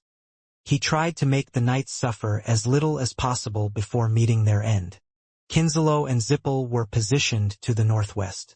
Shuri, carrying the entire group, grew increasingly anxious as they could encounter other forces. The first they encountered were Hito and Sandra, who had separated from Zippel and the others while searching for Jean. Naturally, it was because Sandra caused a commotion. She insisted that she couldn't rescue Jean in such an underwhelming manner. Zippel was seriously searching for Jean, and had left with Hito to act separately as soon as they arrived back at the snowfield. Dear, is that really Jean? It is Jean, right, Hito? Correct. It is the 12th flag bearer. So please stop pulling on my clothes, milady. I told you we had to move separately. The fools of my clan still don't know my Jean has returned. Milady and I just found out. We didn't even come to find him. It was the 12th flag bearer who found us. Jean. Sandra ran towards Jean, intending to hug him on Shuri, but Jean unconsciously dodged her. Thanks to that, Sandra could only fall on Valeria, who was tied behind Jean. Kong. The sound of ice clashing against someone's head echoed throughout the area. Damn it! If I had been a bit quicker, I could have hugged you. Ha! This woman is so precious that she almost made us disappear from the world. I want to destroy her. No, Sandra. For now, you should be glad that Jean has returned safely. With that, even Sandra climbed onto Shuri's back. Since Shuri possessed tremendous power that could destroy a mountain given time, the weight of so many people wasn't heavy, but sometimes Shuri turned her head as if uncomfortable. Due to his large size, Hito couldn't ride on Shuri's back and hung from her side. Although it didn't look good, Hito seemed unconcerned. It seems you've made it, 12th flag bearer. Yes, Tower Guardian. I'll show you my gratitude when we return. I'm also curious about your sword. I think you're the same Tower Guardian. Jean and me. Thanks to you too, Sandra. If you had told me you were very grateful, I would have extended the 2 days left of the woman trapped in the ice's life. But now I'll aim myself. Thank you very much. Kia. That's how it should be. Jean, Valeria, Neru, Valkas, Amala, Lada, Yulian, Sandra, and Hito rode on Shuri as she once again moved forward with vigor. However, it wasn't long before Shuri had no choice but to pick a new person. Dear, who is that guy who looks dead? Who is he? He's a demon named Ranka Halovice, Sandra. Ranka Halovice. Judging by his state, he seems to have become Furious Ranka, but has collapsed from the exhaustion of dealing with inner core class chaos monsters for several days. There's not enough space. Should we leave them? No, if we take them with us, I'll be able to get closer to Jean and the ice piece will be further away. Hito. Whoosh. Hito caught Ranka and threw him onto Shuri's back. Valkas roughly tied him with a rope. In this way, more and more people continued to board Shuri or hang on to her. Bouvard Gaston? He's not even combat personnel. Why did Kinselo bring him? Hito. Whoosh. Aina's Caligo? Oh, no wonder Bouvard is here. Hito. Whoosh. Clank. I don't know his name, but he seems to be the leader of a White Wolf tribe assault team or something. Hito. Whoosh. By the time they got near Orgel, Shuri was carrying about 20 people running like fruits. Sandra, who was stuck to Jean, seemed almost flattened like a pancake, and Shuri seemed really tired. And the personnel clinging to Jean and Shuri, in front of Orgel, realized why they had only been able to deal with the chaotic bodies until now. Orgel and Zephyrin were dealing with Lionel, Stam, and the old unknown Black Knights. Orgel, what a wonderful being. I know it wouldn't be the end of Lionel, but I didn't expect him to appear already. And all these corpses seemed to be transcendent chaotic entities. However, Orgel looked tired. As soon as he saw Jean, he smiled and waved. Oh, just when I thought it was my limit, you appear at a good time, Jean Runcandle. It seems you've found your lover. No, was it me whom Jean saved? You're saying something wrong. Now that the truly unruly guy was about to come out, that's great. Let them flee immediately, Orgel said while deflecting Lionel's sword. Lionel was panting, having lost an arm. You think you can flee, demon? As soon as Lionel finished speaking, the steel door opened between the group and Orgel. At the same time, the chaos door opened on the opposite side. By the way, Orgel, what's with Zippel? I never thought Runcandle would ask to take Zippel with him. It's better to tell those friends to return on their own. Well, even if it's just a temporary alliance, we are still allies, so shouldn't we at least inform them of the escape plan? Let's go first. That person coming out of that door looks really strong. Milady. Zippel is the name of their clan. So what? Jean looks about to die anyway. The one coming out of the chaos door was none other than Paidler Runcandle. Orgel also raised his head as if to say, "Look at that!" And Jean nodded. "I'll shoot a signal flare." "Good idea." Shuri to the steel door. "Jean, Runcandle." Paidler spoke in a dark voice, just before he came out of the chaos door.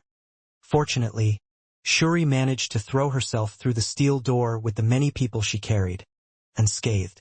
Orgel and Zephyrin followed her example and ran to the steel door, and Paidler could only watch them disappear through the door. Vamal Alliance, Tychon Free State Palace. The Vamal Alliance and their temporary allies remained tense after Jin's safe return and Valeria's rescue. Although her wounds continued to be a concern for Tychon, there was no way to heal her wounds, even if Jean mobilized the abilities of all the healers, medical staff, and the cat tribe of their allies, as well as Holy King Lonnie, who was dedicated to treating Talaris. Phew!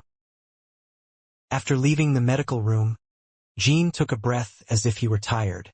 He was infusing mana into Valeria's seal every day. It required a magician of at least Octavia's level to maintain Valeria's complicated magic from the outside, so it was only possible for Jean in Tychon. Even if Jin's mana reached the 10-star level, the external injection of mana caused too much mental fatigue. This meant Jean couldn't exert all his energy while keeping Valeria alive. Valeria Hister. I always felt she was a remarkable person. As far as I know, most magicians can't maintain any magic while unconscious.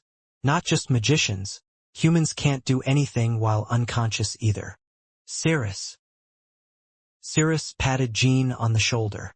I'm sorry I can't help with the power of the Hidden Palace. Don't say that. I've always received grace from the Hidden Palace. It wasn't possible to replace Valeria's magic with the seal of the Hidden Palace either. The same applied even if Talaris, instead of Cirrus, were in a recovered state and tried to do it herself. Ha! Qual, who had been sitting in front of the hospital room all the time, sighed as soon as he saw Jean. The ashtray beside him was filled with cigarette butts, and his face was so gaunt that he looked like a dying person. Qual viewed Valeria as a genius inventor who would carry the future of the world along with him. In a way, he even believed Valeria had greater talent than he did and was convinced that if Valeria died without recovering, the world's development would regress hundreds of years. Beyond this, Qual was the closest person to Valeria among her companions. Over the past 3 years, Qual had formed the deepest bond with her. If it were possible, I would sacrifice my life to save her. How can this be so hopeless? Even with the abilities of Holy King and Talaris Indorma. It's Indorma, not Kindorma. How can a supposed genius get a letter wrong every time? Are you just mocking me? even in this situation. It doesn't matter if it's Condorma or Indorma now. Without Valeria, all the research we've done together and the future of the world is just darkness. Darkness. If you were incompetent, you would have died 100 times, and 99 of those times would have been by my hand. Then just kill me and save her. While delaying the world's progress by a few hundred years was daunting, Jean also felt a sense of hopelessness when considering they needed to prepare for the next battle with Rosa without Valeria.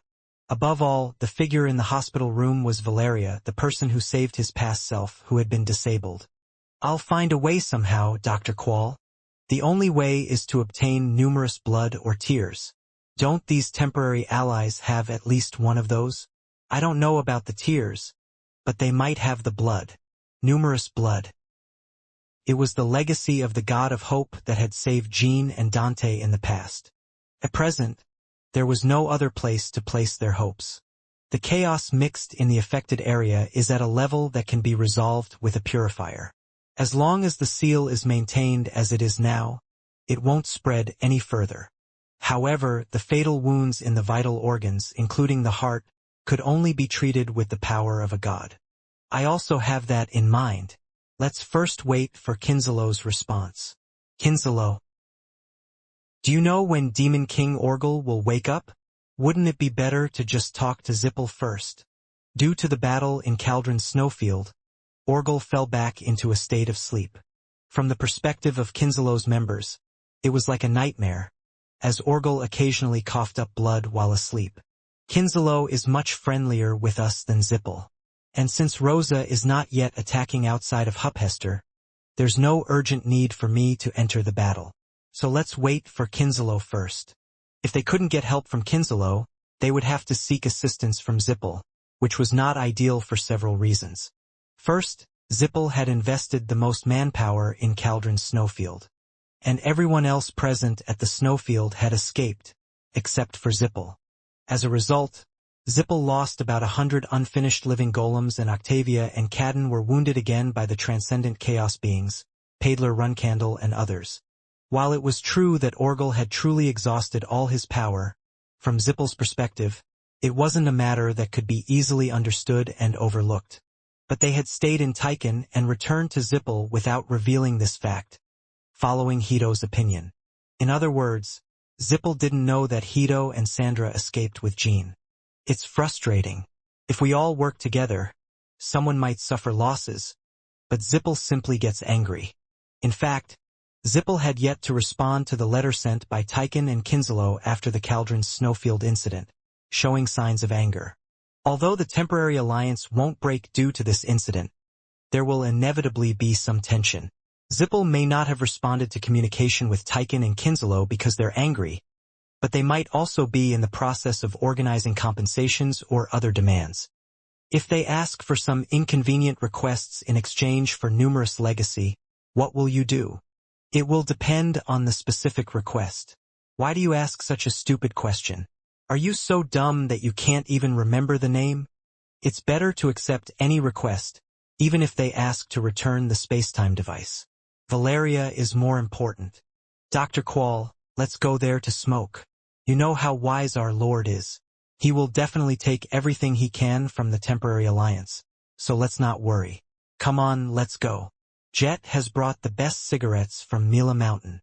Jet skillfully took Quall away, and Jean got lost in his thoughts. Despite rescuing Valeria, he still couldn't think of a sharp solution. Young master, please take a rest. Your face doesn't look good. That's right, my lord. Zippel couldn't make such unreasonable demands. Right? Kashmir, Enya, and other companions approached and offered comforting words. As soon as Jean stepped out into the front yard of Tychon Palace to clear his mind for a moment, a report came from the 7-colored peacocks. Your Majesty, Jean Nim, Kinzelo's first flying ship, Grenil, is approaching Tychon. Even from afar, Jean and his group could see the silhouette of Grenil. Grant them immediate entry and bring them here. Yes. Jean and his companions naturally thought that executives like Bishkal and Barakt had come to visit to report on the leader's situation and to discuss how to improve the relationship with Zippel in the future. Surprisingly, Orgel descended directly along with Zephyrin, Bishkal, Margiela, Bouvard, and Ranka from Granil. Orgel's nebulous body was weaker than before. Orgel, has your recovery finished? Not really, cough, cough. Master, here's some water. Thank you, Zephyrin. Orgel was in a state where he could collapse again at any moment, much less recover. Zephyrin wiped the blood from him with an annoyed expression. That's why I told you to just report by letter or summon Jean Runcandle to our side. Cough, cough. Ah, really?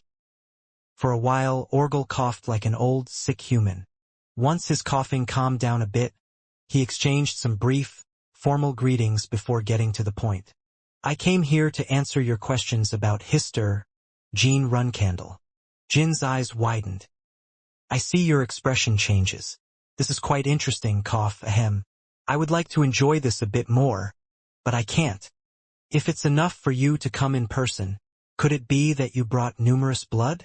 If we had it, would we give it to you? Yes, we'd never give it to you. Bouvard and Ainaz shouted at the same time. First of all, numerous blood is useless. Without the tears, Hister can't be saved with numerous blood. How can you be so sure? How many drops of that blood do you think I've used in my long existence? Then why did you come all the way here to tell us this? And in your current condition? Because I need to examine Hister myself in detail. I could have summoned you as Zephyrin did, but if you were absent when Zippel found Tychon, things would get complicated. It would seem like only you and we were meeting separately. So someone from Zippel will come soon. Orgel had already contacted Zippel before coming to Tychon to discuss the situation in Caldron's snowfield. Looking at my condition, even Zippel would have to admit we didn't do it on purpose. Rather, I think we should hurry and check on Hister before they arrive. Orgel wasn't in a situation to beat around the bush. Jean guided him to Valeria's hospital room. What do you want to confirm about Hister? The level of opening of the complete mana body. If Hister is in a well-opened state, there's a way to save her without numerous tears. Orgel placed his hand on Valeria's seal for a few minutes and closed his eyes. Soon he nodded and reassured Jean. She has far exceeded my expectations. If this is the case, this time, Jean wiped the blood. It's possible to treat her without any cost. How? Orgel answered Jin's question as follows. You can take Hister to Zippel's holy place. If she spends some time there, this woman will fully recover. The holy land of Zippel? Jean had never heard of such a place, neither in his past life nor in the current one. Yes, the holy land of Zippel. The fully open mana body that has almost been opened is no different from semi-immortals as long as they can use that space. Just being there can heal all wounds. The existence of such a space is one thing, but the fact that a fully opened mana body can perform such incredible regeneration there is like a lie. A lie? Is that what you're saying? For now, yes. Believe it or not, it's up to you, Jean Runcandle. But, there is no other way to obtain numerous tears otherwise. I'm telling you now, we don't have numerous tears. You can confirm this through Uria. I said, for now. If you explain a bit more, I think I can believe it. After going through all the trouble of bringing my sick body here and showing you the way, do I have any reason to be treated like a liar from the start? Jean chuckled at those words. Orgel, is it necessary for the knowledgeable to spout nonsense? You wouldn't have come looking for me in such a pathetic state just for the sake of the Vamal alliance, would you? Jean threw Orgel's blood-stained handkerchief in the trash. You must have rushed here because you'd be in trouble if Hister died. Demon King Orgel, to restore your manipulated history to its original state, Hister's power is absolutely necessary. Am I wrong?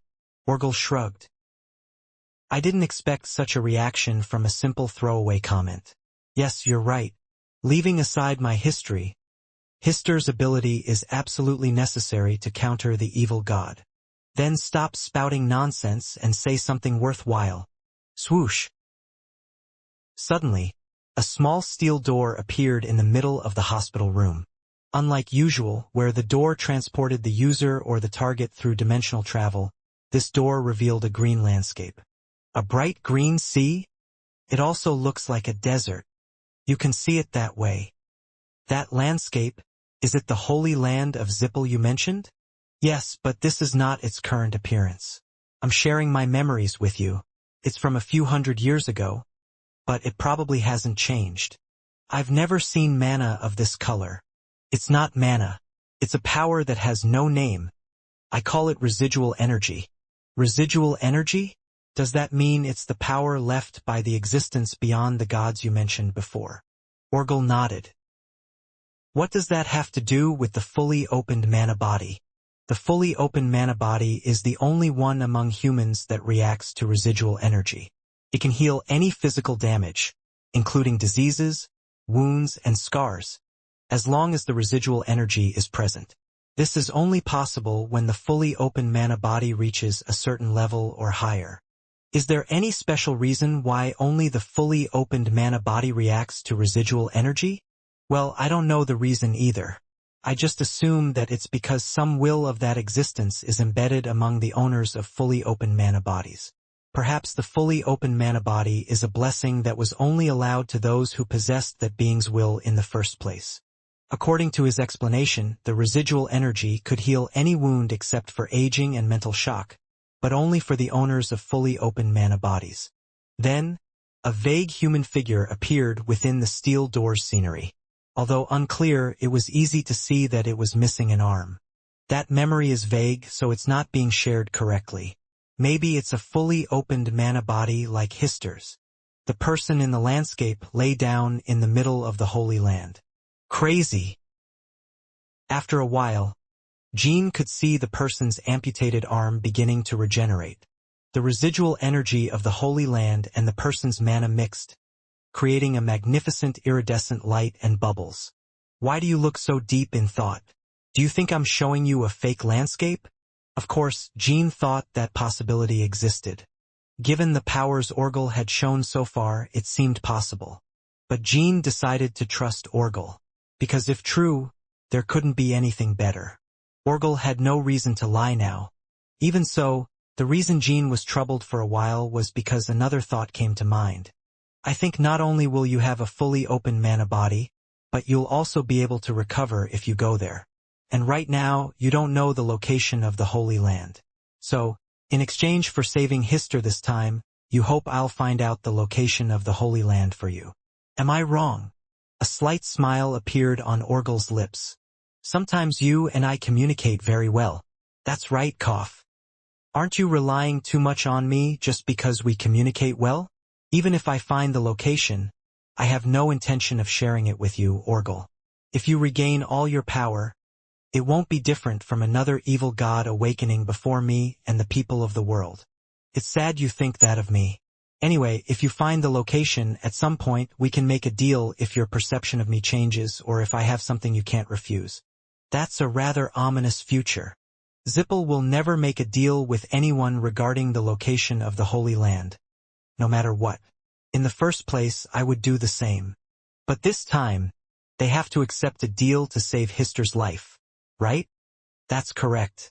Zippel probably wants to save Hister more than you do right now. So, isn't this a pretty convincing story? If I assume everything you said is true, then it's very convincing. But I don't think Zippel will reveal the location of the Holy Land so easily. Threats, persuasion, and seduction are more your area of expertise than mine. Besides, you have Hister, Zippel's greatest weakness, so you should be able to negotiate favorable terms. I'll help more if I can. Jean met Orgel's gaze. The bright light and bubbles produced when residual energy reacts with the owner of a fully open mana body. You can use it as bargaining material. That would give Zippel something to investigate. As expected, you understand me immediately. Yes, that alone would be a significant reward for Zippel. Of course, they'll demand more than that. Cough. You'll regret it if you refuse. Jean was about to pull the handkerchief he had thrown into the trash but grabbed a new one from the drawer and wiped the blood. You gave the information because you wanted something, but let's thank you. Hyuk. Yes. Sure. It seems you're thankful. The two talked for a while about how to handle the situations when Zippel came. By the time the conversation ended, Jet found the hospital room. "Milord, people from Zippel are also coming. The Kozak ship has arrived." "Okay, Jet. I'll be out in a minute." "Yes." The leaders of the Zippel side who arrived in Tychon were Octavia, Ronald, and Cadden. Guido and Sandra were nowhere to be seen. Cadden transformed into human form, with bandages wrapping around his entire body. He still hadn't recovered from the wounds he suffered during the attack from the Garden of Swords. They were not wounds that could heal easily. He was hit hardest by the chaos emitted by Rosa and Ram and was injured again in the Cauldron snowfield. In fact, it was almost miraculous that he could even move now. Jean faced them calmly, but inwardly he rejoiced at Cadden's condition. "Looks like you desperately need a chaos purification device." Unlike Jean, Cadden had been openly showing his anger since entering the Tychon Palace. "Are you here?" Kashmir greeted his companions directly. "Are you here?" "Yes, we are here. Damn bastards, we formed an alliance just a few days ago. You left us alone in the Cauldron snowfield? Don't you think it's too stupid? Even if it's temporary." "You seem very angry, Cadden." Cadden nearly rolled his eyes at hearing Jin's voice. The bandages wrapping his body burned intensely, revealing his wounds. 12th flag bearer. By the way, wouldn't it be correct to think that it's normal? What? The day Rosa's hidden power was revealed. Why did you and Kinslow launch a full attack against Runcandle? Let me guess. It was because you were sure there would be a decisive battle against the entire Garden of Swords. That's why you took the opportunity and tried to destroy me and the Garden of Swords. Ha, then we weren't temporary allies. It means we were enemies. Do you think we're in the same position now? I admit it, that's why I forgave that bastard's behavior and accepted you as allies. But now that you've come, you don't even ask about the circumstances and act recklessly. It's unpleasant to see you behave as quickly as a rogue. Do you think we abandoned you deliberately? Look there. What do you mean? Cadden was speechless as he followed Jin's finger to the entrance of the Tychon Palace. There he saw Orgel, leaning on Zephyrin and coughing up blood with every step. Wow. You made it. Cadden cough. At that moment we could escape through Orgel's metal door. How are we supposed to escape with Zippel in such a state?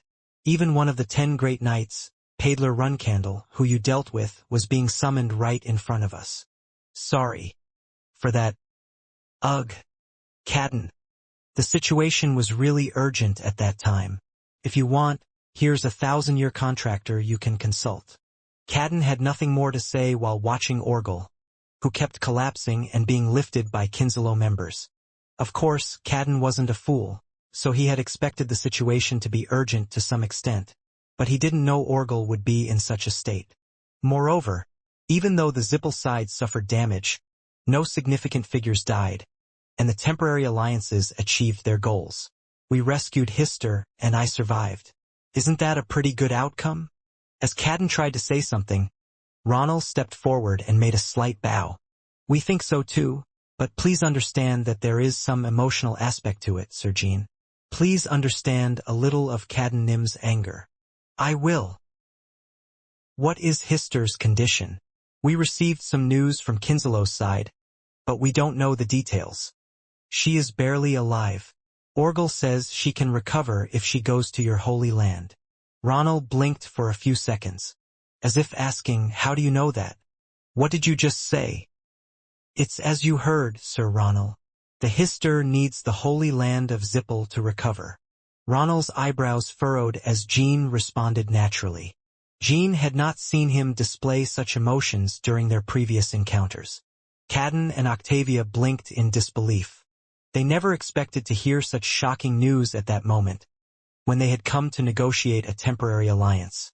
Sir Jean, there are many ears listening right now. Did you think it was appropriate to bring up such a topic here? Asked Ronald. I didn't know it was such a big secret. The leader of Kinslow mentioned it casually.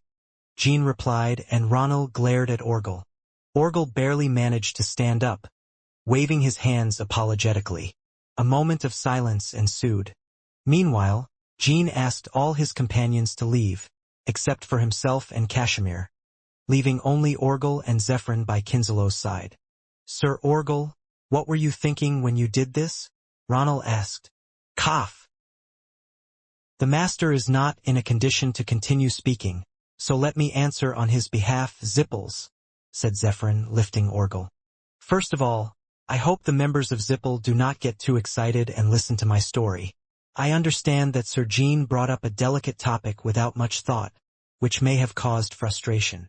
"Frustration? Is that all?" interrupted Octavia, causing Zephyrin to narrow her eyes. "Please don't interrupt me. Let it be clear that this is not a request, but a warning. My master knew of the existence of the Holy Land even before you called it that, and he used to be its caretaker. So you acquired it when my master lost his power," said Zephyrin firmly. "Are you claiming ownership then?" Ronald's voice calmed again. Jean thought Ronald's composure was impressive but suspected there was more. It seems he didn't come here without considering the Holy Land. Perhaps showing displeasure was part of the plan. "That's not true. If there comes a time when we can reclaim it by force after defeating a public enemy, then who knows? But right now that place clearly belongs to the Zippel. However, it's hard to endure being treated as if I don't even have the right to speak about what I know." "What will you do if you can't endure it, Demon Dragon?" "It seems the successor of the Fire Dragon Tricalnes is curious about that, so continue if you wish." When Tricalnes' name emerged, Cadden's eyes widened. "How do you know about Tricalnes?" "It was quite a satisfying meal, as I recall."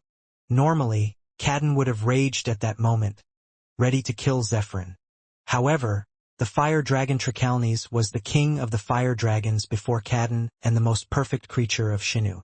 Nevertheless, there were no stories left of Tricalnes in the world, and even Cadden himself would struggle to remember his name if he didn't concentrate. The reason was none other than the fact that Tricalnes' death was the greatest shame of Shinu and the fire dragons. It was Shinu's will and the old Zippels doing to erase Tricalnes' history to cover up that shame. "Don't tell me she killed Tricalnes? This demon dragon?" Zephyrin smiled coldly, as if she saw through Cadden's thoughts. "Maybe Cadden is right. If it's hard to believe, ask your god directly, Cadden. I'm not sure if Shinu can restore that memory, but—" Cadden turned his gaze away from Zephyrin. He didn't remember the moment Tricalnes died, nor did any terrifying memories come to mind. However, an inexplicable fear slowly crept into Cadden's heart. "Even if I had faced you in your prime, I wouldn't have been so scared. The reason you don't know me well is because I couldn't fight you back then." Jean was recalling the day Zephyrin's true identity was first revealed on Black King Mountain and the words she had said to Mirakan. Did Cadden drop his tail in 11? Jean couldn't easily imagine her dominance just by looking at Orgel, who was hunched like an invalid, and Zephyrin, who had shown herself so far. However, it was evident that Cadden was visibly shocked even when speaking disrespectfully of Shinu. What surprised Octavia most was Cadden's reaction. Since Cadden had stepped back, she could no longer express her anger towards Zephyrin. "Well, it seems Cadden's curiosity has been satisfied. Shall we return to the main topic now?" Zephyrin gestured towards Jean. "The atmosphere has soured for no reason. I didn't bring up this story with that intention, so I apologize to both parties." Sir Jean saved Zippel's face. "It's an important matter. If you intend to keep being so sarcastic, wake up Orgel, Zephyrin. I don't think we're here to have a war of nerves. That's why humans aren't very good.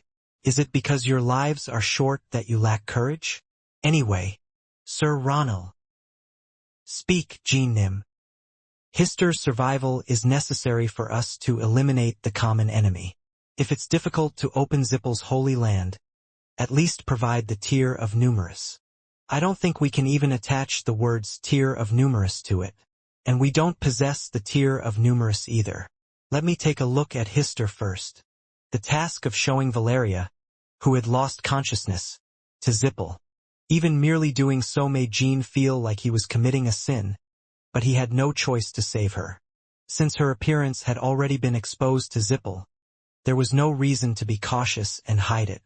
After going to the hospital room and looking at Valeria, the leaders of the Zippel side or pointed with their foreheads. Although they already knew the information, seeing it with their own eyes was another thing. I understand why you first asked for the tier of numerous. Fatigue is an inevitable state. Did Sir Jean retain the seal? Impressive. Only a few people in Zippel can maintain such a seal. What shall we do then? If you can't open the Holy Land and there are no tiers, then what? Just by exposing Hister to Zippel, I've already suffered a loss, but I'll bury it and take care of it myself. Jean wanted to say that if you're not going to open the Holy Land, you should leave immediately. This is not a decision we can make on our own, Sir Jean. Our side and Kinslow are participating in the meeting with responsible individuals who can make an instant decision on the spot always. I know. I'll return immediately to report this situation to my father and get a response. We'll be waiting for good news. Although everyone is trying to save Hister for the temporary alliance as a whole, or more precisely, for their own desires, a reasonable compensation will probably be needed for this, Sir Jean. It took 3 days for the Zippel leaders to return to Tychon. This time, Ronald came alone with some assistance without Cadden or Octavia. My father also said there was no other way but to open the Holy Land. He allowed us to bring Hister to the Holy Land. What are your demands? First, only Hister can enter the Holy Land. Second, as compensation for this incident, each alliance shares some information about purification and chaos control with Zippel. This must be accompanied by the presence of the 1,000-year contractor. I refuse.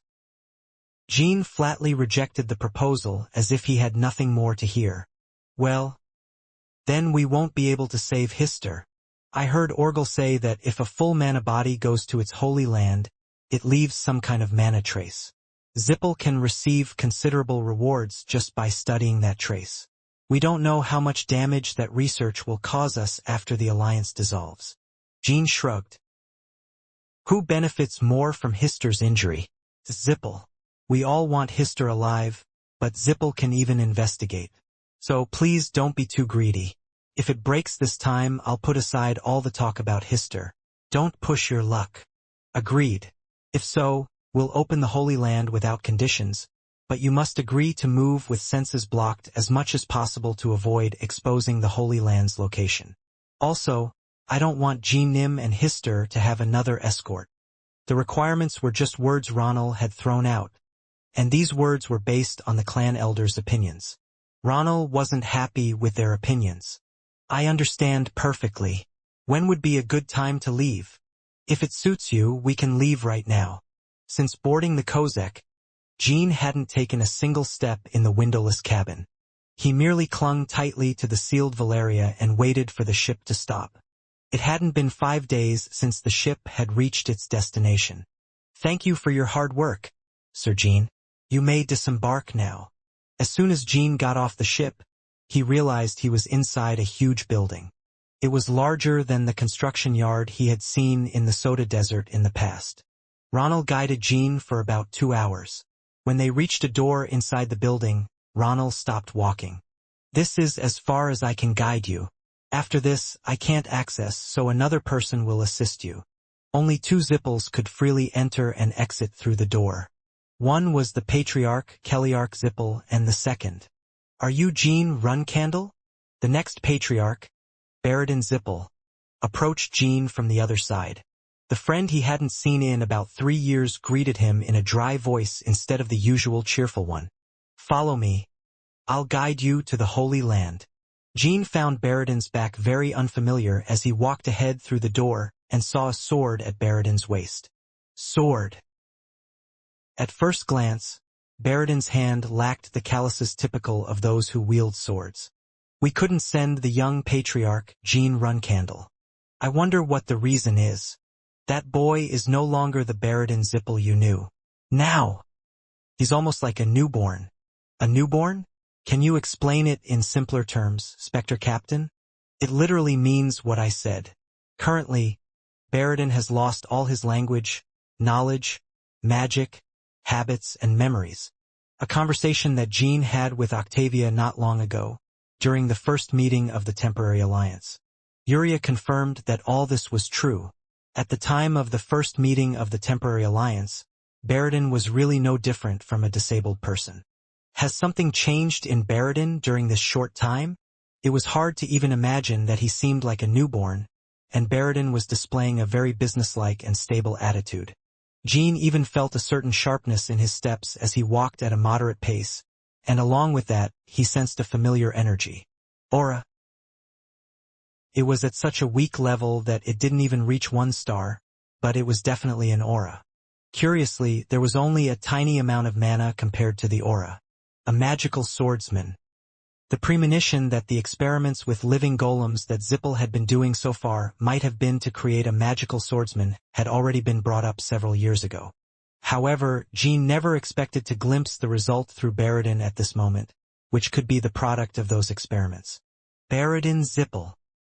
Why are you calling me? I heard that until recently you were in a state where all your memories were erased, and you couldn't do anything, but it seems your condition has suddenly improved. I've been able to live without anyone's help for about a week. Haven't you recovered any memories about me and Dante? Baradin stopped walking and turned to look back. Jean was slowly following him while holding Valeria, who was still sealed, in his arms. He couldn't walk fast. During the 5 days of flight, Jean had kept Valeria's seal uninterrupted, and he was still doing so now.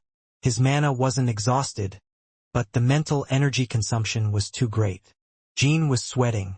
A lot of people have asked about you and the Lord of the Sword Emperor Castle, said Baradin, moving next to Jean and placing his hand on Valeria's seal.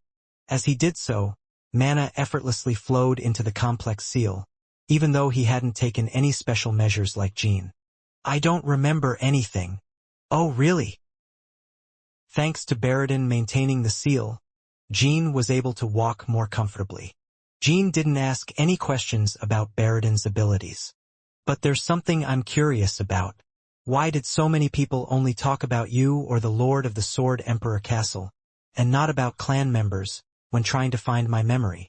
The two synchronized their steps. Why were you curious? It's strange, isn't it? I don't know the Lord of the Sword Emperor Castle, but your clan and mine have been enemies for 1,000 years. Recently, we had to form a temporary alliance, but before that, we were always ready to destroy each other whenever we had the chance. Well, it was strange, especially your personality. Was it strange? As he asked, confused, Jean felt that there was still a trace of his old self. He even wondered if Baradin was just messing with him. But that was all. Even without Uria's verification, the current Baradin is not the person Jean knew. Yes, you were strange from the first time we met. Now I'm even more curious. Can you tell me more? No, I can't. At Jin's firm refusal, Baradin shrugged as if he were disappointed. But after a few more minutes, Baradin subtly released Valeria's seal. If you're not going to tell me, I see no need to be so generous. What great generosity. It just makes things a bit uncomfortable. But even without you, I can maintain the seal. Besides, your actions don't even align with the purpose of opening the Holy Land. Although I have no doubt I can maintain the seal, there's always the possibility that something unexpected might happen. I wonder how your clan would react in that case. You really have a way with words that is quite annoying. Baradin put his hand back on Valeria's seal, but he showed no change in expression despite the uncomfortable situation.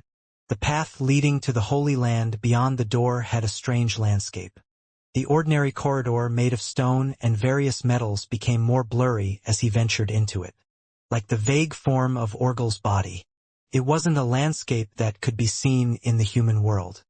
There wasn't an independent entrance to the subspace, but at some point, I started to feel the boundaries of the world becoming blurry.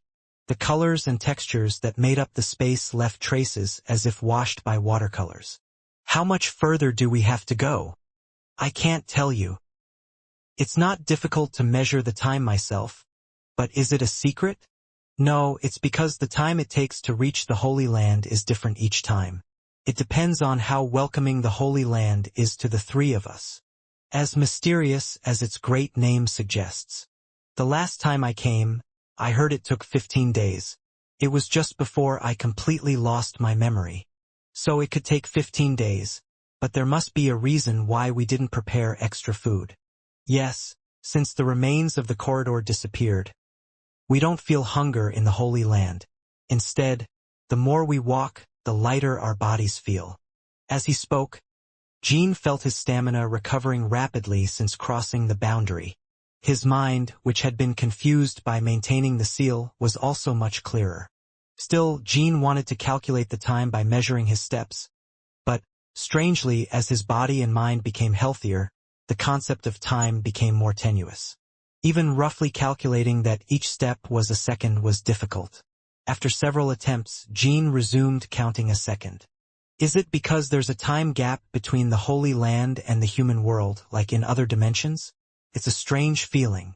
Therefore, Jean couldn't know how long it took, but the two soon discovered a distant green light. It's residual energy. It was the same energy that Jean had glimpsed through Orgel's steel door. In the dark and blurry landscape, only the residual energy shone intensely. We have arrived. The two stood in front of the green energy and placed their hands on it at the same time, as if they had made a promise. Suddenly, as if the whole world had brightened, the surroundings turned blue in an instant. The Holy Land from a few hundred years ago, that Orgel had shown, was no different from this. A green and bright sea or a desert landscape. Now release the seal on Hister. As soon as Hister recovers, we will leave the Holy Land. Anxiety arose when Jean reached the Holy Land and tried to break the seal. What if the residual energy of the Holy Land had no effect on Valeria? What if there was no way to reseal her? In the midst of that confusion, Jean realized that Valeria, within the seal, had shuddered. Valeria started reacting to the residual energy of the Holy Land even before the seal was broken.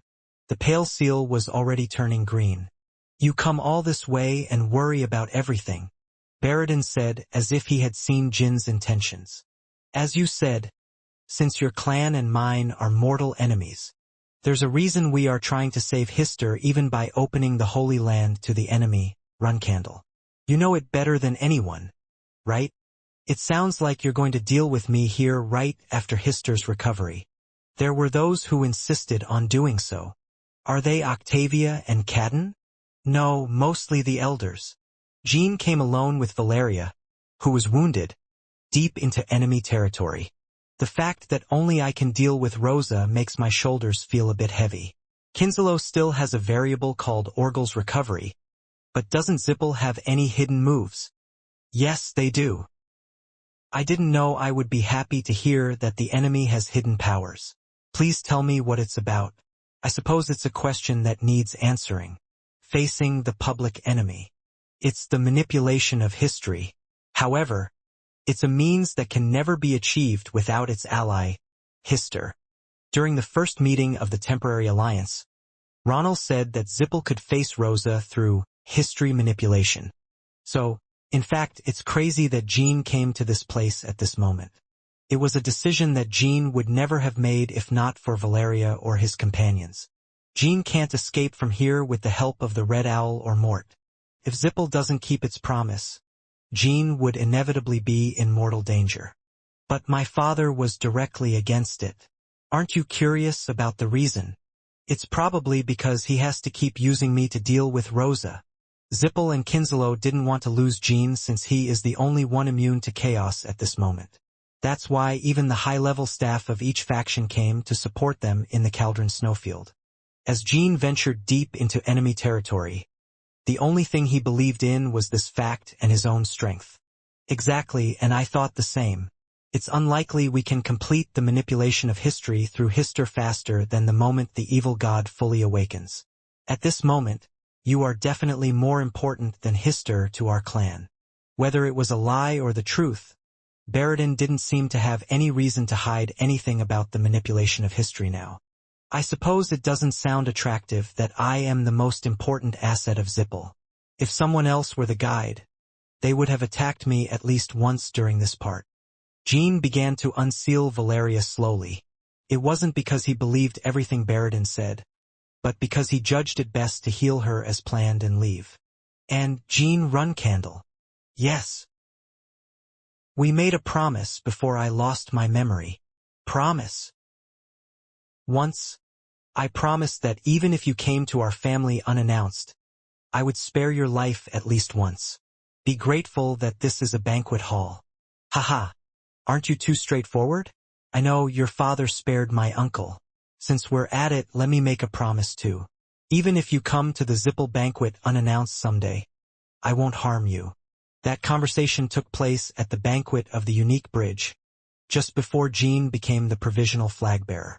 Baradin didn't remember the conversation, but the remaining diary notes did. It was written that I would spare your life once even if you caused terrorism in my family, so I couldn't help but wonder about our relationship. I said before that the old you was a weirdo. It wasn't a time when we were particularly close, we weren't even friends. I suppose at that time I was the only one who considered you a friend. Anyway, if I tell you now that I'll keep that promise, would it ease your mind a bit? Jean suppressed his bitter expression at those words and replied, I don't believe it, but it doesn't seem bad. When the mana of the ice seal disappeared, the speed at which the residual energy penetrated Valeria accelerated. Valeria was immediately enveloped in a bright, shimmering bubble, and her recovery was so rapid that it could be observed with the naked eye. Even after seeing Valeria writhing and exhaling slowly, Jean couldn't help but feel anxious. What if her sudden recovery suddenly stopped? He felt as if a stone was weighing on his chest. Baradin, on the other hand, found Jin's reaction interesting. It seems that in the past I was very close to Jean Runcandle. Seeing that I still want to say useless things. Since he regained consciousness, Baradin had become a cold person, unlike before. He didn't develop a cruel or horrifying personality, but he lost all emotional response to most things in the world. He no longer had feelings of affection for friendship, family, or loved ones. The only thing Baradin had left now was a blind sense of purpose. The rebirth of Zipple. Strangely, Baradin didn't mind talking with Jean. In fact, he found it pleasant. Jean Runcandle, I've heard that you hardly have any weaknesses in any situation. What do you mean? I can see the worry and anxiety on your face at the possibility that Hister won't recover. Could she be your lover? Could be. That's a strange answer. Have you broken up? Jean didn't hear Baradin's next question, as he was too focused on watching Valeria.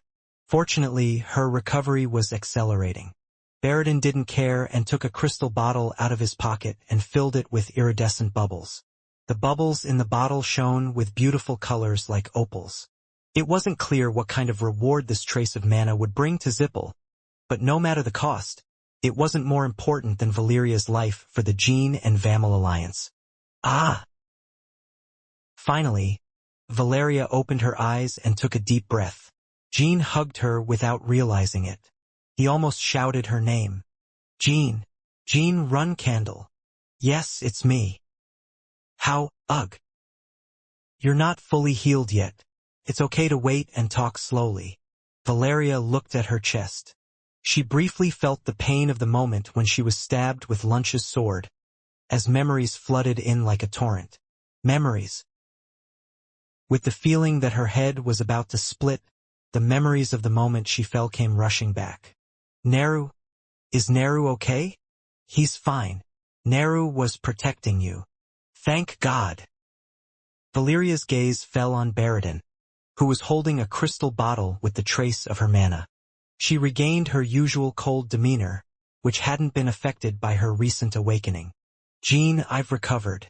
We should leave here as soon as possible. Valeria knew that the power of this land, the Holy Land of Zipple, had healed her. She had seen the record about the Holy Land in the recently found Hister Succession Temple. The records weren't detailed, but they stated that the Holy Land could heal a fully man-imbued body. Since Valeria sealed herself, she had hoped that Jean and his companions would rescue her and bring her here. Although others might not have been able to, she had a feeling that Jean could achieve it, and that intuition turned out to be correct. Demon King Orgel, Jean probably obtained information about this place from him. He was the one who informed my ancestors about this place. Valeria was unaware of the current situation. She knew nothing of the great battle that took place in the Garden of Swords, nor that the three main forces had formed a temporary alliance because of it, nor that Jean was the only opponent of Rosa. It seems the three forces have learned the power of the Garden of Swords. That's why they formed a temporary alliance, and Zippel opened the Holy Land. However, Valeria quickly deduced all these situations. Yes. There was much to hear outside. Jean also didn't want to stay in the Holy Land a second longer now that Valeria had recovered. Most importantly, the only thing the residual energy of the Holy Land had fully healed was Valeria's wound. The chaos energy remaining in the healed wound hadn't been cleansed, so they had to return to Tychon and use the purification device. Before leaving, I have one more condition, Jean Runcandle. At the sudden request, Jean calmly met Baradin's gaze. I didn't know you were so good at quickly losing trust, Baradin Zippel. Are you going to threaten me after closing the deal? You know what I'm going to ask, but you're sharpening your blade. If it's the deal with Fire Dragon Cadden, then I'll accept. Fire Dragon Cadden. He has been exposed to enormous chaos due to the first total attack on the Garden of Swords and the battle in the Cauldron Snowfield. Since the opening negotiations of the Holy Land, Jean expected Zippel to demand his healing. Yes, I believe you can take Caddenim with you when you go to Tychon. Understood. The exit from the Holy Land was the same as the first. If you go back the way you came, the landscape of the human world gradually darkens after crossing the border at a certain point. After passing through the corridor, the door appeared, which is the entrance to the Holy Land. And beyond the door, unlike before when they entered the Holy Land, there were numerous people waiting. They were magicians dressed in white robes and holding swords. Living golem.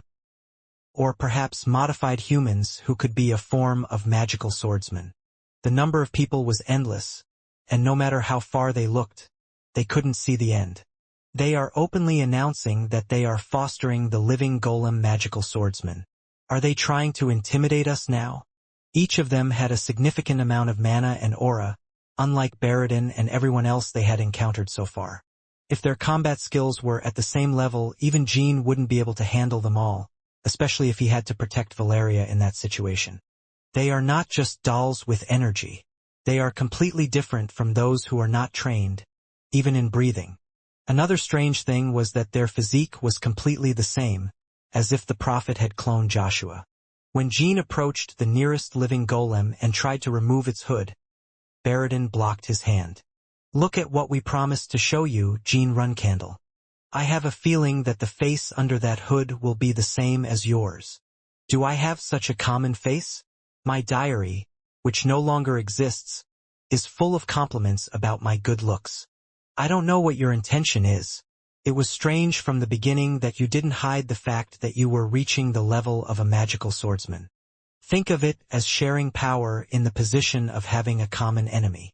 If there were so many living golem magical swordsmen, they surely could have actively participated in the first total attack on the Garden of Swords. However, the living golems sent by Zippel's fleet at that time were incomparably inferior to them and were reinforced through chaos control. The same happened with the living golems that died in the Cauldron Snowfield. Jean was able to figure out the reason intuitively.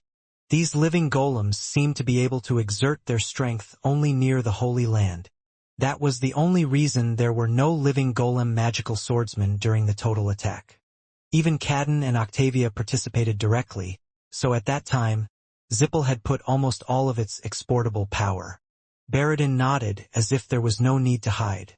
Yes, we are looking for a way to take them out of the Holy Land. Right now, the moment they leave the vicinity of the Holy Land, they stop functioning like puppets with cut strings. It means death. But why do you feel uncomfortable? Do you think being a magical swordsman is a privilege only for your family? Jean shook his head. No, it's because I'm your friend, said Jean as if he had nothing to hide. I see, said Baradin as he walked. But you should have said it in the past tense. You and I will not come close again. Jean and Valeria followed them from behind, and all the living golems' gazes followed them like machines. The number of living golems didn't decrease even as they walked outside the Holy Land for a long time. Finally, they reached the area where Jean first arrived, and Ronald was waiting with Kozek just like when he arrived. By then, the living golems had disappeared. Ronald was surprised to see Jean return and looked at the hourglass. How much time has passed? Brother Ronald. 1 day. Only 1 day has passed. The Holy Land has been very welcoming to Hister. Maybe it was welcoming to Jean Runcandle. Father is looking for you. I also thought of seeing him. He may be curious about this. While showing the crystal bottle to Ronald, Baradin turned around and extended his hand to Jean. After looking at his hand for a few seconds, Jean shook it. Goodbye, Jean Runcandle. With this, I have fulfilled the promise I made before losing my memory. Wait for me, Baradin. Jean didn't say those words out loud and let go of the handshake. I will take you to Tychon, Sir Jean. All right, Ronald Zippel. Back in the windowless cabin, Jean and Valeria sat across from each other and talked about the past. Valeria thanked him several times, and for Jean, seeing her like this in the present life was both unfamiliar and pleasant. As expected, a temporary alliance was formed. It must have been an inevitable choice to face the Garden of Swords. Then there's one thing we must let them know before leaving the ship. Let them know? To Zippel. The imperial family betrayed Zippel. And perhaps your friend. The Lord of the Sword Emperor Castle might be in danger. Valeria Hister had finally discovered the location of Timar's fifth tomb somewhere in the snowfield of Kaldarn. Just 2 months before Jean returned from La Perosa. Thanks to the use of record magic to track Lunch's movements, Valeria was able to uncover the messages left behind. And just after Valeria departed for the snowfield of Kaldron with Neru, she was pursued by 3 forces: Runcandle, Zippel, and the Imperial family. From Runcandle, the Black Knight led the Knights of the Black Sword Association, and Ronald led the pursuit group from Zippel. They occasionally crossed paths with Valeria, but that was all. But it was the Imperial family that put Valeria in the greatest danger.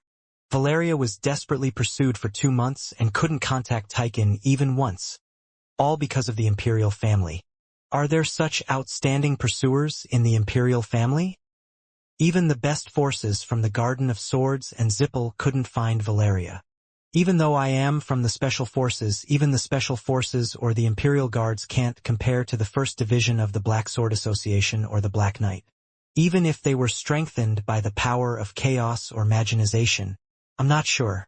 The same can happen with Rosa and Zippel's subordinates, said Valkas and Elisa. Jean was telling his companions the things he heard from Valeria during the journey to Tychon. Some exceptional figures among the pursuers from the Imperial family were knights from the Garden of Swords. Do you mean the Imperial family betrayed Zippel? That's right.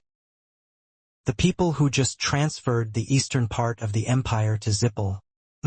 It could have been the smokescreen they gave to the east, or it could have been that they changed their stance after recognizing the power of the Garden of Swords. I think it's the first, Sir Valkas. For some reason, I have a feeling that the Imperial family may have contacted Runcandle much earlier than we think. Since they possess a part of the first Patriarch's body, they could have used it as a bargaining chip. Valeria herself hadn't figured out when exactly the Imperial family had betrayed Zippel. It wasn't an especially important issue. From what we've seen, Timar Runcandle's body itself is just a collection of ancient magic information. Since the deal went wrong, we didn't have a chance to analyze it properly. The words Jean heard from Kinselo while sharing the spacetime device. Jean, you said you saw a large number of living golem sword magicians in Zippel's Holy Land. Yes, Quicantal Nim. We can't rule out the possibility that they shared the left arm with both the Garden of Swords and Zippel. Maybe that's why Zippel didn't realize the betrayal of the Imperial family at all. He can't rest even after 1,000 years. His body is being torn apart and sent here and there. It's almost a relief that Murakan isn't here. What does it mean that the Sword Emperor is in danger? Valeria said she killed some of the Imperial pursuers she encountered and examined their records. Among them, this content was found. Runcandle gave the monster to Aaron Vermont of the Vermont Imperial family to kill Dante Hyran, the Sword Emperor. Aaron Vermont ranked 30th in the imperial family succession before Amir's death. Neither Elisa nor I know the details about him, but he wasn't a notable figure. He seems to have been Runcandle's main contact. Kashmir had little contact with Amir and Aaron during his stay at the imperial palace. There was hardly any chance of meeting due to the difference in rank, and in the first place, the imperial family had a strong tendency to hide as much as possible even among members of the same imperial family. Since it means he's practically a new person, we have to start gathering information about him from scratch. Don't worry, my lord. I'll find out everything about that Vermont guy, even the color of his underwear. By the way, are you referring to the Knights of Runcandle affected by chaos? It's strange that the name of the person who gave the monster isn't mentioned. There's one person that immediately comes to mind, said Jean, narrowing his eyes. Joshua Runcandle. I have a strong hunch that it's him. Young master. That damn dog. Ahem. The despicable bastard. Did Rosa readmit him? Jean smiled at Gilly's furious reaction. Since the rebellion succeeded while my father was absent, there's no reason to abandon a well-behaved dog. Although he was like trash before, he might have changed now.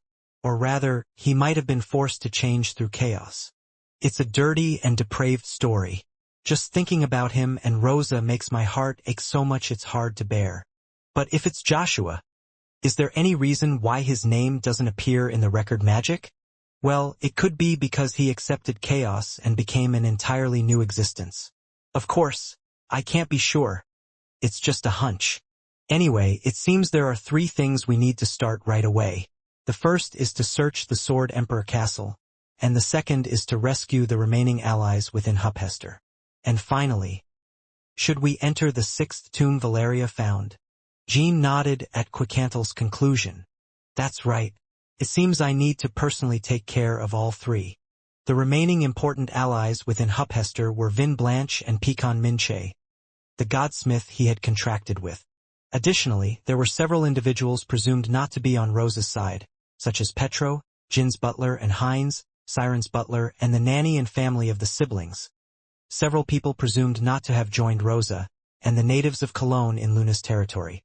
However, there weren't many individuals who could be of practical help, aside from high-ranking officials like Vin Branch. But even if they weren't a source of power, Jean couldn't leave them alone. That is not the way of alliance between Jean and Vamil. Above all, the Garden of Swords didn't seem to care about them right now for some reason, but it was still unknown when Rosa might use them as hostages. No, it's probably better for you to stay out of the rescue mission within Huphester. I think so too, young master. I think so too, young master. Jin's companions unanimously opposed his re-entry into Huphester. It's almost a miracle you returned safely from the snowfield of Caldron this time. You are the leader of the Vamil Alliance, the center of the Temporary Alliance, and the only opponent to Rosa. So until the day we decide to go against Rosa, don't even think about going to Huphester yourself. When Jean was about to respond, Mary put her hand on his shoulder. Yes, younger brother. I know you're the strongest among us, and that's why you try to take on more burden than you should. But that doesn't mean you have to get involved in everything. Even our father didn't do that. Well, maybe he couldn't. Elder sister. I'll gather a team to rescue the infiltrated in Huphester. I'm saying this in advance in case you're worried. But in the process, even if it's elder brother Dyphus, I won't lose my cool even if I see that elder brother Dyphus has become like elder sister Luncia. I'll ask for help from the Nameless. Although almost all the personnel are looking for elder sister Yona, I'm sure some will help. Jean was unable to persist against the stubborn attitude of his siblings and companions. All right, since I have to move personally for the matter of the Sword Emperor Castle and Timar's tombs, I thought it was too much to do it myself, but I guess it's time to say it out loud. Do you plan to go immediately to the Sword Emperor Castle? Yes. I plan to go once Valeria wakes up and I hear the rest of the story. Valeria had lost consciousness due to the reigning chaos on the way back and hadn't been able to communicate the information about the 6th tomb to Jean. I see. I miss Dante a lot. Since returning from La Ferosa, Jean hadn't yet met with Dante. This was due to the constant incidents occurring since his return. Moreover, just as Jean had personally intervened in almost everything in the Vamal alliance in the Empire, Dante played that role. Currently, except for Dante, there were hardly any individuals of the superhuman level left in the Empire. Since the Empire's best talents were lost during the time of Gleek subjugation, Dante had a lot of responsibility to take on. Maybe because the shock he received from Baradin was great, the mere thought of meeting Dante soon comforted Jean, even if it wasn't for a good reason. Even if Dante faced some crisis, Jean trusted he could handle it. I hope I can meet a friend and clear my head without problems for a while. That's right, young master. If the person in the record Valeria found is at that level, no matter what they do, they can't threaten the young master. Of course, Gilly wasn't really worried, but her words weren't insincere either. Simply, it was difficult for Jin's companions to imagine Jean in crisis because of Joshua. Someone found the meeting room. It was Qual and Valeria. Qual had been waiting in front of Valeria's room in the hospital, piling up cigarette butts like a mountain until she woke up, and had brought her with him. Ah! Suddenly, Qual hugged Jean and burst into tears. No one had imagined that rough and unrefined engineer could cry so miserably. Good job. Well done. You really saved our Valeria. Jin's companions already recognized this fact. They consoled him for a while, sympathizing with Qual's tearful appearance. Valeria also didn't say anything despite widening her eyes at Qual's reaction. Huhuhuck.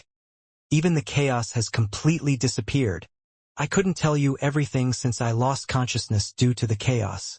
Jean. How far did I tell you? It was the location of the sixth tomb. Ah, that's right. The place where the sixth tomb of Timar exists is not a region, Jean. It's not a region? Do you mean the subspace? Valeria responded by nodding her head. Yes, it's a subspace. However, it's not a region, but a subspace that exists within a certain sword. Is the subspace that exists within the sword? To explain that, first, I need to tell you why Neru and I were able to enter the fifth tomb. Valeria is neither a contractor of Sodaret nor adept at handling chaos like the daughter of Halurim. Nor did she receive guidance from anyone as in the Wantaramo forest. However, she did not force her entry as Zippel or other factions might have done. Originally, she shouldn't have been able to enter the tomb. You must be tired because of the chaos energy, Valeria. You mentioned it before. You obtained an item related to the ancient run candle in the cat god temple with the help of the cat tribe. I've already told you about it. Did I mention what the item was? You said it was a handkerchief. A handkerchief. It might seem like a trivial item, but that handkerchief held countless stories from 1,000 years ago. Yes, it was the handkerchief that belonged to one of the 10 great knights of Old Run Candle. That's why the tomb responded to the handkerchief and opened the door even without shadow force or guidance. The record and history left in the handkerchief became the key. However, it was a one-time measure. Since the stories in the handkerchief were too distant and faint, Valeria planned to keep it safe and analyze it after advancing her achievements in record magic. But as soon as the door opened, the handkerchief disappeared, and Valeria still regrets that fact. In that case, the prophet might have opened the door using a method similar to yours. That's possible. She must have opened it at least twice. Paidler Runcandle's fate, the original guardian of the tomb, fell upon your second sister.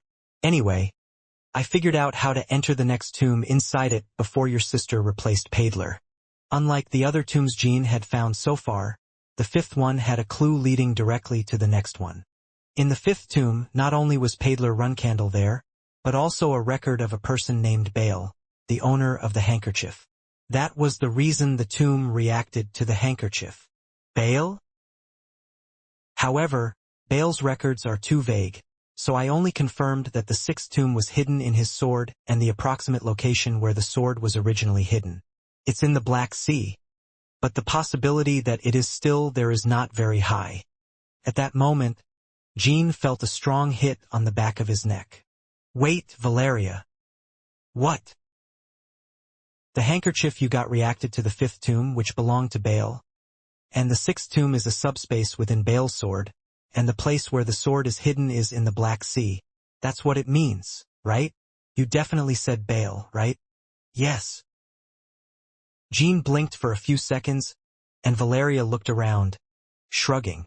The other companions didn't seem to understand it either. I think I've already found that sword. What? Hito, your sword. The sword is shining and doing something. The sky has responded to our prayers. I am also looking, milady. What on earth is this? That sword seems to be the key to opening the tombs. Where did you get that sword? When I was young, I got it by killing a monster in the Black Sea. A conversation between Sandara, Hito, and Jean in the Cauldron snowfield. At that moment, Jean infused shadow energy into Hito's sword and naturally confirmed the word Baal written on the sword's body. The current owner of the sword, Hito, also thought it was the name of the sword, so only Jean knew. But that was the name of one of the 10 great knights of the ancient run candle. Jean now seemed to understand the reason why Murakan suffered as soon as he saw Baal in the Soda Desert, and the reason why Baal could serve as the key to the 5th tomb. I don't think I've told you how I entered the tomb because I didn't have much time either. That sword currently belongs to Hito, the guardian of the White Knight Tower. I didn't know it was a stroke of luck, but the rescue process was more reckless than I expected. When it comes to things related to you, luck seems to follow you strangely. And didn't you say yourself before that there aren't many people as lucky as you? Oh! For some reason, such admiration burst out simultaneously among his companions. Jean and Valeria didn't give it much importance and continued the conversation. I was thinking of taking a few hours off and heading straight to the Black Sea, but it saved me a lot of trouble. Sandra Zippel and Hito seem to be very good friends of yours. Probably only Sandra Zippel, Miss Valeria. But that muscular butler absolutely obeys Sandra Zippel's words. So I think we can call Sandra and examine the sword. Somehow it feels like Jet is referring to you as a piece of trash taking advantage of someone's love interest. What? Miss Valeria? You shouldn't misunderstand my words like that. My lord seems to be quite friendly with you. I can't call Hito and Sandra immediately. Our side has asked a lot of Zippel recently, so we'll contact them in a few days. In the meantime, I think it would be perfect to go to the Sword Emperor Castle. Oh, my lord. If you say that, I feel a bit embarrassed.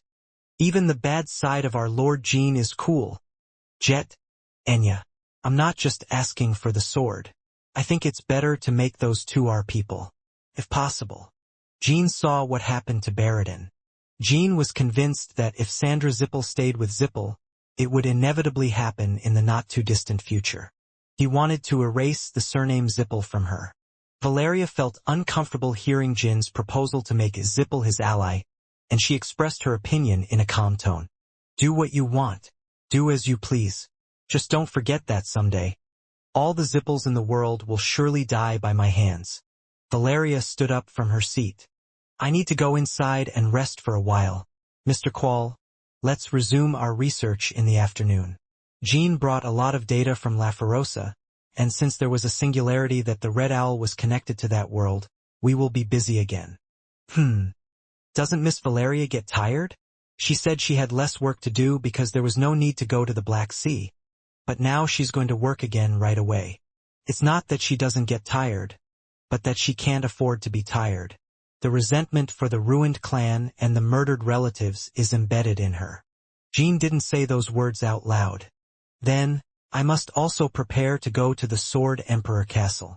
As soon as Jean left the meeting room, his companions naturally looked toward the door he had disappeared through.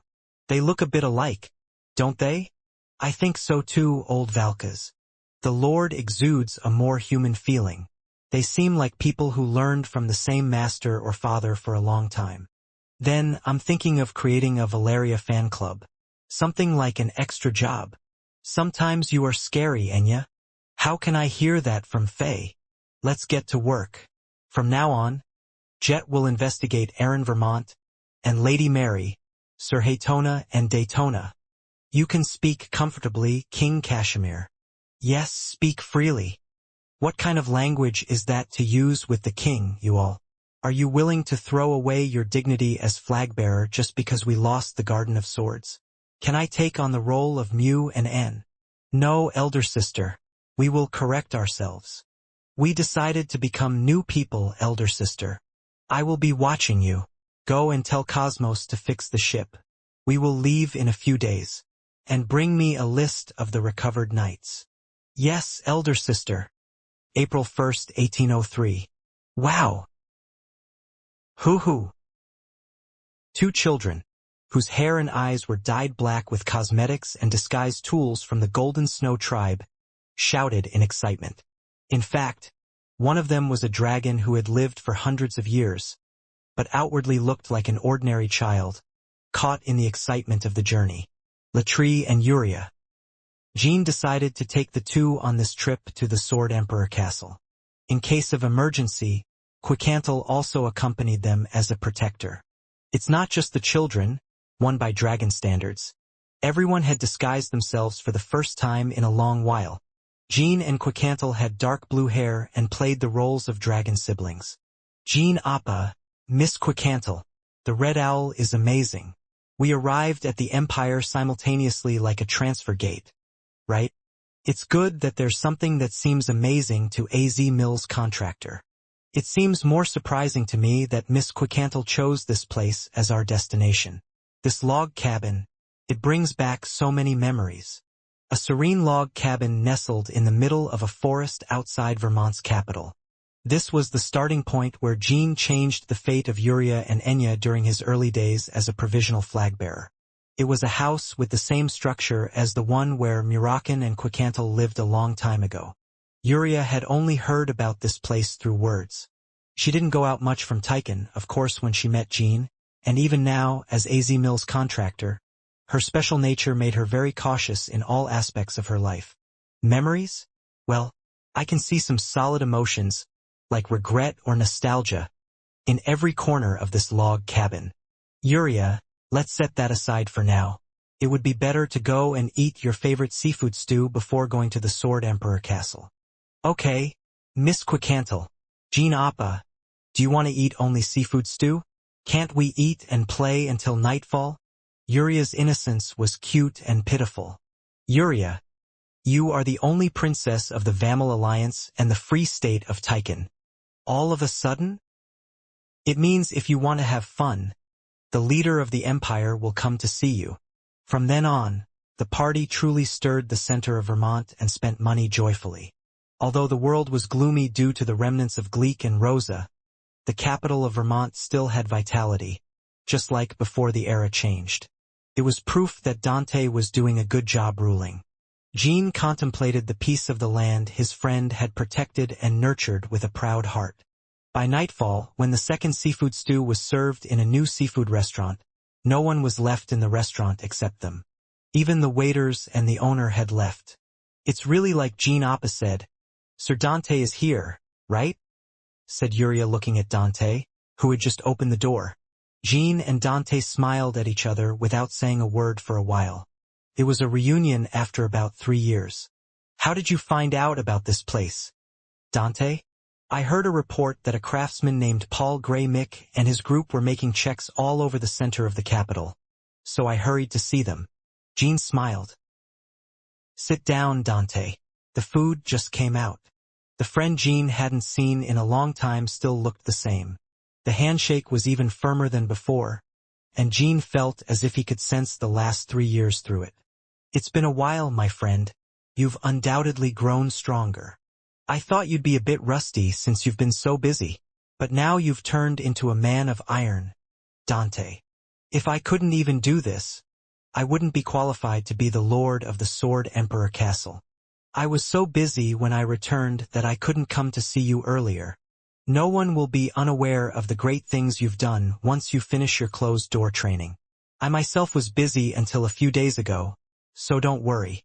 The two looked at each other without speaking for a while. Although they hadn't spent time together in the past 3 years, both had persevered in their respective positions with a single thought.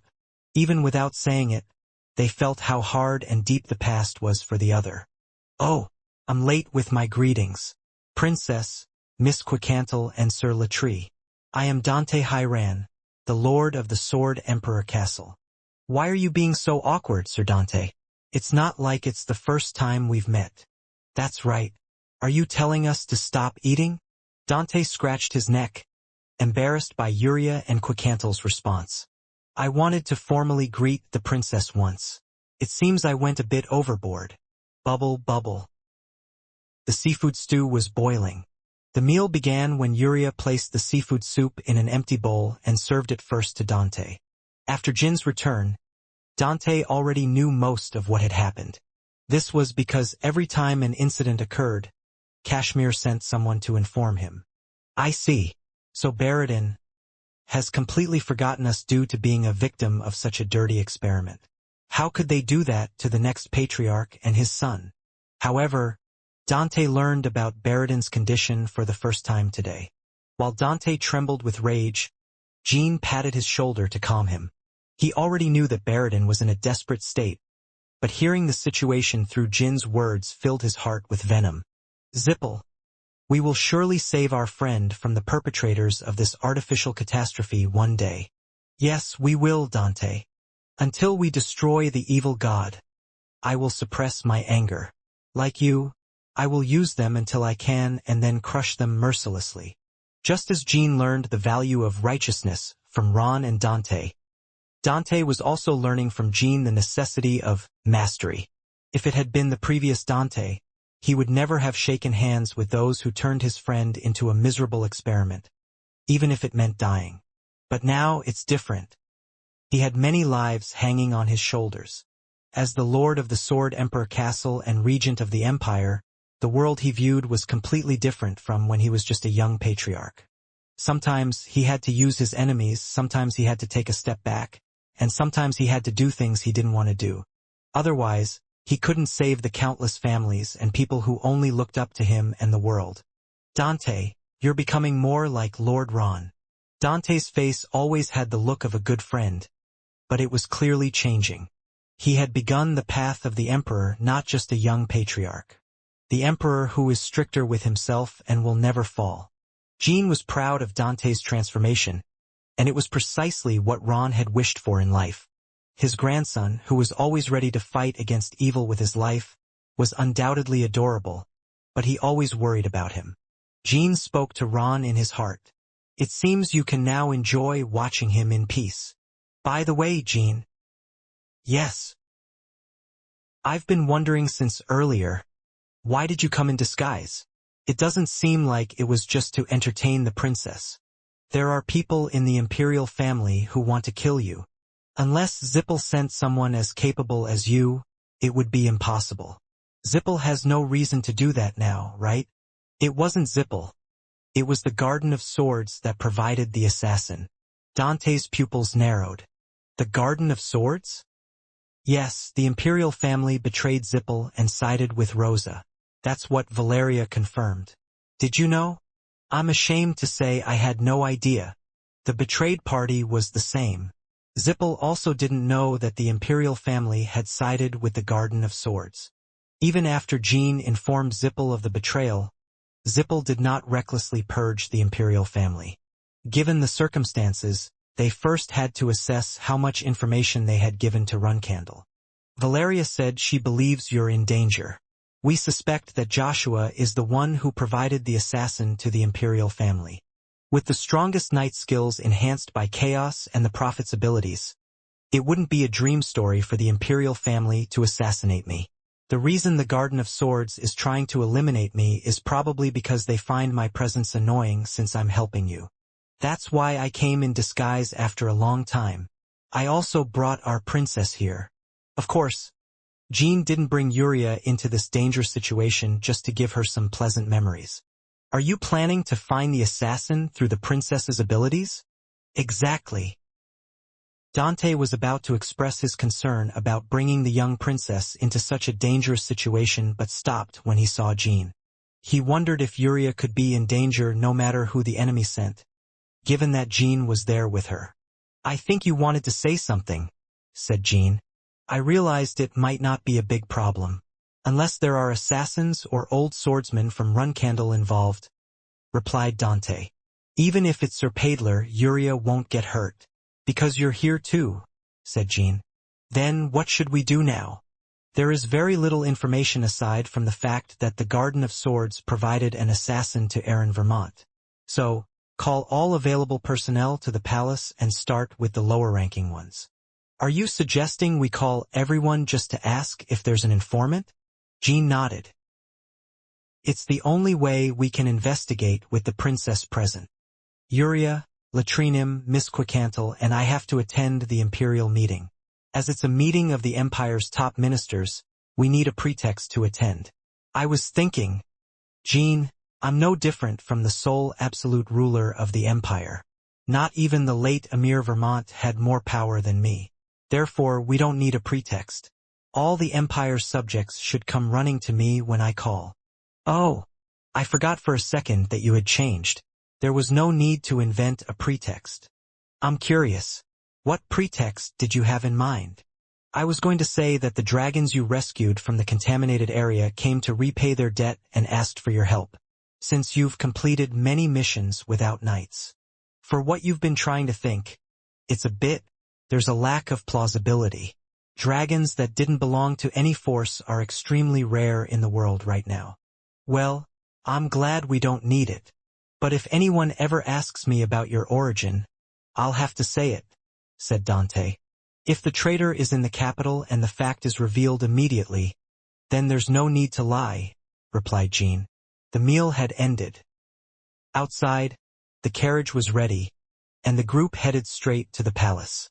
Tell all the subjects waiting in the capital to gather in the palace's first conference room within 2 hours. Everyone except ordinary knights and magicians on duty. All 10th rank subjects as well. It's an emergency summons. Tell them that those who are late will be severely punished. Yes, Your Highness the Regent. In an instant, orders spread throughout the capital. Has the Regent ever summoned us this way? He told us to work tirelessly for the Empire and the people, even to the point of sacrificing ourselves. But now he asks us to leave our duties to our deputies and come here. What's happening? What nonsense is this in the middle of the night? I'm very nervous. Could it be that he's overthrowing the Crown Prince and plans to ascend the throne himself? Even with the young voice of Crown Prince Curon pleading for some mercy, this can't be worse. If the Lord of Sword Emperor Castle ascends the throne, we'll truly die from overwork for sure. Whatever happens, let's prostrate ourselves flat. If we show any signs of reluctance, it's over. You all know that, right? What happened to Baron Margall last time when he complained about having too much work? The fearful servants clung to their melted soy sauce, while the servants who admired Dante headed to the imperial palace with determination. This is an urgent call from His Highness the Regent. It's clear that something important has happened. Everyone, don't show signs of exhaustion. No one in the Empire can suffer more than His Highness the Regent. Carriages and horses constantly entered the palace without a moment's rest. Before 2 hours had passed, more than 1,000 servants had gathered in the conference room. Has everyone arrived? The scene the servants saw was Dante sitting on the throne and 4 unfamiliar faces standing behind him. No one noticed that the group was in disguise. Yes, Your Highness the Regent. Yes. Despite the large number of servants present, they did not dare to exchange glances with Dante. Jean saw many with unfriendly faces after rolling their eyes for no reason. It seems no one questions Dante about our identities. He is as strict as Runcandle in the past when my father was hospitalized in the Garden of Swords. But on that side, it seems they expect something. In the heavy atmosphere where it was difficult even to breathe, there were some groups that expressed their excitement carefreely. They were ministers and knights of High Ran, and the reason their eyes shone was because of Quicantle, who was disguised behind Dante. Could it be that the Lord Patriarch has finally found his lover? Maybe he's going to present his lover and his family, or maybe not. No, it's possible. It's not like he's urgently gathering his subordinates for personal reasons. Unfortunately, they soon became sullen and straightened their gaze. The Knights of High Ran knew very well how lonely and desperate Dante's moment was, so they eagerly awaited the appearance of that lover who could be a bit of his solace. Dante stood up. You're all busy, so I'll be direct.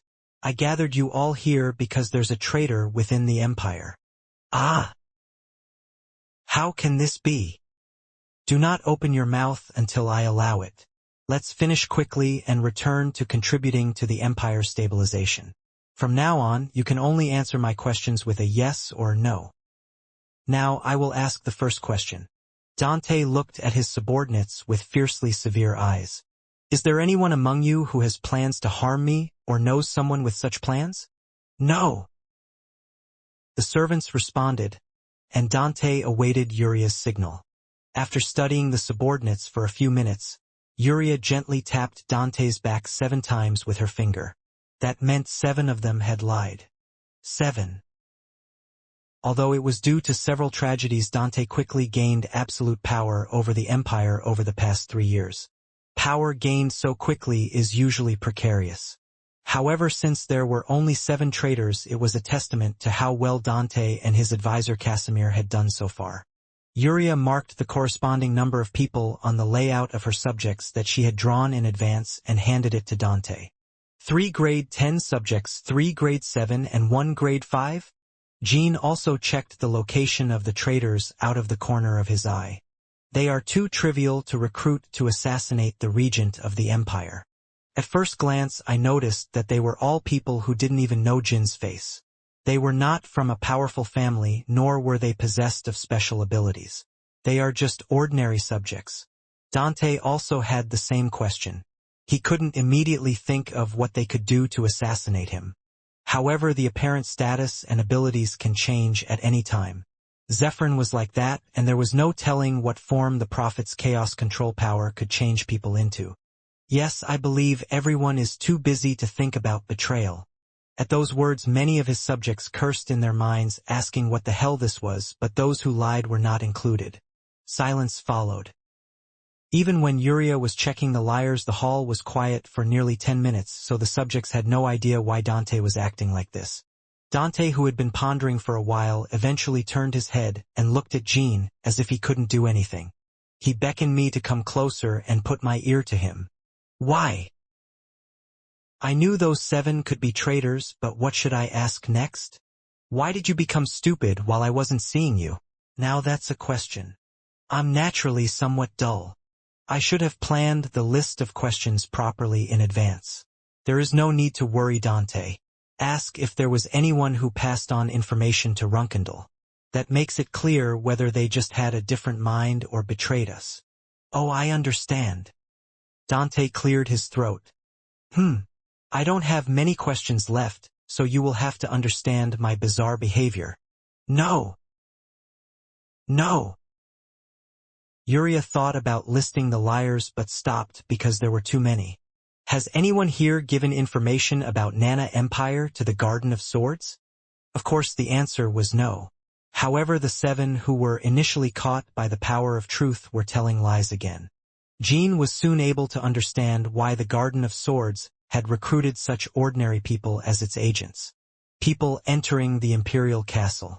This means that only those who entered the Imperial Castle were needed unless the Prophet granted them special abilities. The reason why someone needed to enter the Imperial Castle was obvious. Internal structure.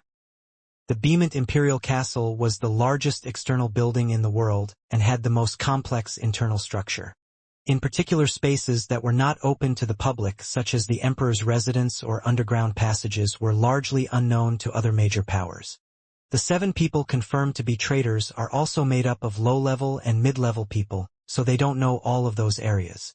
It is natural that these are things that forces like Runkendal and Zippel Unknown were unable to find out, even though they had planted numerous spies in the imperial family for a long time. In addition, the secret areas of the imperial family changed their locations irregularly. So why them? Jean made an assumption.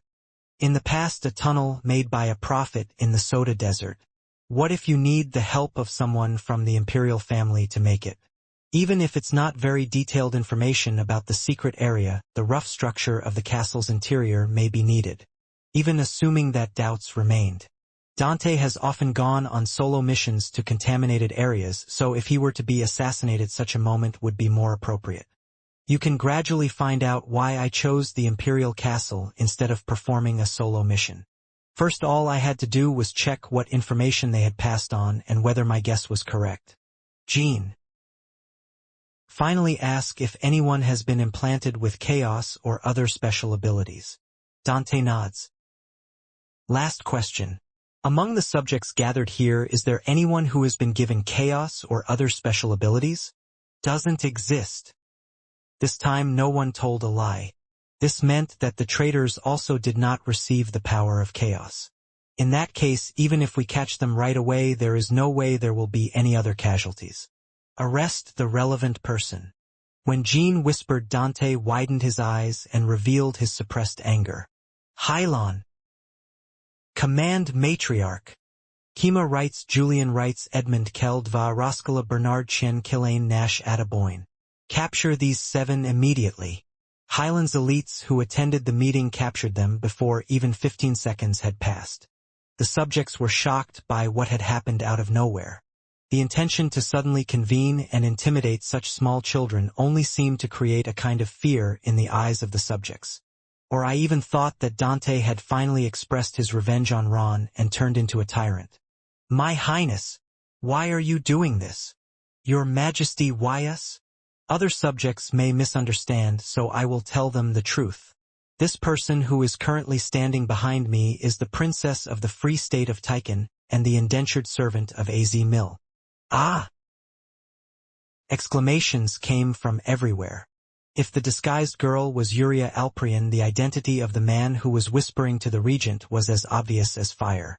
Now there was no reason to hide my identity. I am Jean Runkendal of the Bamel Alliance. According to our Alliance intelligence sources, the Imperial family betrayed Zippel and joined the Garden of Swords.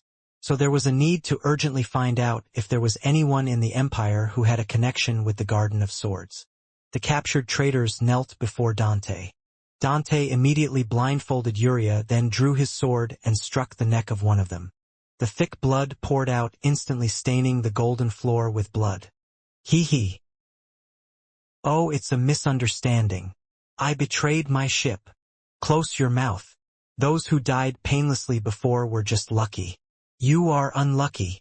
The traitors trembled and looked around. Not only Dante and Jean, but even the subjects who were harboring anger and hatred at the extreme overwork under the regent were glaring at them, as if they were going to kill them. Even if they did not like Dante, it was true that all of the subjects gathered here were dedicating their lives for the Empire. Everyone felt great pride that the imperial capital had maintained such a healthy condition during this era of chaos, and they also thought that there was no better way for the Empire than Dante's way. But those traitors tried to ruin it all. If you want to get rid of even a little bit of bad luck, it would be better to answer the questions I ask with the very detailed truth from now on. Dante winked, and the servants quickly took care of the body and wiped away the blood. When Yuria opened her eyes again and saw that there were only 6 people left, she thought that Dante was surprisingly powerful. First of all, what did you promise from the Garden of Swords? Jean expected eternal life, just like foolish people like Barton and the elders of the Seagar family did in the past. Survival. One of the traitors locked eyes with Dante. He had the calmest eyes among the remaining 6. He was determined that this day might come someday. Living. Your Highness the Regent, we have met Lord Rosa in person. To be exact, it was an encounter through a crystal ball, but through talking with him I was able to see the power of Runkendal. He said he would destroy the entire world except Hupister. So you betrayed me so that you could abandon the ruined empire and go under Rosa and live a miserable life? If you truly care about the Empire, you must surrender to Lord Rosa right now. You may call me a traitor, but this is the last honest word I can give you. According to Yuria, the traitors, including him, truly thought that way. Even if not only the Empire but also the entire world joins forces, Rosa will not be able to be helped. I will not blame you for your weak choices, so you too calmly accept the punishment that will be handed down in the future. You must be thinking of exterminating our entire family. Everything that exists in your family will be erased from the world. However, if you confess the information you provided to Rosa, I will spare the children and innocent servants. Yuria showed off a blue string, revealing that Dante's words were true. The trader who was talking to Dante bowed his head. There is only so much information that low-ranking subjects like us can know, Your Majesty. I swear that the information I provided to Lord Rosa is only about the structure of the castle's interior. At that point, Jean once again thought of the Prophet's Tunnel. Did you ever explain what you were going to do with that information? Yes. It was true. As Jean expected, they had no information to report to Runkendal other than the approximate structure of the Imperial Castle. In fact, Rosa didn't even ask them for any other information. I will keep my promise. Take it with you. Yes, let's go. Seeing the traders being dragged away, every single one of the subjects had an evil look on their faces. The evil was not directed at Dante but toward Rosa and the Garden of Swords. Jean stepped forward. The Prophet in the Garden of Swords has the ability to create special tunnels. It is highly likely that the reason the traders received the structure of the castle's interior was to create it. Maybe they were not only trying to assassinate the regent, but they were also trying to invade the Imperial Castle through an underground tunnel. Therefore, the task from now on was to check whether a tunnel had already been formed inside the Imperial Castle. Dante had already thought of a method. We will destroy the entire Imperial Castle and find it. It's full of symbols of the disappeared Imperial family anyway, so there's nothing to regret. We will start immediately, so get ready. As soon as Dante's command was given, the subjects' faces turned pale. They had never seen Dante not keep what he once said. Your Highness, the West Regent, you're going to destroy the Imperial Castle? Are you talking about that right now?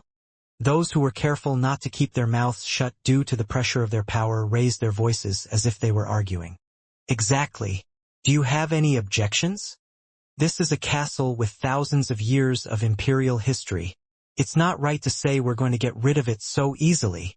Your Majesty the Regent, although many of the main members of the Beamont family have betrayed the Empire, this Imperial Castle belongs to the Empire, not the Imperial family. It belongs to the Empire. Dante's eyes narrowed. I was thinking that, even if it wasn't for this incident, I would have to downsize the Imperial Castle someday. How many people and how much tax money goes into maintaining this needlessly grandiose golden castle? Your Highness the Regent, I know very well that Your Majesty trusts Sir Jean. But isn't it just a matter of opinion to decide such an important matter? It's too late once the symptoms are confirmed. If an army of chaos instead of an assassin emerges from an unidentified tunnel, how will you handle it? But... Stop. I have no intention of reversing my decision, so my subjects should accept it. For the safety of the Empire, this castle will be destroyed 10 or 100 times. The servants eventually closed their mouths at the shrill voice. If I said one more word, I would definitely be in trouble. Jean was still proud of Dante's regal aspect and thought that this choice was absolutely right. However, I felt like the picture would get even better if I stepped forward. All of the subjects may not know Dante, but their loyalty to the Empire is deep. However, I am dissatisfied with the overwork and pressure.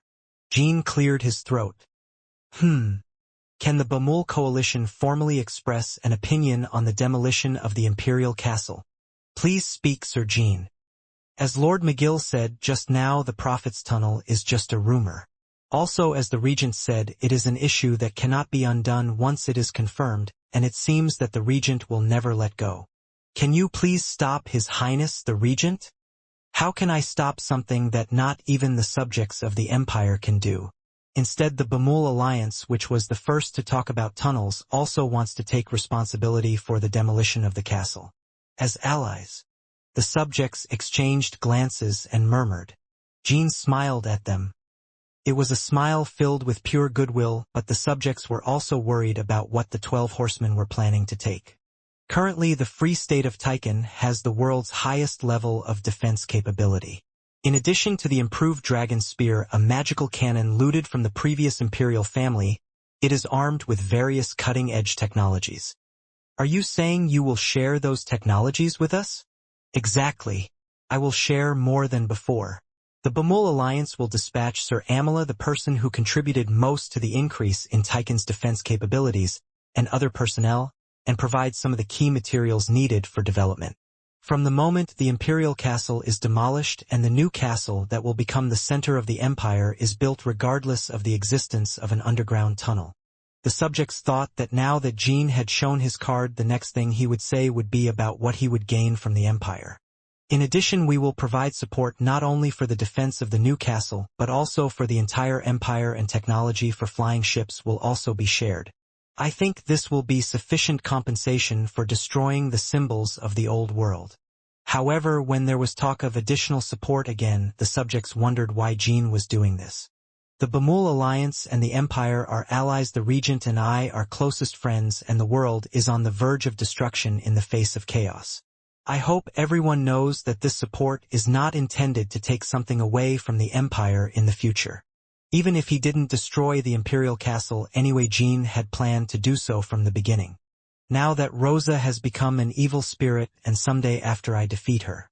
The crisis between the Empire and Dante was no different from the crisis between the Bamul Alliance and Jean. Even if you finish off Rosa, Zippel and Kinselo remain. Thanks to you for showing your displeasure, you are receiving an unexpected gift from Lord Jean. The benefits that Lord Jean has decided to provide are incomparable to something like this imperial castle. Even though Dante already knew about this issue, he was condescending for no reason. The subjects were confused as to whether they should like this or hate it, but after a few days their minds became firm on the former. Amala came to the Empire and showed various equipment in person. Naturally, the various artifacts developed by Qual far exceeded the common sense of his subjects.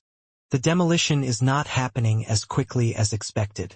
I'm concerned that I'm taking up too much of your time. It involves destroying the largest structure that exists on Earth. It wasn't a problem that would end in a day or two. Jean and Dante were walking around the demolition site looking for a tunnel. Chamberlain-level personnel and ministers who knew all the secrets of the castle combined each other's information to predict the location of the tunnel, and whenever a new location was discovered, Jean personally checked the location. This was because Jean was the only one who could properly detect soul energy. Are you okay?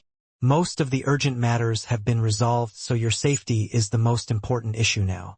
And this is fast enough. No matter what, you can't just hit it and destroy it. Thank you for saying that. By the way, the person who is presumed to have given the assassin to the imperial family is Joshua Runkendall. If that's really the case, then that guy really is like a cockroach. Even though he was stripped of his jockey qualifications and became a wreck, he came back. Even if it's not as strong as Runtia, he's probably gotten stronger. I don't think that will be much of a problem, but I'm worried about whose sword he gave to the imperial family. It was difficult to guess the assassin given to Aaron Viment in Runkendall. Of all the people I've encountered in the Garden of Swords so far, there won't be many who can defeat the current Dante. Rosa herself, Padler, Runkendall, Lionel, and Runtia. However, Runtia is currently unable to come out with royalties, and Padler and Lionel's destructive sword skills were not at all suitable for assassination. Of course, there are other people who can defeat Dante, and if their goal is not assassination but a surprise invasion through a tunnel, they alone will cause devastating damage to the Empire. And LT. Runkendall orders Viment's royal family, Aaron Viment, to kill Dante Hiron, the Lord of the Sword Emperor, and gives away the monster. And GT. Give away the monster. Jean kept thinking about that part. Runkendall was left blank due to lack of record magic achievements or other reasons, but the ambiguous expression monster was clearly specified. Is it simply because the object's inaction is so great that it is expressed as a monster, or is it a strange being created by chaos or something else? I couldn't figure it out until I encountered it. Above all, the reason why Jean continued to consider the possibility of assassination rather than invasion was because the expression monster is singular. Wouldn't it be highly likely that he is the former head of Runkendall or the teenage knight you met? I guess so. As the demolition of the imperial castle began, an ominous feeling, as if something had struck Jean, was disturbing his mind. I don't know why I feel so dirty. Nothing has been clearly revealed yet. Perhaps it was because he felt angry just thinking about the Garden of Swords being engulfed in chaos, but Jean tried to suppress the sticky, ominous feeling that was clinging to him. Kududuk. The sound of buildings being demolished was heard everywhere. Several days have already passed and only the intact buildings have been torn down with no results, so if it weren't for the people's absolute support for Dante and Jean, the atmosphere in the capital would have become much more chaotic. Jean, Dante, and the main axes of the Empire were hoping that the tunnel would not be discovered. However, exactly 10 days had passed since the demolition began. Jean proved that his prediction was correct. Hongida, Dante. You found it? It's in the third throne room on the first floor. Let's put the troops on standby and go right away. As soon as the third throne room began to be demolished, the hidden spirit was revealed. No one else felt it. Upon inspection of the scene, there seemed to be nothing unusual about the third throne room which was being demolished. Srung dash. When Jean pulled out Bradamanti, Dante and the waiting troops took a defensive stance. Soon the blade stained with spiritual energy cut straight through the floor of the third throne room, and everyone who saw it could not help but swallow their breath. What the hell is that? There really is a tunnel under the Imperial Castle. What was revealed when the floor split open was not a stratum or a cross-section of the underground and a pile of stones but a black well-like mound. The entrance to a tunnel large enough to fit about 100 people at once was revealed. How could we not know anything while something like this was forming underground in the Imperial Castle? When the Prophet formed a tunnel in the Soda Desert, Jeep did not notice it at all. I was hoping it wasn't there, but it ended up coming out. Jean looked around at Dante and the troops. There are likely to be more entrances. Now that the existence of the tunnel has become clear, speed up the demolition and evacuate the people near the castle as planned. It would be best if you and I go inside and check it out. Dante nods. The two went straight into the tunnel and the rest performed their duties. The tunnel was so deep that it was surprising that the ground did not collapse, but unlike tunnels Jean had experienced in the past, it did not have a very complicated structure. Even as he reached the end of the basement, Jean was overcome with an unpleasant and ominous feeling. It wasn't like I was afraid of an unknown enemy, but for some reason I started to break into a cold sweat and my heart rate accelerated. Are you okay? It finally showed. Right after I started researching, I felt strangely dirty. I don't know why this is happening. It's nothing to worry about. The moment I said that, suddenly a chill went down my spine. I didn't feel any special energy, but I felt like if I moved wrong now, I would get a deep cut somewhere in my body. I felt confident. Dante also felt the same sense of crisis about half a beat later than Jean. And there is only one person in the world who can make two people nervous like this without any sign. A person called Assassin among assassins. No way. Wickedness dash. A sword passed by both people at the same time. Dante was slightly cut on the back and Jean narrowly avoided it. And the moment Jean made eye contact with the person who attacked and counterattacked, he was able to recognize the identity of the ominous premonition that had been tormenting him. Asleep. Yona, sister. Jean couldn't help but grit his teeth as he watched her rush at him again. Jonah Runkendall.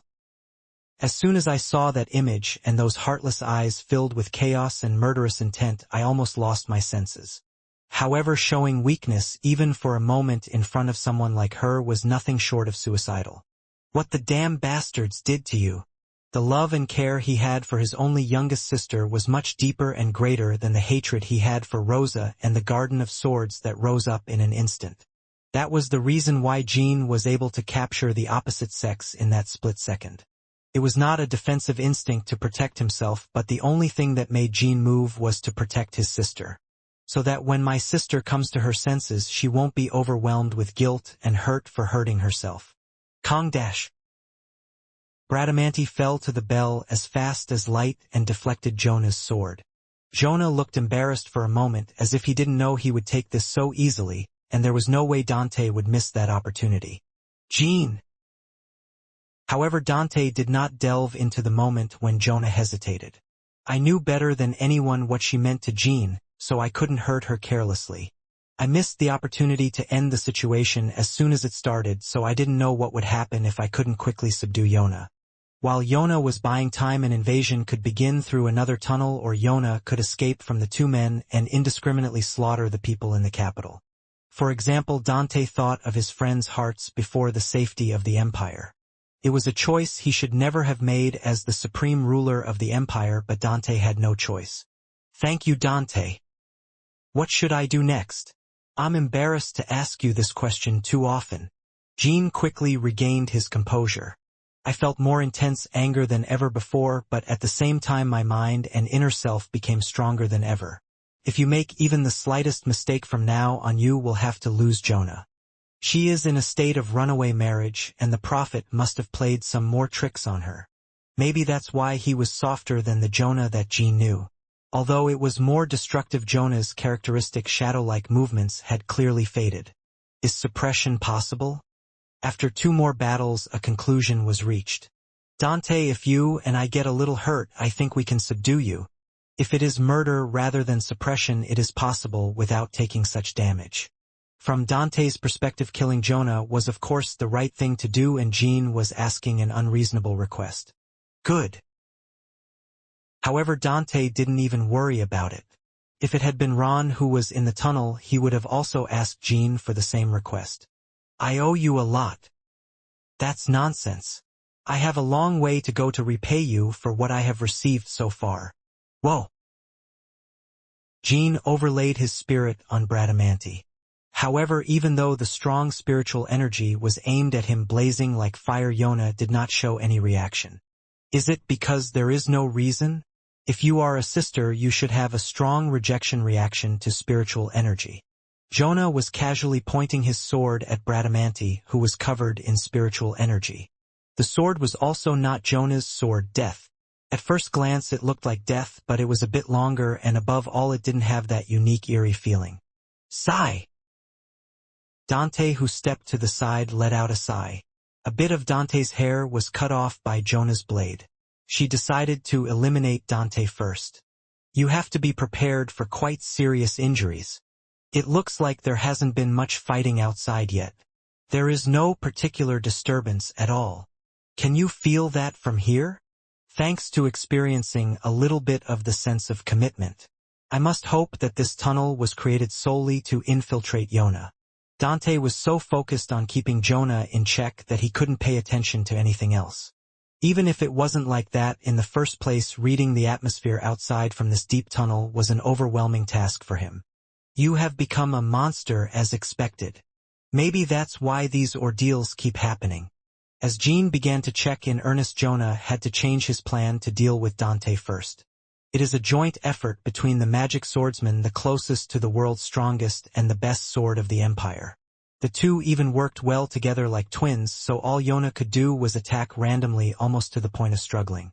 However, the problem was that each attack was fatal. Even if she has become dull, the spirit of death is the spirit of death, and the darkness of the tunnel made her more free.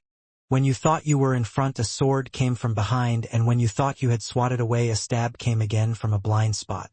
Even though Jean and Dante were fighting with their backs to each other, creating a square and digging in was something that only Jonah could do. Die, Jean. Runkendal. That person didn't look like Jonah at all. Although that fact continued to scratch his insides, Jean did not lose his resolute attitude. I remember the first time I visited the unknown. Even back then my sister almost killed me and this friend. Kill everything. You can't kill me today like you did then. I will definitely make it like that for you.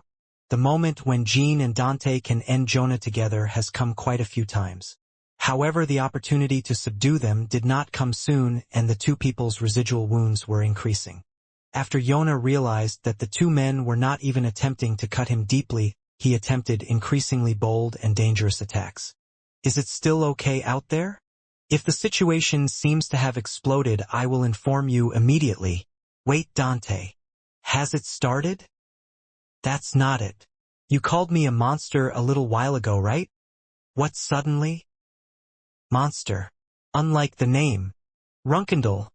This is a word accurately recorded in Valeria's record magic window. Why does Valeria's record refer to Sister Jonah as a monster? But if it's Joshua, is there a reason why his name doesn't appear correctly in the record magic? Well, it could be because we accepted chaos and became a completely new being. Of course, I can't be sure, it's just a hunch. Suddenly, a conversation I had with my colleagues before coming to Jiamwangseong came to mind. If as inferred at the time it was because he accepted chaos and became a new being, then it should have been blanked out. Is there any difference between Yona and Runkendel? Then maybe it's not Yona? That's what I thought. I wondered if the prophet had created a clone of Jonah or something else, just as he had created a clone of Joshua. Furthermore, looking at the situation, it doesn't seem like it can be properly controlled. Tunnel. It's strange that this large tunnel was made just for Yona. If they had been thinking of sending more people, there would have been chaos outside already. It would be most effective to hit the outside while Dante and I are tied up here. If the Jonah in front of you is not the real Jonah, there is no reason to endure the pain and subdue him. And that Jonah had no resemblance to the Jonah Jean knew. If you were Jonah, you would have suffered at least once. Even if a being like Helurum or Gleek rather than a prophet had directly encroached on you, they would have suffered from fighting me at least once. The Jonah Jean knew was that kind of person. Because of the chaos, he is always in a dangerous state, and because of the chaos, he has been killing people for a long time without any particular reason, and because of the chaos, he has always made others tremble with fear. A person who overcame that terrible chaos and eventually came to love Jean and his family.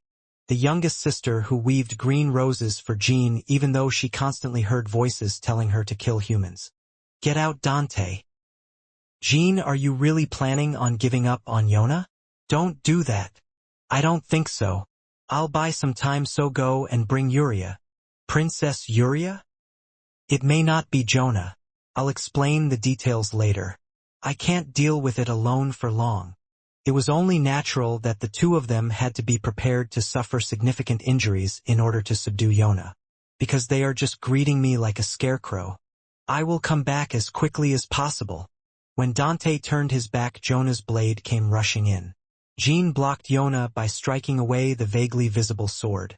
Before, I felt like I was going crazy with a dirty, ominous feeling that I didn't know why, but now I feel like I can breathe and my head is clearing.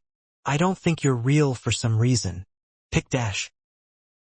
Jonah's sword scratched Jin's cheek. Jean still didn't catch her.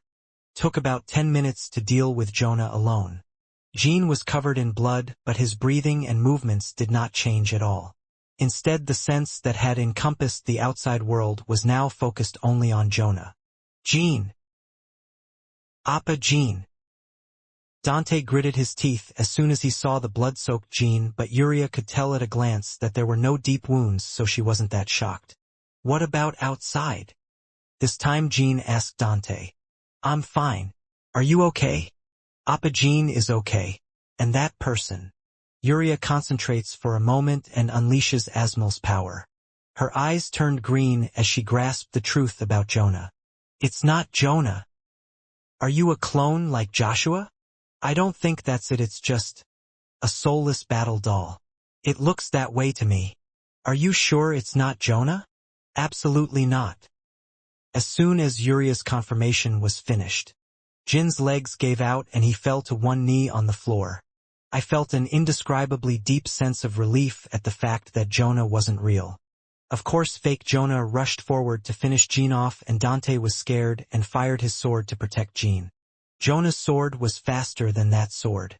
However, Jin knelt down and swung Bradamanti, striking away the false sword of Jonah and cutting off his head. Yeah, I thought so. Our Yona sister couldn't have been like this.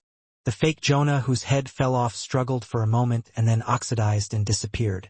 A single black lump remained where it disappeared. Thanks to the discovery and disposal of the Tunnel of Chaos under the Imperial Castle, the public sentiment in the Empire toward Jean and Dante skyrocketed once again. Articles about this incident poured in every day. As always, praise letters are coming from all over, so that Dino Jaglon doesn't even need to add his strength to public opinion. Even the ministers who were secretly dissatisfied with Dante for being overworked became even more loyal to Dante. If it weren't for Dante and Jean, no one would have figured out what was turning the Empire upside down. Hylon's second castle. Since demolition began, the Empire has been using this place as a temporary imperial castle. After the long meeting that had just ended, Jean, his colleagues, the nameless King Owl, and the best assassin Bison remained in Dante's office. I apologize for the length of the meeting, Sir Owl. No, it's because we came too early, Owl said in a low voice. He looked very tired as he continued to smoke with glazed eyes. Those gathered in the office were fixated on the black lump on the table. Items left over from decapitating the fake Jonah. It wasn't Owl's first time seeing it. I assumed we had lost track of Jonah, but I had no idea it ended up in the Garden of Swords. Nameless was calling the black mass that the party was currently seeing Yona's runaway trace. Traces of the runaway began to be discovered very recently, and as the name suggests, it was a kind of chaotic condensation that was left behind whenever Jonah ended his runaway. After the battle to subjugate Gleek, the chaos that Jonah harbored reacted to the remains of the bastard and tormented her again. As time passed, the runaway cycle became shorter and more dangerous, and now it has reached a point where it is impossible to catch Jonah even if the entire unknown is attached. Owl winked and Bison opened the box next to him. It contained 6 runaway traces similar to those found in the underground castle. We had heard in advance that there were 6 more, but seeing them with our own eyes made the group feel even more uneasy. The reason for being so upset is no different. Valeria looked at the records of the traces of the runaway and found that the Prophet was creating a fake Jonah through the traces. Through the power of chaos. Owl, how many traces of the runaway did you miss? At least 3 and at most 5 or more. So that means there could be more than 5 fakes left. Moreover, in the worst case.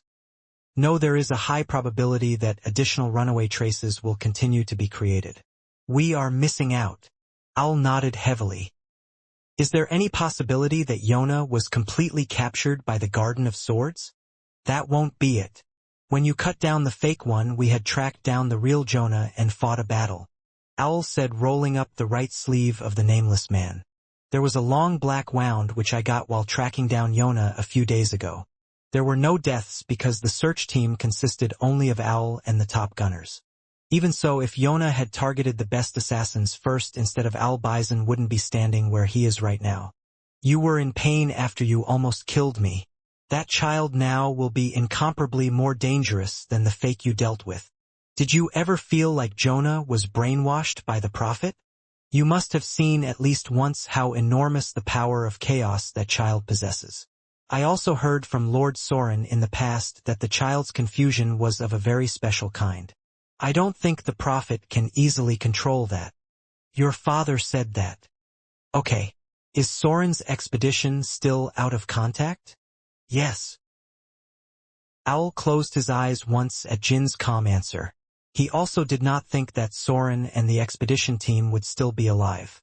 As soon as Jonah's work is finished, I will send someone from Mumyong. Thank you, Owl. Anyway, let alone whether it is possible for a prophet to control Jonah's chaos. In the first place, even if the current sword garden was great, it would be difficult to catch that child in a short period of time. However, unlike us, they will be able to create fakes just by obtaining traces of this runaway. As far as tracking and assassinating targets, Nameless had superior abilities than Runkendal before he was tainted by chaos. Since such an unknown person had been unable to catch Jonah for several years, Owl was confident that even the Prophet could do nothing about it. You said that the last place you lost your sister was Akin. Currently unknown, the last place where Jonah was lost is Lutero, the kingdom of Akin in the Magic Federation. This is where Jean defeated the Dark Organization Tessing and obtained Malta's rune and Shuziel's magic book Jet. He will still be staying in Akin since the remaining search teams are not reporting much.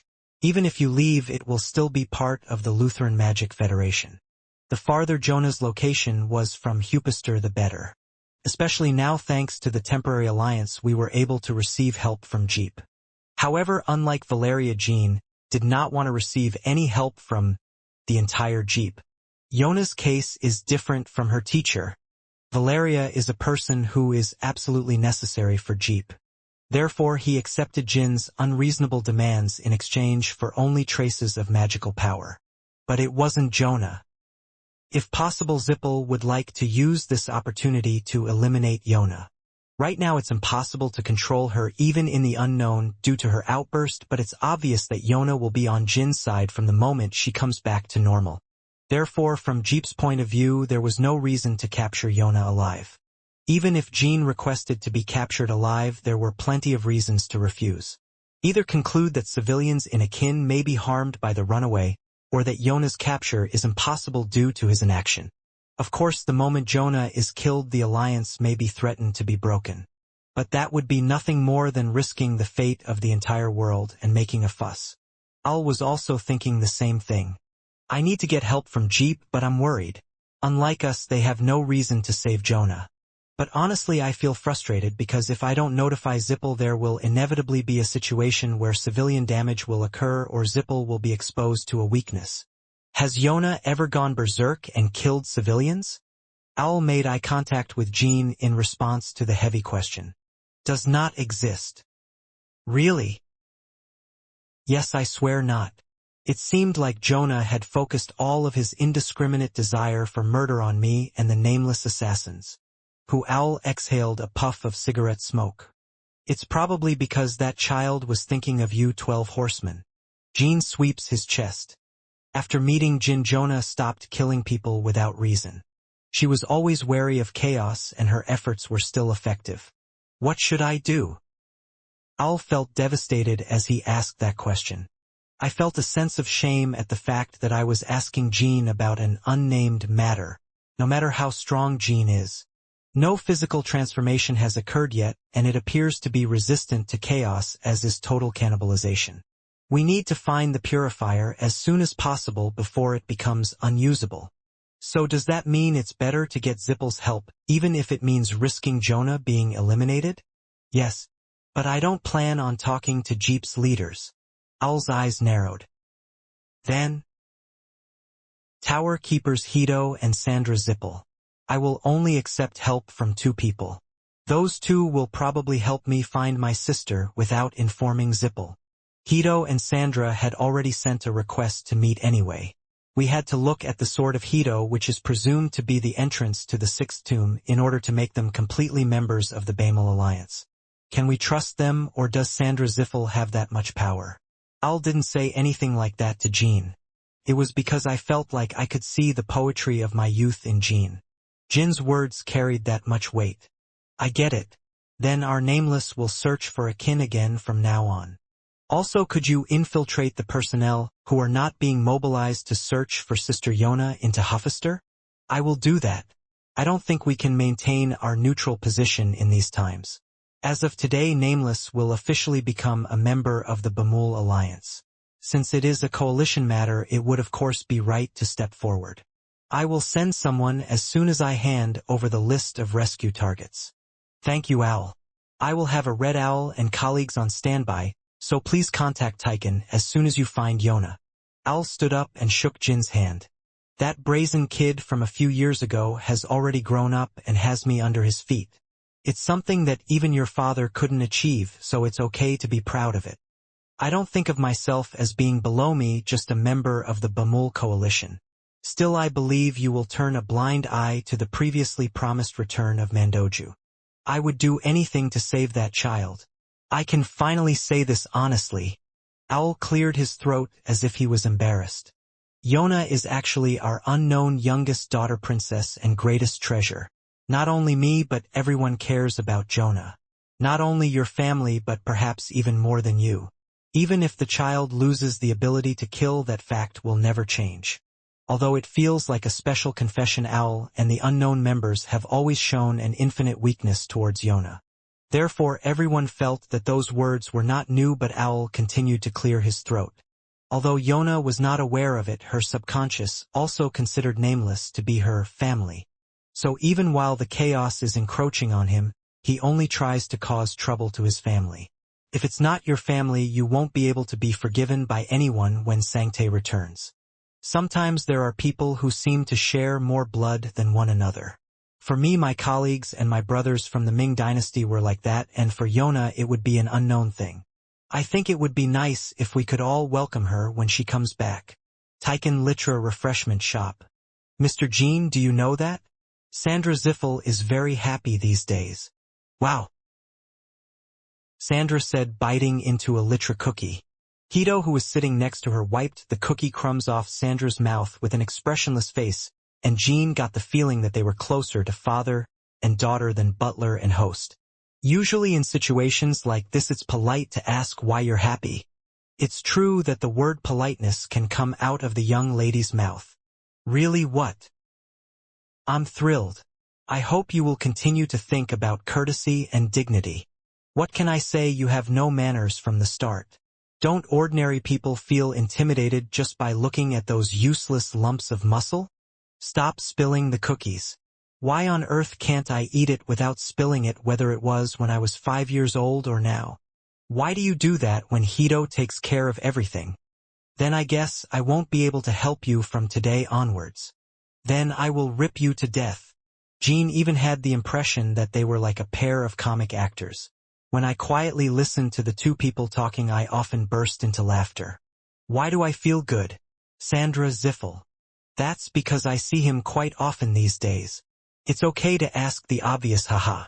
I see.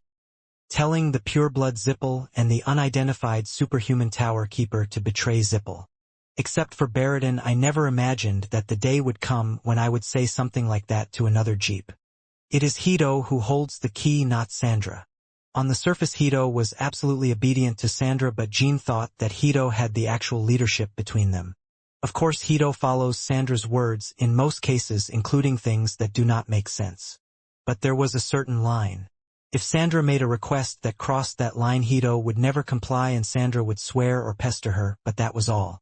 Hito has the final decision on the matter. The young lady always shows such a good attitude, so the 12th rider frequently tells her to come and go. Romantic relationships sometimes require push and pull mystery. This means that Jean Runkendall cannot find the young lady attractive. I think that's worth listening to. But as far as I know, Hito has never been in a relationship, so how do you know so well? There are 24 hours in a day, lady. And I'm not with you for about 5 hours on average. So you're saying that you took advantage of those 5 hours to have a relationship? Tower keeper. Jean asked. I was really curious. Hito only spoke as a second-class deacon and tower keeper, but in reality he was serving as the highest-ranking Jeep official.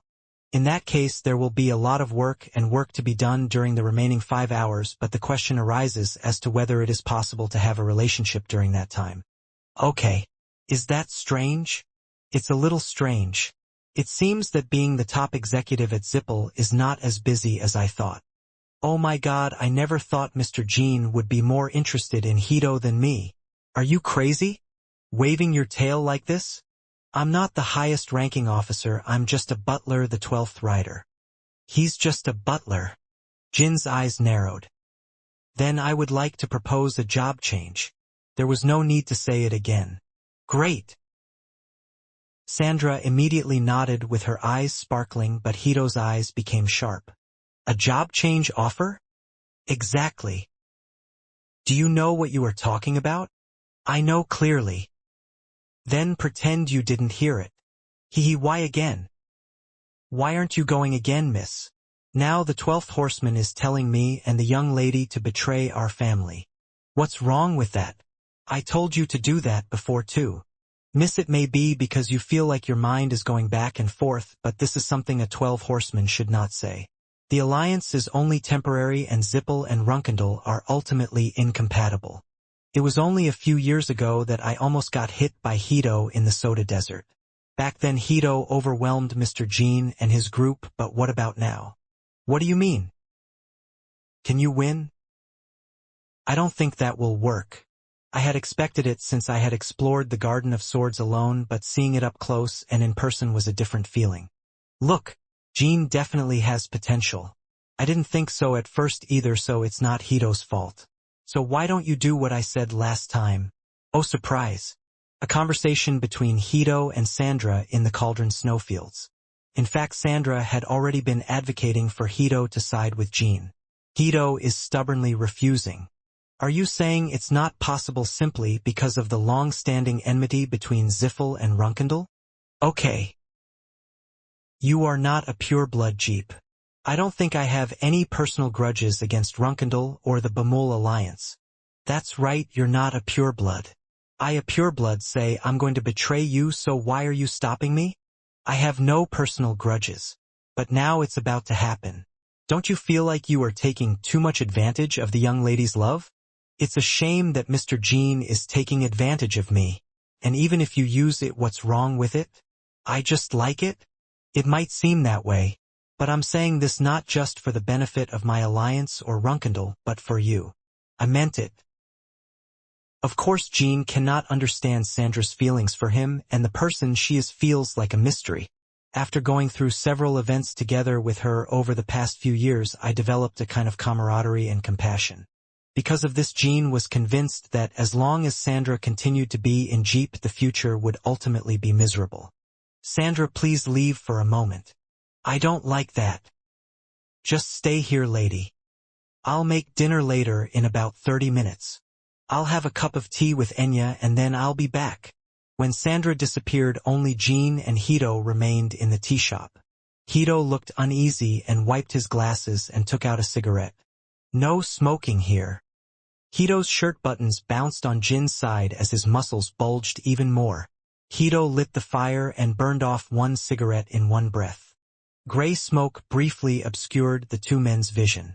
I don't think there's any reason for me to be polite to you when you're crossing a line. Let me understand that much. Tower Keeper, from what I can see you are loyal to Sandra Ziffel, not Ziffel. Sandra Ziffel, not Ziffel. That was something I felt intuitively from the first time I saw Hito. The origin of that absolute loyalty is unknown, but it is said that if Hito had to choose between Ziffel and Sandra Ziffel, he would choose the latter. Am I wrong? Instead of answering, Hito took out another cigarette and burned it. I understand that means so I can't understand it even more. If Sandra Ziffel continues to be in the family, how do you think it will end? It will be the same as now. I met Baradin not long ago. He lost his memory and became a demonic swordsman biogolem, becoming a different person than before. I had a feeling that Sandra would end up falling victim to the experiment as well. You won't end up like that, Jean Runkendal. Is it because you protect Sandra Ziffel? Okay. I don't understand. The protection you are talking about means tolerating a certain level of experimentation on Sandra? Sandra is already a biological golem. She was able to use some of the power of time through some kind of method, and in addition to super regeneration, she possessed physical abilities that were uncharacteristic of a wizard. I believe that the somewhat unusual mental state that Sandra Ziffel has and the experiments she underwent may not be completely unrelated. Lady Sandra is inherently strange. It has nothing to do with the experiment. That's good, but is there any guarantee that will continue to be the case? If she turns like Baradin, can she really be called Sandra Ziffel? That is not for you to decide. It's not up to you to decide. It's up to Sandra to decide. Besides, what kind of protection is that? You will allow experiments up to the point where people are not completely damaged, and you will protect them beyond that. Are you really thinking like that when you stay with Sandra? I answered the call today to find out the identity of my sword, not to come to Tychon with the intention of becoming a traitor. And the experiment. Hito's brows narrowed as if a memory came to mind.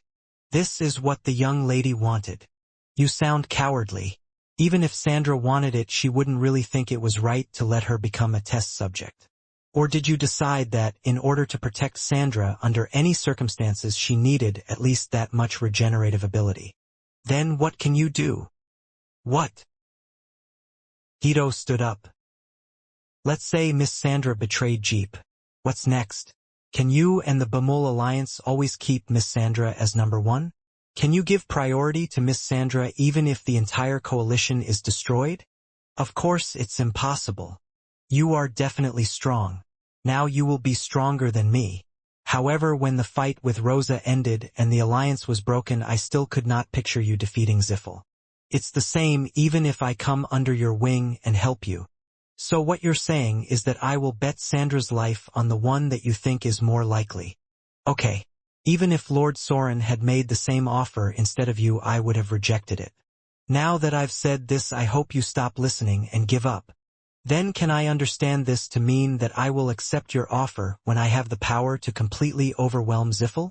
Hito nodded without even thinking. As much as you want. If you give me that assurance, I can beg you to accept me and the lady even if you refuse. Eating Mr. Jin's own cooking. I just want to live here in Tychon like this. Right, Hito?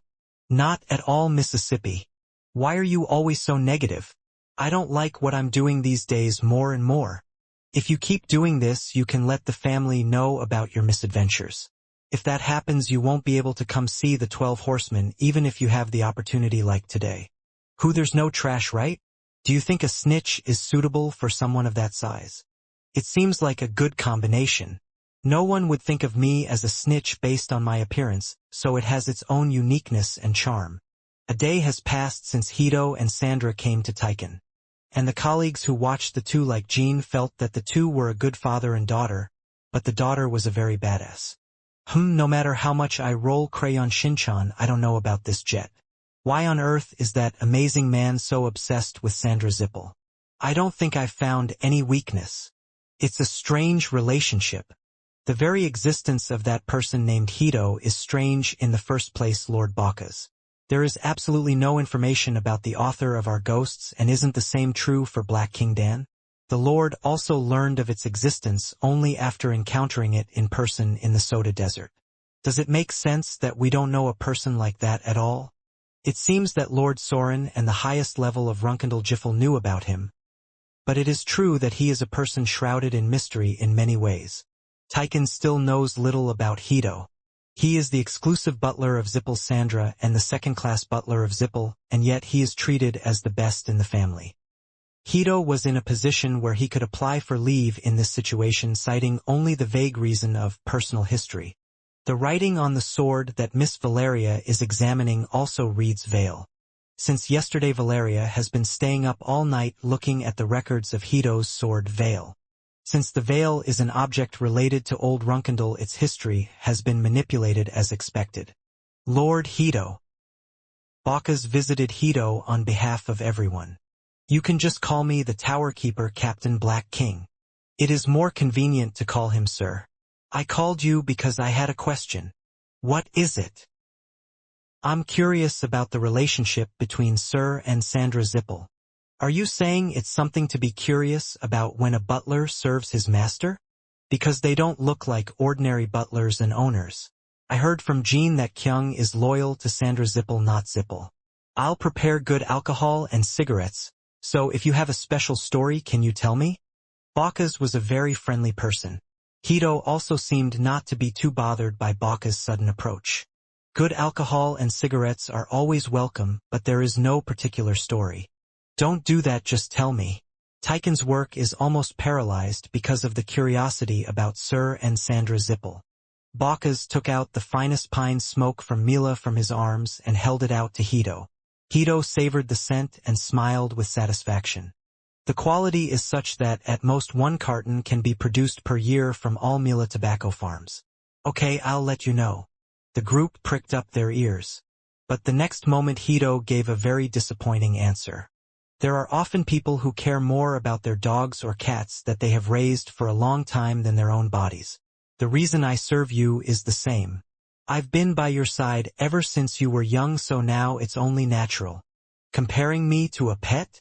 If I had to express it, I meant it to be so, lady. Anyway, it's a small story compared to the cigarettes I received. I hope you are not disappointed. Then, in Jeep, how did you come to have enemies? Jet interjected, looking slightly at me. He also took out a different type of high-quality Mila pine smoke from Bacchus and offered it to Hito. It was stolen from Qual's drawer. There's no need to be so scared, Jet. I came to join Jeepel by chance while wandering around as a young man. This is also a very elegant scent. It looks like you're having a lot of fun ruining the lives of Taiken people, Tower Keeper. Jean shrugged his shoulders and said, If you have any questions, please ask. If you have anything that interests me. Is there really a need for that? If you become one of us, you will naturally know everything. If he asks Sandra, Jean will be able to find out much about Hito's past. But Jean didn't do that. There was no need to make a giant who could become an ally uncomfortable by revealing the past that he was trying to hide. His past isn't that important. The important thing was to enter the 6th tomb through the veil. And I'm more curious about the past of your sword than about your own past. I don't think I have told you yet, but the name Veil written on the blade is the name of a person believed to be an old Runkendal teenage knight. Like the guy I saw in the snowfield? A sea that I had some idea about. For me, it's a very bitter story that the Teenage Knight sword is in the possession of Zippel's minions. Well, except for the fact that you are a member of Zippel, you are a warrior who is fully qualified to own a sword of that size. I thought even my father would tremble. I was just telling the truth. When I first met you, I thought you were such a monster. That won't change my mind.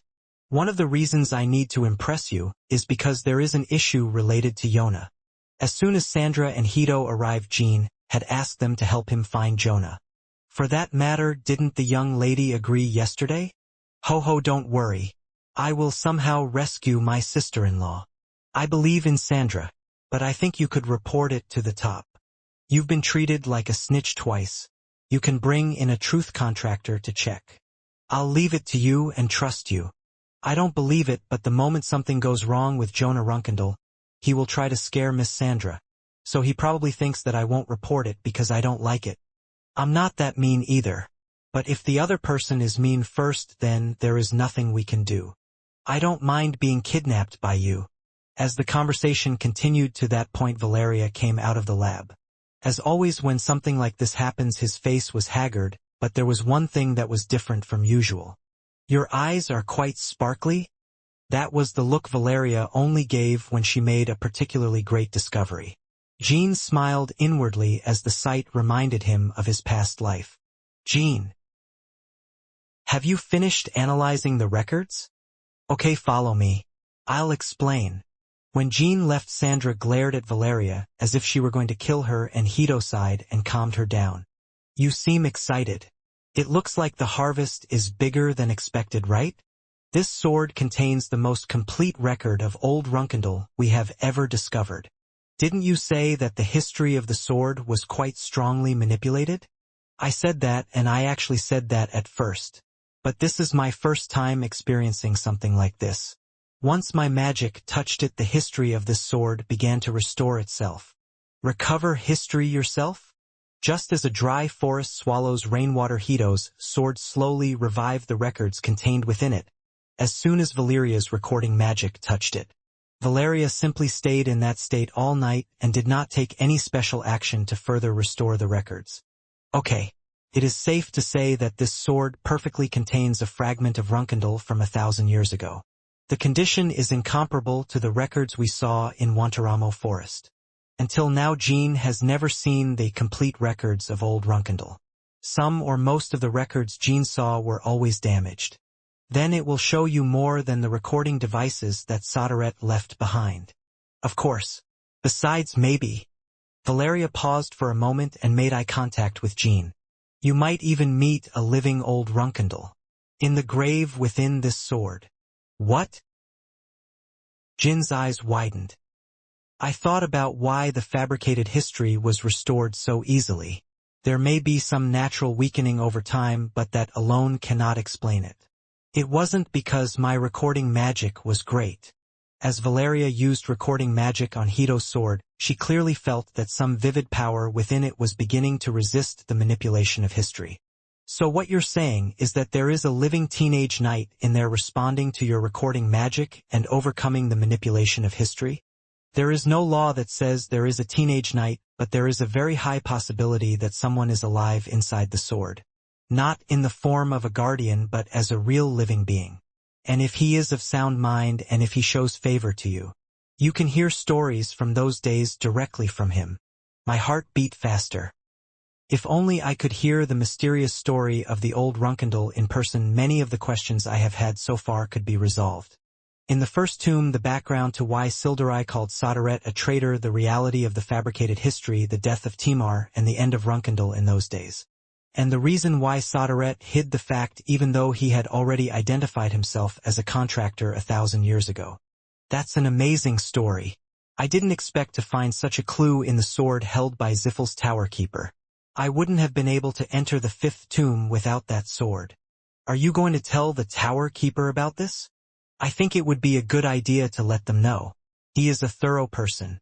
When we finish the story and go back, he will ask Yuria to verify it. I already mentioned Yuria. If we find out that you lied, you will never cooperate with us. It was not a problem that could be resolved with refusal. Since Hito was the master of the sword, it seemed better to be honest unless it was taken from him by force. Of course, Hito is a Jeep character. It was very uncomfortable to inform him of the existence of the old Runkendal who might be alive, but there was no other way. For now, killing the tower keeper or taking the sword from him would be crazy, so that would be better. When are you going to enter the grave? We need to get ready now. You never know what might happen during the opening process, so it might be a good idea to try it outside. An uninhabited island in Taikan territorial waters. Jean chose this place as the place to open the subspace of the sixth tomb sword. In preparation for any emergency, Jean and Taikan strongmen, as well as the sword's masters Hito and Sandra, were stationed in the middle of the uninhabited island. Are we going to spread spiritual energy and open subspace like last time? Perhaps so. To be precise, it is injected into the sword.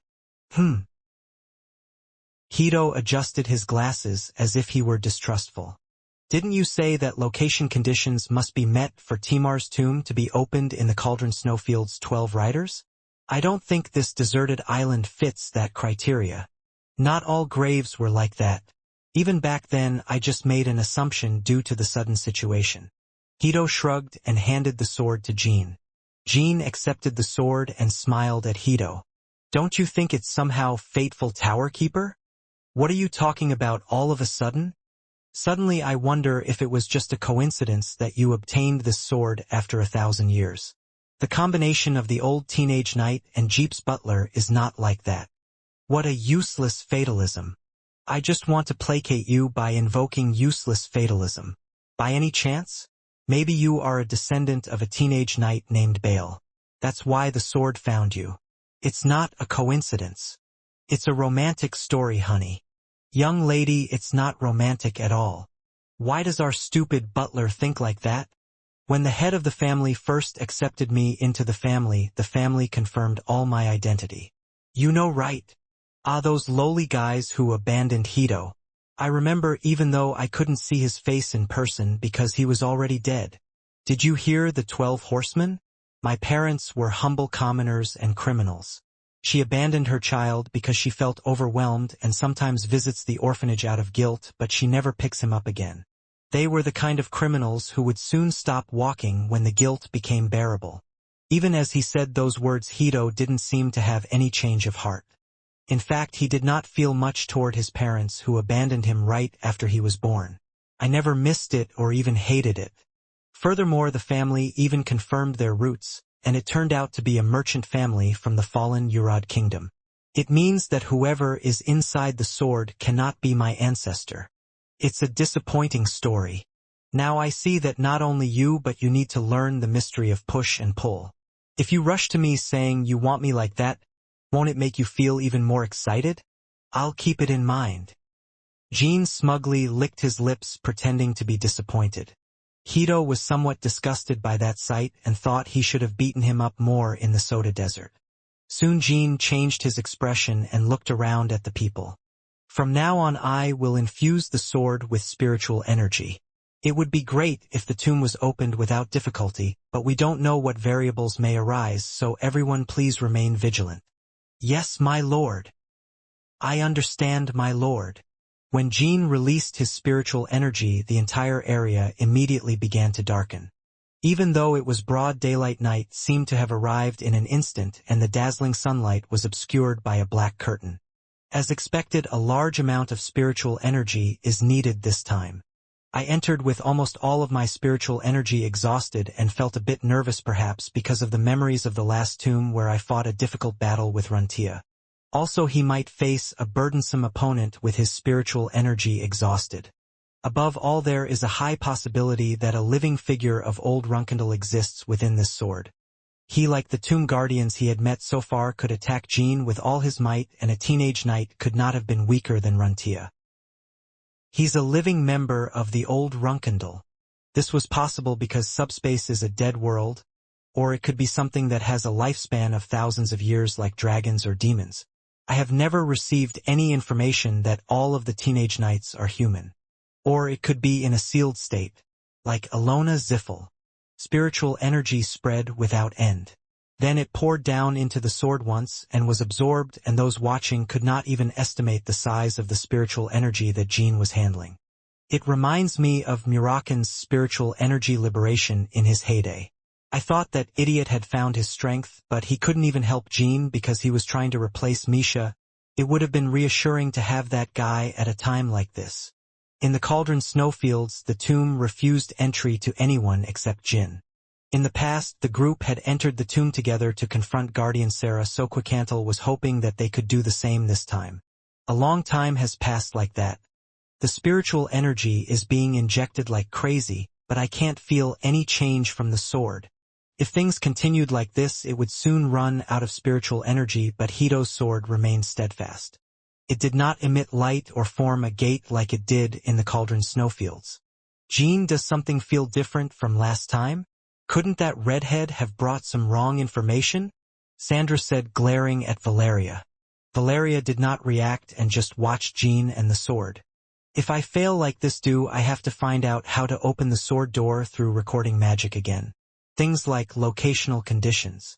In my opinion, red hair is pure nonsense. It's strange that the living old Runkendal is inside the sword in the first place.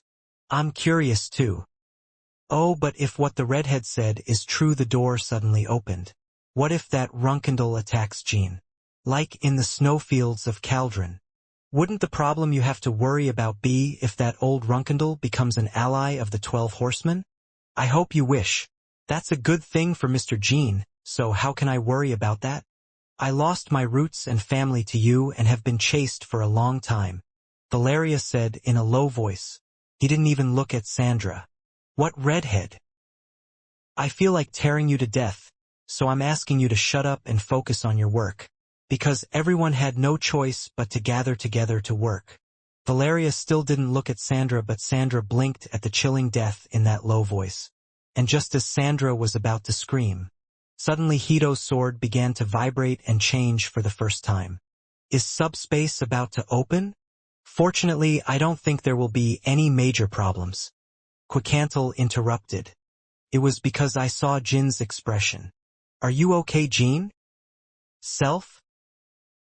Jin's face, which had been expressionless the whole time, was filled with embarrassment. The reason is no different. It looks like the Tower Keeper's sword is about to fly somewhere. Since Jean was injecting spiritual energy himself, he was more aware of the changes that had begun in the sword than anyone else.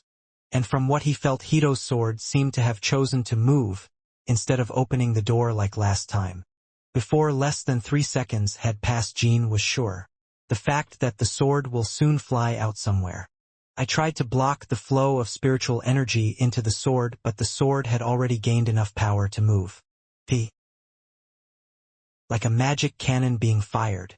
Suddenly the sword in front of Jean's sword into the sky, tearing the black curtain that covered the sky. It looked as if Runkendal's secret weapon, the speed of light, had been unleashed into the sky. The space was distorted by the speed at which the sword flew, and everyone gathered on the island looked up at the sky. Oh, Hito's sword exploded like a firecracker. Hito is jumping up and down. He landed on the ground without being able to hold on to his sword. Meanwhile, Hito couldn't help but make a bewildered expression as he saw the sword moving further away. Hold it! Cried Quicantle. However, the sword that had been flying in a straight line had already turned and was flying somewhere. Jin's spiritual energy, absorbed by the sword, even left a long trace in the sky like a comet's tail. In the blink of an eye, the sword was more than a mile away from the gathered people. Intuitively, Jean guessed that the sword was flying in search of a space to open its subspace. In that case, the opening of the tomb was a success, but it was not a very good situation. There is no way to chase that sword right away. Red Owl was put on standby at the unknown side and Mort was injured, and even if those two were there in the first place, it would be difficult to chase down the sword in that condition. Because it is not moving through black space but pure ultra-high-speed flight. None of those who were looking at the sword now had any memory of seeing a flying object moving faster than me. Mr. Quicantle. Jean called Quicantle. Because you have to chase the sword. I get it. Quicantle quickly unleashed the power of time and transformed into his true form. However, the sword appeared to be moving far into the sky, narrowly avoiding the power of time. Those who had gathered climbed onto Quickantle's back in perfect order. Quickhantle immediately began flying at full speed, but it was difficult to keep up with the sword. Try to follow the traces of spiritual energy left behind by the sword. Fortunately, Hito's black contrail went forward, leaving behind a long trail of spiritual energy. The sword had already gone far enough to be invisible, but if you followed the traces you would be able to reach the sword's destination. The problem was that it was impossible to know where the final destination was, and that the sword's flight was prolonged. This is a completely unexpected situation. I thought that, if there was a problem opening the tomb, it would be a battle with the tomb guardian, but I never thought the sword would fly like that. And it leaves so many traces. The fact that the sword leaves traces all over the sky and flies for a long time means that this situation can be exposed to forces other than Taiken. What if by the time the sword arrives at its destination all forces such as the sword garden Zippelkinsel and the imperial family have gathered there? It might still be burdensome for temporary allies to do such nonsense, but it's not the Garden of Swords. If we were to be honest, we could have come up with a picture of all the great powers gathering in Timar's sixth tomb. Hito's murderous gaze landed on Jin's back. Looks like this is a problem you didn't expect at all. However, if I lose my sword in this situation, it won't be much fun. 12 Horsemen. The sword flew for 4 full days. It swept across the entire continent and sea without stopping for 4 days. The speed was so fast that the party was only able to chase after it for the first 10 minutes or so, and from then on they continued to rely on the air defenses and eyewitness accounts of their allies. Where the hell is your destination? Quickhantle said in a voice full of anger. Due to a sudden emergency that no one expected, she is unable to sleep for 4 days and is flying around the world. Of course, flying for about 4 days is not a big deal for a dragon, but flying at full speed almost every moment was beyond its strength. I never thought the day would come when I would have to chase the sword. My sword, my sword. Can I find it? Like all warriors, Hito treasured his long sword very much. Not only is there no blacksmith of the modern era who can create something like that, but the fact that it was the reward he received after fighting the monster of the Black Sea in his youth was also an element of affection for him. Since such a sword has been swinging the sky for 4 days now, Hito can't help but feel upset. With a pale complexion that did not match her muscular build, Sandra continued to give me boring and insincere words of comfort. It's a pity that the sword ran away, but thanks to that we've been on a public date with him for 4 days, Hito. Let's think positively. It will be a memory I will never forget. Those riding on Quickantle's back admired Hito, who never did any harm to Sandra. Slowly the outline of our destination has become clear, Mr. Quickhantle. Please try a little harder. Tower Keeper, please be patient a little longer. All I can say is that I am sorry. Until the day before yesterday, Hito's sword was just running wild in all directions like a mad dog. It headed north, then turned south, then east, and then back again, driving those chasing it crazy. It almost got the feeling that the sword was planning to make fun of people. Of course, in those 2 days, the Garden of Swords and Zippelkinsel, of course. What is that? Is something like a distant black meteor falling? Oh my gosh, isn't that a remnant of chaos? You have to run away. With fishermen from all over the sea. Could that be a remnant of Lake Chaos? After that, the silver dragon Quickhantle is chasing me. Oh, I can see the 12 Horsemen and Bamul Alliance too. Have you seen anything about suppressing chaos? Jean Runkendal. A toast to His Highness the Regent and Jin Runkendal. I also got to know people from all kinds of cities who were leading peaceful lives under the protection of the Bamul Alliance and the Dante Giants. In other words, in just 4 days there were more people in the world who knew about this situation than those who did not. Secretly entering Timar's sixth tomb has become impossible. Sorry? If I apologize, will the veil come back to me? Later I will take responsibility in some way and compensate for this damage. It's already become impossible to turn back. My wife and I have already been exposed to the family ships. As they said, in the process of tracking the sword, the party had already encountered chasers from other forces several times. This meant that Runkendal's Chaos Dragon, the Black Ship Kinselo, and Zippel's Ship Dragon all saw Sandra and Hito. Lord Hito? Isn't that girl Sandra next to you? Why did the two of you go on vacation with the 12 horsemen? Now that I think about it, that flying object is very similar to Lord Hito's sword. In particular, Hito's large muscular body was so unique that anyone who saw it once could recognize it from afar, so it was impossible to pretend that it was not. That doesn't mean I didn't pretend it wasn't the case, but it meant it was useless. Therefore, Hito was already at a loss to go back and explain. Currently, the Bemul alliance and Zippel are in a temporary alliance, and Hito originally receives very special treatment within the family. The problem was that it was not reported in advance. Why is that a problem? Anyway, it's obvious that the moment Hito goes out with me, I'm going to go on a date with Mr. Jean. It's a problem because you didn't report in advance that the 12 horsemen were trying to help you examine the sword young lady. Tower Keeper, why didn't you report that? It was because I didn't want to get tired. Hito did not inform the family that the veil played a decisive role when entering the 5th tomb last time. Of course, he had already confirmed all of his ancestors, but if Ziffel thought there was some connection between him and old Runkendel, he would have had to go through many frustrating procedures. In addition, when escaping from the snowy field, he was hiding the fact that he had escaped earlier than the other jeeps due to losing, so it was not an uncomfortable situation for Hito. Because I didn't know things would turn out this way. Although Hito lost his temper with Jean the whole time, he actually thought that all of this was due to his negligence. Is it because I was too picky with the consideration of the family head and leaders? I was too complacent. I wasn't too worried about being reprimanded for this incident in the future. The problem was Sandra. Is it because you protect Sandra Ziffel? Okay. I don't understand. By the protection you are talking about, do you mean tolerating a certain level of experimentation on Sandra? The conversation I had with Jean before the sword went wild. As the saying goes, it is all thanks to Hito's presence that Sandra has been able to avoid a very fatal level of experimentation. Ziffel knew exactly what Hito wanted. What he wanted was not greater power, a chance to fight a stronger opponent, or to become the world's #1 person. Only for Sandra's survival. That's why Zippel turned a blind eye even when Hito often broke the rules. Even if something unpleasant happened because he was involved, there was no serious investigation. In the end, all the results of Hito's work always benefited Sandra and Jeep. But this case is different. If Jean became stronger again due to Hito's sword, or if there was a problem with the manipulation of history in the old Runkendel, Hito had nothing to say even if Zippel threatened Sandra. If a full-scale investigation begins, it may be revealed that I killed the ghosts in the Soda Desert last time, and that I let the 12 horsemen go by pretending to be attacked by Anas. Hito hoped that this matter would end neatly so that that would not happen. But his wish cannot come true. Ha ha ha. The sword stopped. Quicantel said, breathing heavily.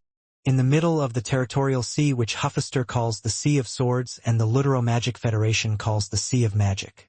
Quicantel passed by here on the first day of his flight, and now he says his destination was on the sea? Maybe it was just a brief pause. Fortunately, I don't think that was the case.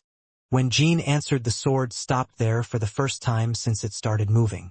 The blade, which slowly rotated like a clock hand, was soon aimed at the sea, as if stabbed. Pying Suwaia. The sword struck the middle of the sea with a tremendous roar that tore through the air and exploded. Then something surprising happened. Ku. The sea literally turned upside down. As if a giant had thrown together several mountains and thrown them like stones, an indescribably huge ripple occurred, and the rising sea water reached the point where it reached the clouds. Quicantel and his colleagues deployed a protective shield to push back the seawater. A feeling as heavy as the sincere attack of a fairly superhuman was conveyed in the seawater. Maybe the whole world was shaken for a moment.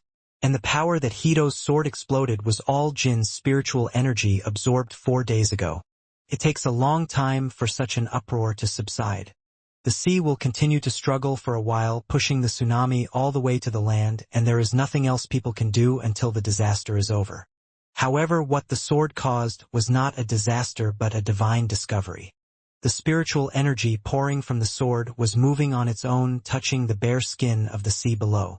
The image of spiritual energy seeping into the seabed continued as if touching a forgotten and dusty precious object. Master Yongi is pulling up something that looks like a building from the ground, Bacchus said with wide eyes. All my colleagues were looking at the same scene. Like a legend commonly heard in any region, a hidden civilization under the sea is being revealed. Even Hito, who had been overcome with worry, just now looked at the sight in fascination for a moment.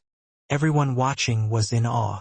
In the past, when all Mango cut through the sea and pulled out a huge clam, it was shocking, but compared to the scenery before the group's eyes now, even that felt trivial. Wow, honey, is that your ancestor's sixth grave? Jean was about to answer when he made eye contact with Valeria. Didn't you say it's a subspace that exists inside the sword? Bamul Union Sword Garden Zippel Kinzalo. I had no idea that they would all end up in Timar's sixth tomb together. Starting from the possibility of meeting the living old Runkendal to the current situation with the flight of the sword. The opening of this tomb was unexpected in every way. Whoa! The spiritual energy that continued to escape from the sword was creating a huge whirlpool. Although it was hidden by the Black Sea water structures, and some devices appeared on the seafloor as each second passed. A collapsed castle, a broken spire, and unidentified devices that look like some kind of defensive equipment. The subspace that the sword contained was not normal, as if it had already been destroyed several times. Still, an unknown sense of crisis was making the back of Jin's neck feel cold. Is it because of the Guardian? Except for when he met Leet Damaro Yul, a living old Runkendal figure, whom he couldn't remember, Jean would run into danger every time he opened the tomb. This time too my whole body was sending out signals that I was in danger. The source of the signal was not felt by the chase team sent from the Garden of Swords, but rather from the bottom of the sea. All the spiritual energy used to open the tomb was recovered during the visit, so there are no problems during the mission. We decided to exclude the assumption that the Guardian would be good at identifying enemies. They're probably going to attack indiscriminately, and I thought it would be a good idea to take advantage of that and clear out the enemies first. The problem is with Jeep and Kinzalo. To what extent should we protect them? Jean, who had been thinking about that far, shook his head. They're not children, so I don't need to worry about them. If he thought it was an important issue, he would have sent the appropriate manpower. If it were a temporary alliance issue, support would have been requested in advance, but this was more of Jin's personal problem. For example, since they came to interfere in personal affairs, there was no need to protect them diligently even if they did not threaten to cause harm. Anyway, Kinzalo can feel the energy of Bianca Caligo and Ranka Hallowis, so even if Zephyrin can't use his power, they will protect him. Zippel said that since Cadden was receiving treatment, Octavia or Ronald would have come, but they are not at a level where they cannot maintain their health. Sword Garden Ziffel Kinzalo's ship and the dragons were getting closer. Jean fired a beam of light in the direction of the Chaos Dragon and the Black Ship.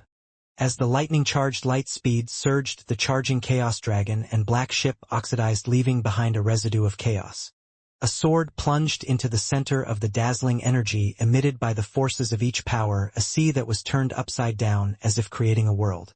While everything was coming together like a scene from a myth, a guardian was finally appearing from the bottom of the sea. No, the guardians. Master, there are gigantic beings at the bottom of the sea. Jean looked down. Ominous red eyes like distant forest fires were looking up at the intruders. A huge body like a castle and a huge spear and shield with a majesty to match. The human-shaped giants seemed to be made of hard rock that even Jean could not easily cut. Among the group, except for Jean and Hito, their bodies almost stiffened from the intimidation. Not just one or two. At first glance, over 100 giants were preparing to slaughter the intruders. The number even increased in real time, but rather than popping out from a building or underground, it was outlined in the air and formed after a while. Is that a graveyard giant? Quicantle sighed and said, Graveyard giant. It's an ancient weapon that almost put Jin's youngest division in danger when he was a cadet. It was Bouvar Gaston's work that threatened the youngest division at the time, and Murakan defeated it at once. At that point, Murakan had barely regained his strength. Even if something like that was just one, it would have been impossible to suppress. Does that make a difference because it is the original and not Bouvard's work? However, looking at the atmosphere of Quicantle, it seemed that was not the case. Quicantle, do you know about those? Bacchus asked. You know very well that our dragon clan killed all the remaining graveyard giants 2,000 years ago. It was a war in which Murakan and I also participated. But now those graveyard giants are a different type from the ones we destroyed. Well, the god of sculpture? Is this your first time hearing this name? It's obvious that you don't know. Like Clam, whom we met in Cologne, he is one of the gods who disappeared from history. Well was said to have been in the tombs of dead gods. A conversation I had with Murakan in the past about the graveyard giant. As far as the dragons know, the graveyard giant is a weapon created by Well, the god of sculpture.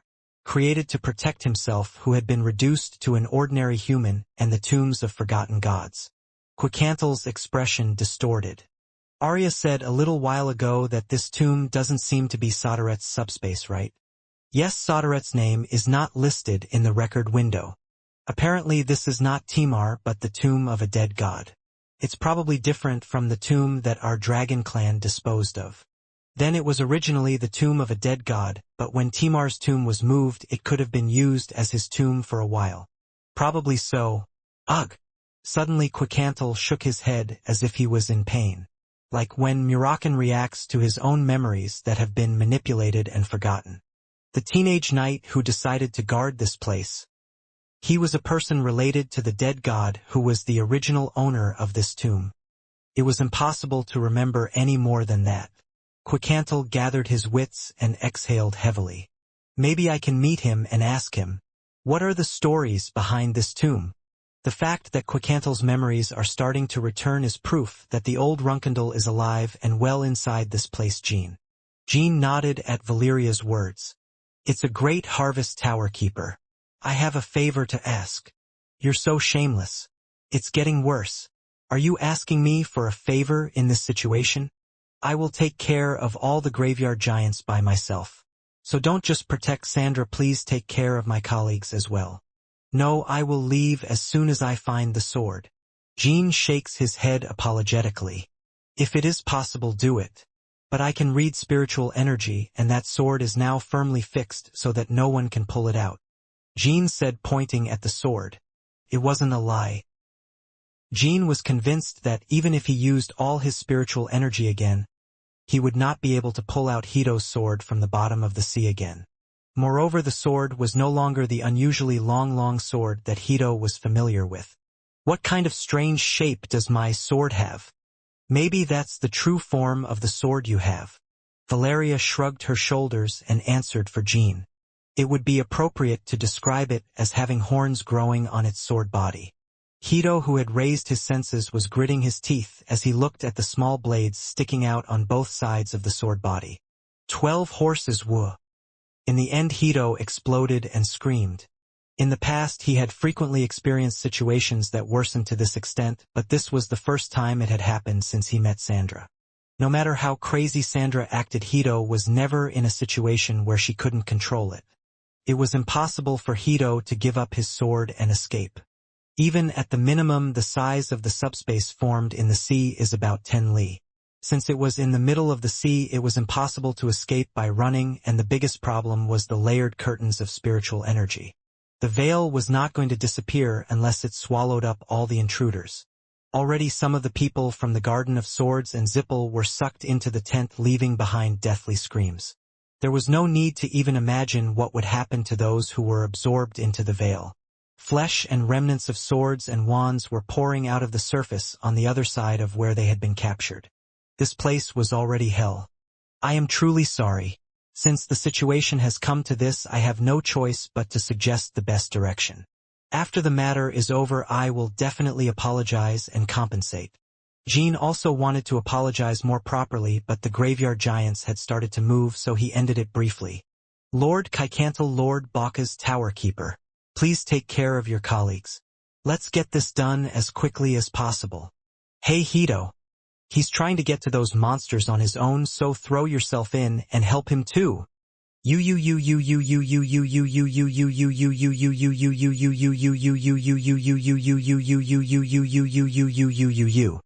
While Hito was making strange noises, as he was barely able to hold on to his senses, Valeria grabbed Jin's shoulders. I'm coming down with you, Jean Runkendal. What? Why you? Of course, that was Sandra's reaction, not Jean's. Other colleagues also felt puzzled.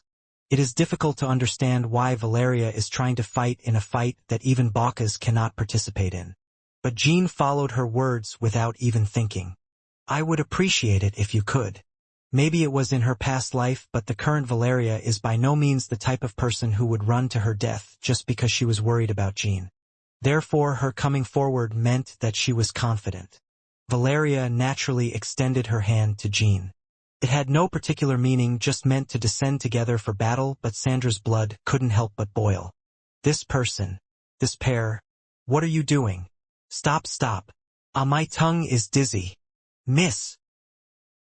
In the end, Sandra fell unconscious as if she couldn't bear to see that happen. Hito still took care of Sandra, and Jean held Valeria's hand. It was my teacher's hand that I had held for the first time in a long time.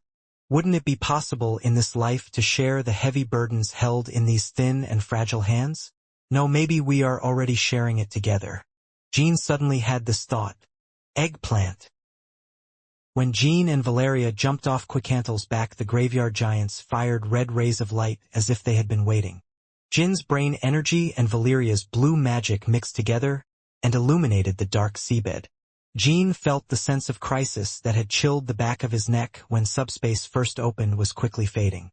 Red pillars were rising from the bottom of the sea. The graveyard giants' beams were so dense that it was not easy to avoid them, but the two of them changed direction by appropriately spraying magical power and aura while descending. Like people who have been together for a long time, there was no need to say more. Jean and Valeria worked as one body and took care of each other's safety. Jean knows most of her fighting methods thanks to her memories from her past life, but Valeria does not. Nevertheless, when Jean fought alongside Valeria, he felt just as amazing as her. Unlike me, my teacher doesn't know me very well in this life, but we get along well every time. Fighting with Jean is always strangely stable. The two people heading towards the center of the enemies had not suffered much damage yet, but the upper part was already in chaos. The Bamul Alliance did not take any damage thanks to Quickantle's good evasion, but the problem with the Zippel Kinselo Garden of Swords pursuit party was that there were too many of them. Fish that are too small to slip through the net and fish that don't. The state of the Bamul coalition and the rest of the forces was exactly like that. Only Quickantle was leisurely dodging the beam of light, protected by those riding on his back. The powerful men of each force tried their best to minimize damage to their allies, but the power of the graveyard giant went far beyond common sense. If each of the graveyard giants had transcendent status, Jindo would not have even thought about fighting them. No matter how strong you are, a weapon without ego has its limits. Whoa! Along with the red rays, giant tree-like spears flew in from all directions, at a speed so fast that you can't even imagine its size and weight. Instead of intentionally dodging the spear that hit me first, I struck it down with my sword as a test, and my wrist became stiff. Attacks that are heavy but have no anomalies or depth. Repetition of monotonous patterns like a machine reacting to certain situations. However, due to the large number of them, the route naturally became complicated, but Jean was able to land on the seafloor without difficulty, knocking away their spears. As soon as the two people touched the ground, the defensive equipment on the buildings activated in unison and aimed at Jean. Is this an automatic response magic cannon like the one made by Lord Amela?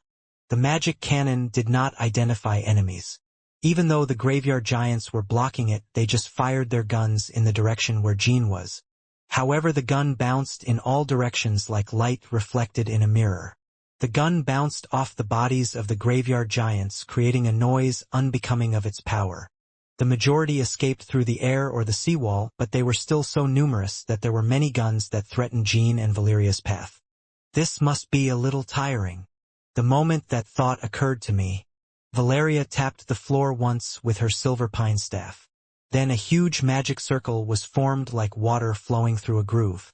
It's not a shield. I will twist the flow of reflected artillery, so you just focus on destroying the graveyard giant. The magic power extending from the magic circle began to engrave runes in the air. About 1,000 runes were fixed at a distance of about 5 steps from each other, and the guns seemed to be stuck, unable to easily pass between them. Even the guns that were hung like that never reached the two people. The guns seemed completely unaware of the fixed radius in which the two people were moving. The size of magical power is much smaller than the destructive power of artillery. Is this possible? It's like a master attacking an underdog with less force. Valeria was using magic to handle situations that can usually be found in fights between warriors. I probably survived Runch's sister through this miraculous power. Jean was once again shocked by his teacher's magic. I get it. Puzzle-dash. Sigmund was filled with deep brain energy. Jean then used all his strength to cut off the ankles of the graveyard giant who was blocking his path. The blade did not go in smoothly. That means it wasn't cut. Instead, one part of his ankle was broken and dug open with a dull noise, but Jean thought that was enough. It's not like you can't cut it if you put your mind to it. To do this, you must be highly focused every time you unleash your sword. There was no need to fight so ineffectively. Grasp. When the blade was stuck and the brain energy exploded, the graveyard giant's ankle was shattered. It was a bit messy to think it was cut by a warrior of Jin's caliber, but the effect was clear. Gook! The graveyard giant with a torn ankle kneels down on one knee and tries to regain his balance. Jean leapt over the guy's body and stabbed him with his sword. Before his head was shattered and the fragments mixed with brain energy fell to the floor, Jean descended like lightning and struck down the spears that flew at Valeria. It seemed as if the thunder god was trampling on the spear and crushing it. Jean was so small that he seemed like an insignificant creature compared to the graveyard giants, but his presence was incomparable even if all the giants were added together. If it were my father, he would have naturally dismantled these guys without even having to concentrate. The thought of my father suddenly occurred to me and my eyebrows narrowed for a moment. It looks like you have time to think about other things. Here you have to risk your life every moment. Let me focus more. In fact, just as Valeria twisted the trajectory of the magic cannon, Jean was also able to make sure that she never got hurt. As long as it's limited to graveyard giants, it's okay. Valeria said this for no reason, even though she was not aware of that fact. Jean was a little surprised that she was now talking nonsense to him. A pleasant battle. Regardless of the situation, the two people felt refreshed as they harmonized perfectly at every moment. When Jean swung his sword, something in the graveyard giant broke, and when Valeria used magic, their attacks were misaligned. No matter how many graveyard giants there were, it seemed like it would be fun to destroy them. More than 10 graveyard giants have already been destroyed. Meanwhile, there was a newly formed graveyard giant, but fortunately it was not faster than the two people could handle it. Additionally, the rate at which new graveyard giants were appearing was slowing down. Jean predicted that once a certain number was reached, no more would be created. Jean. Why? By nature, these weapons do not operate when the target of protection disappears. Are you saying there could be the remains of a forgotten god somewhere in this tomb? Maybe so, or maybe God himself remains. Could it be that the person believed to be the living old Runkendel is a god? I don't have a bird to use the recording magic on right now, so I can't confirm until I see you in person. Even if I look at the records, there aren't many areas that I can know at my current level. And even though their movements are simple, it seems too simple.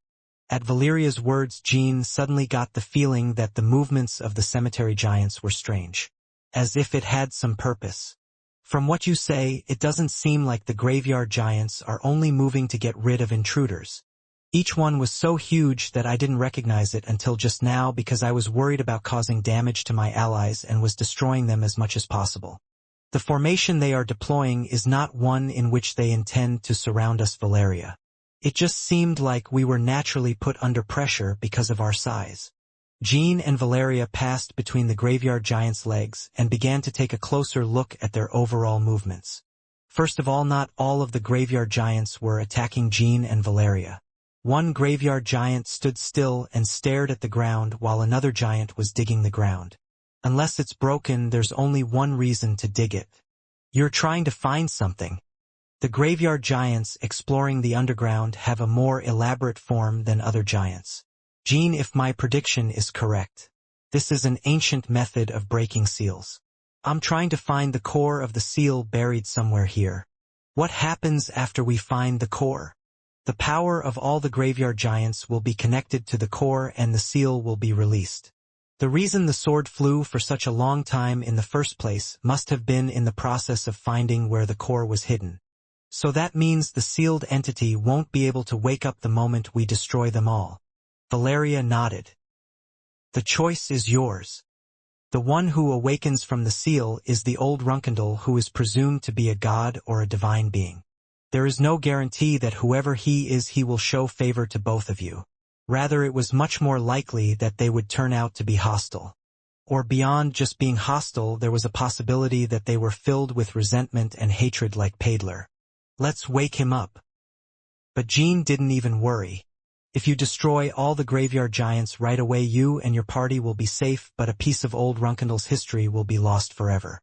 From then on, the two changed their stance to focus solely on defense. The graveyard giants continued to attack, but when the two did not fight back, they gradually reduced their intensity. As about 10 minutes passed, the graveyard giants appeared to no longer attack the two. However, the attacks against the sky did not stop. The graveyard giants are not attacking the Lord and Arya. It must be the result of the Master finding some clue. I think we just have to keep dodging and blocking well. Thanks to this, the sky became even more chaotic, but it did not have much effect on my colleagues. In the first place, the Bamul Alliance did not counterattack even once after the graveyard giants awakened.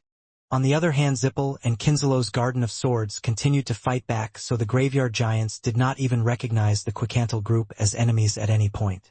Nevertheless, the reason I had a hard time avoiding the red rays was only because my colleagues overlapped the path where I had to attack the recognized enemies. I almost did a great disservice to my ancestors who were awakening after 1,000 years. As about 10 minutes passed, a graveyard giant appeared, shaking with flashing eyes. Coincidentally, it was the graveyard giant right in front of Jean and Valeria. Gook! As the graveyard giant let out a roar, the other giants also trembled with their eyes shining, which seemed to be a process of injecting power into the core of the seal. The first to roar, the graveyard giant finally raised both hands that had been stirring under the seafloor. In that hand was a sphere that shined like a small sun, and Jean and Valeria were able to watch as the power of the graveyard giants was all concentrated there. Please pray that we wake up when we can handle it.